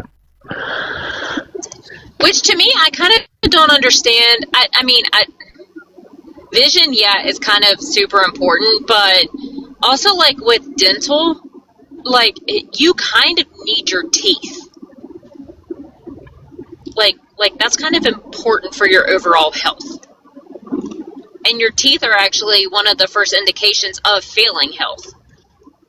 Well, yeah, I was kind of wondering about the phrase universal health care. Does it mean we cover everybody, or does it mean we cover everything important for everybody? I would think the latter. I think that's what it's supposed to be. So it would naturally, in its best form, include dental and vision. I agree. I think it should, as well as mental health. Yes, absolutely. That was now, always. Go ahead. Sorry, Civics. I'll be quick. You're the one that has the universal. That was always Tommy Douglas's vision, is that every Canadian has full 100% coverage. Dental, health, vision, all of it. They were able to settle on your health. Again, those are being distributed by the provinces, but there's a reason why in this last leadership race for the Social Democratic Party, now he's trying to push for democratic socialism. He said, no, Tommy's vision of every Canadian has that coverage, that's what he ran on. That's why he won. Hopefully that's why that party starts to gain more seats, but they are pushing for dental and vision. And right now they passed the bill for pharmacare, so your pharmaceuticals and your dental, but your household income has to be under $120,000 a year. So it only covers a percentage of the population.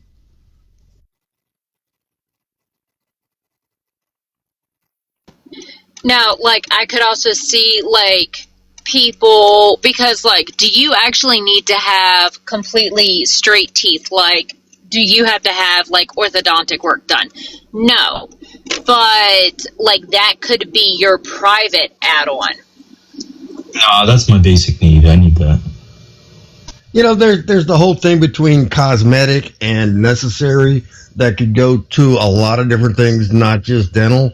But I think that's an important distinction to make, because when resources are limited, we don't want to be spending public resources on things that aren't necessary for good health, just for cosmetic reasons. Well, crooked teeth and how kids are just ruthless causes extreme emotional distress. So I think it's necessary. No, that's a luxury.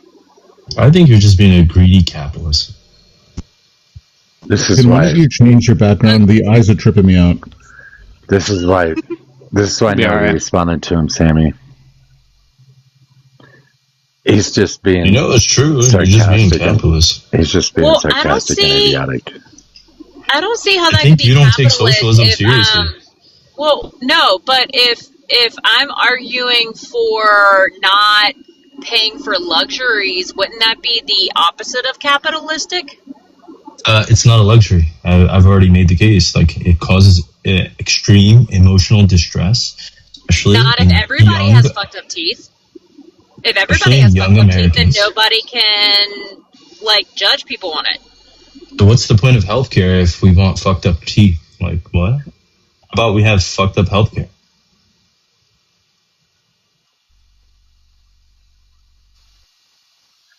Anyway. Well, I guess socialism is just too hard for us to take on.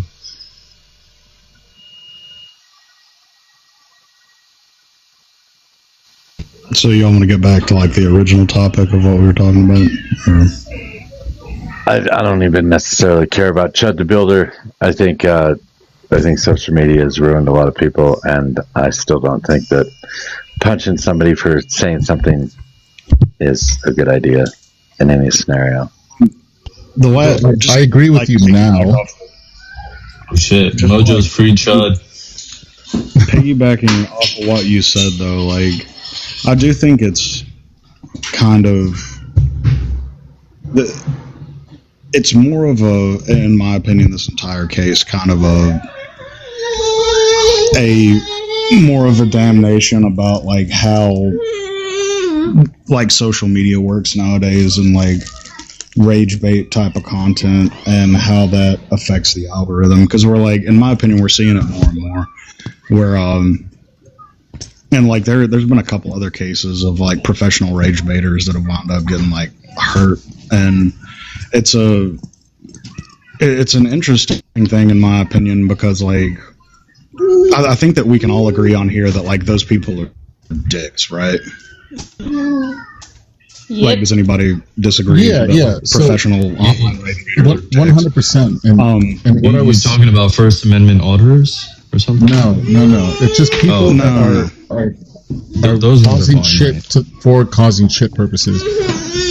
Going around and dropping the N-bomb in public, like there used to be a time before people were brandishing their pew-pews that if you kept doing that shit, you're looking for a fight, and not an unalivement. You're just looking for a fight. Well, yeah, that's fine, but legally, right? We're just saying legally, he should be like protected, right? I would argue that Easy is a professional rage baiter. Okay, whatever. This would just be running from the point. I accept the whole consequence thing. It depends. This isn't me like rage. Easy baiting. This is the case. Easy is an amateur. He's not professional at anything. That's true. Mojo can't help but comment. He'll run away. He'll run from like, outside smoking a cigarette. I'd be like, hold on, let me comment on this. All right. Anyway, speaking on Palette, what do you have to say? Speaking of just like specifically the Chud case, I think it depends on like and we'll have to just see how it plays out in court. But I think there was extenuating circumstances with the shit that went on. Bro, we have rappers that unalive people in Walmart. And they get off. Like the baby, not even attempted. I'm not the baby. I'm not saying that like he's old school the baby. I'm you're from North Carolina, yeah. All right. From Charlotte. Sorry, Palette, my bad. I know. I was just saying that, like, I'm not saying that he's not going to get off. It just depends. Like I said, it's going to depend on how like the court plays out, because like I don't think any of us have seen the like the CCTV shit and stuff like that yet. But it okay, like, I get what you're saying. I just think it's an interesting thing to talk about, like more of an endemic issue about like what we as society will accept versus like what is law currently. Because it like even in other like political frameworks, it depending on like how you view like aggression and stuff like that, it I just think it's real. I think it's really interesting, and I think it's going to cause, not this specifically, but just like overarchingly, a conversation within society about like what we view as acceptable speech. What, like, no matter where you lie on that, because like I do think that it, like, we're going to have to make a decision as a society about like acceptability of certain things, because like there's even towns that like don't allow cursing like out in public. I think this like, is going to move it. I think it's going to move it towards more free speech, honestly. And it might. Like I accept what you're saying. Actually, it probably will. But like even Virginia Beach, Virginia, it's like you can get a ticket for cursing on the beachfront. Mm-hmm. Yeah, but those are like local kind of ordinances and stuff. Yeah, like but that. I'm just saying it's going to like, be different with like social media and how it's evolved. I think that it's going to have to become like either a national and or like worldwide conversation. Because I mean, I think that you would agree with me at least that there are people on the internet that like go out looking for trouble, like for content engagement, and like we need to, as a society, figure out if that is okay or not. I think it is like not something that I would recommend for people to do personally. However, it ought to be protected, right? Yeah, if I recall correctly, the current jurisprudence is that things that would be classified as obscenity are evaluated on a local level, on what's reasonable at that place and time, not by some national or international standard. Okay, yeah, sure. But ultimately, when it comes to like these type of cases, when it goes that far, right, actually get like a pew-pew, then it's going to just go up further through the ladder, right? This is now like a First Amendment kind of question. If somebody is threatening me with great bodily harm by raising their hand, I am not escalating it because I have a pew-pew.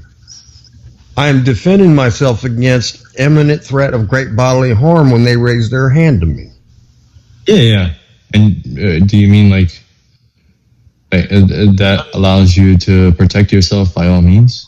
On the other side of this, though, at what point do we draw the line of like, because everybody's human, right? Everybody has a breaking point. And I'm not saying that this happened in the Chud case or whatever, but like, let's say that somebody is like following another person, like has them on camera, on live, whatever, and they're just like badgering this person, just following them around. The other person's like trying to get away, and then at some point that other person snaps and not even like throws a punch, but like let's say turns around and just kind of like tries to fake the dude out or whatever. Like, is that then like an acceptable reason for that person that originally instigated that altercation to then shoot that person? I think this will go into like harassment or something else. Right? Most jurisdictions in the United States contain some phrasing that the aggressor or the person who brings on a difficulty may not claim self-defense unless they have withdrawn from the situation in a way where their adversary knew or should have known that they wished to disengage from the encounter. So if somebody pursues you when you're walking away, they're bought and paid for. But I mean, that's what I'm saying though, because like that, I think both of these arguments, like the one that you're saying, Easy, and then the one that you're saying, Louisiana, like both of these are applicable in this situation. And I think that it's going to raise a lot of conversations in the future, like, and like what I'm just originally going back to, I think this is something that is more caused by social media than this just like specific situation. Mm-hmm. Would you agree with that, Easy? Yeah, I do, for sure. And then it's going to push the envelope so that we do get an answer. I mean, whether or not we're going to take a more controversial opinion. Dude that got shot should be charged with assault. Yeah, without a doubt. He absolutely should. Now, I don't think I have the details of this particular. No one really does except for statements. Yeah, and I think the general rule, if we just say like, okay, let's say if this person just said the N-word, right, and this is like enough for somebody else to like get riled up and then they defend themselves, I think that should be protected. Like face value. Like, I think that due process would normally demand that in most cases where somebody gets unalived, that it be heard by a jury, that charges be brought, and that a jury ultimately get to decide whether or not it was justified. I don't think that should be a situation where somebody's just not charged. That's a question of fact, I think, for a jury.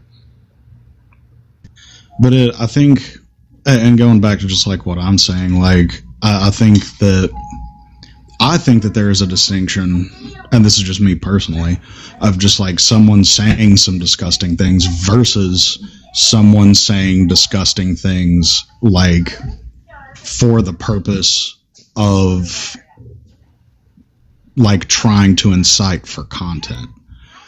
But again, that's just my opinion, because like it goes into what the purpose or what the person's like intent was. So I guess like you could look at it as like somebody going out looking for trouble versus somebody saying something out of frustration or anger. And that's kind of to me that's kind of an interesting question about like where do we need to demark that specific line of like what ought to be okay and what not ought to be okay.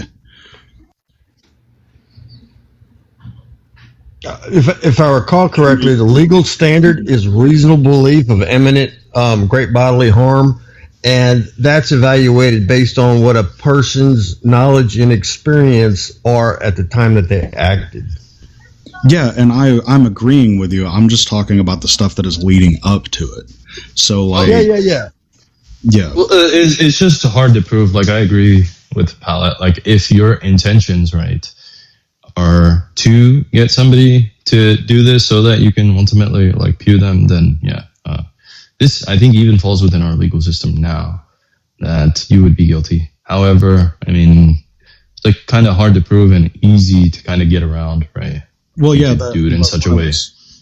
And yeah, I think that we have like extremely broad and vague laws on it, where like, because I mean, you can look all over the United States and see cases that will go back and forth, like whether guilty or not guilty, with pretty much the exact same extenuating circumstances.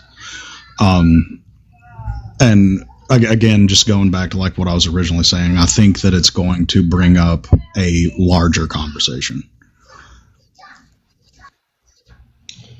You know, there's probably speech should be absolute, and like I think there's going to be some particular case where it may get pushed again, and that may also affirm that I don't know if you're looking for trouble, then no, but this guy is kind of like he's like really out there, bombastic, but I don't really think that.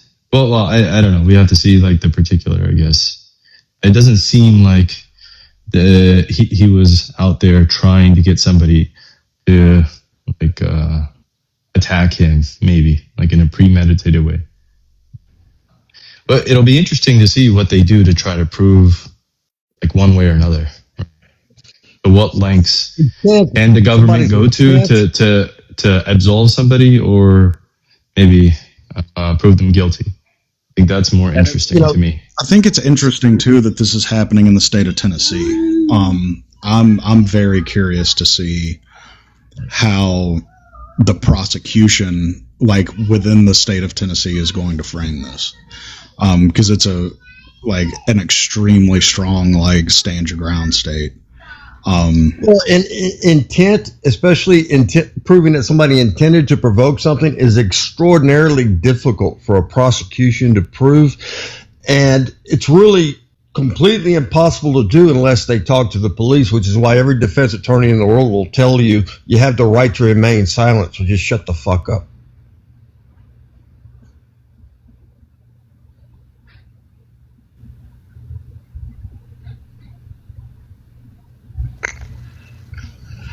I think we have a lot of opinions for something that we don't know the full details of yet. Yeah, I'm not making a definitive claim on like if he's going to be found guilty or not, like especially with where the trial is going to take place. But my whole thing about it is I just think like it is going to start raising questions about like stuff with like social media intent. But yeah, I don't know. To not step away or to change the subject, but there's a Ebola outbreak in Congo and Uganda, and Uganda is calling for a declared global health emergency. Awesome. I saw that, and it was more cases than there were in like 2013, I think it was. Did we? Yeah, Did we bore Easy to death? Like he left. No, he just couldn't center himself enough. You're boring me to death. But yeah, in civics, did you see that at least, I think it was 8 Americans have been exposed to it? That's awesome. Jesus. That's not one that you want to fuck around with.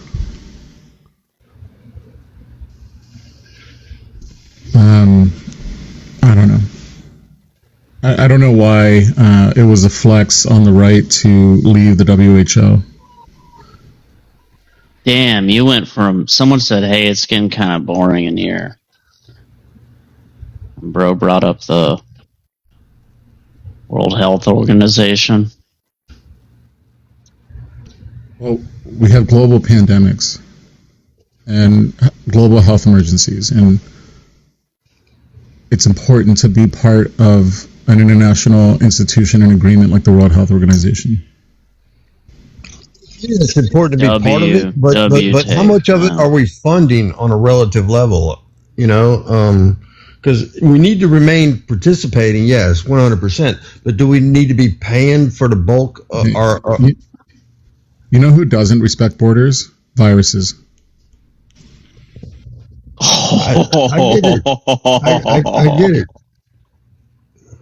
So and really, I'm going to call you LA.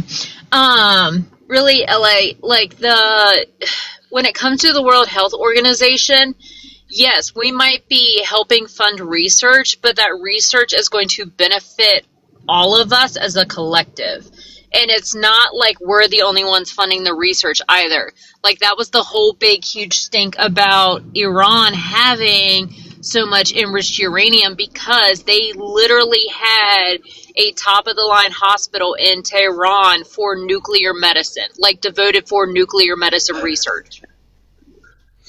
Yeah, the dollar amounts are probably inconsequential to us, but I'm not familiar with the dollar amounts. So can anybody, what was our contribution to that?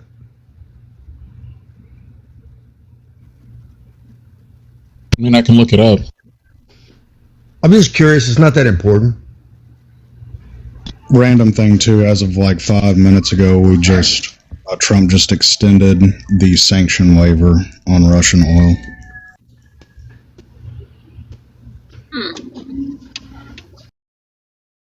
I'm just saying, it'd be moments.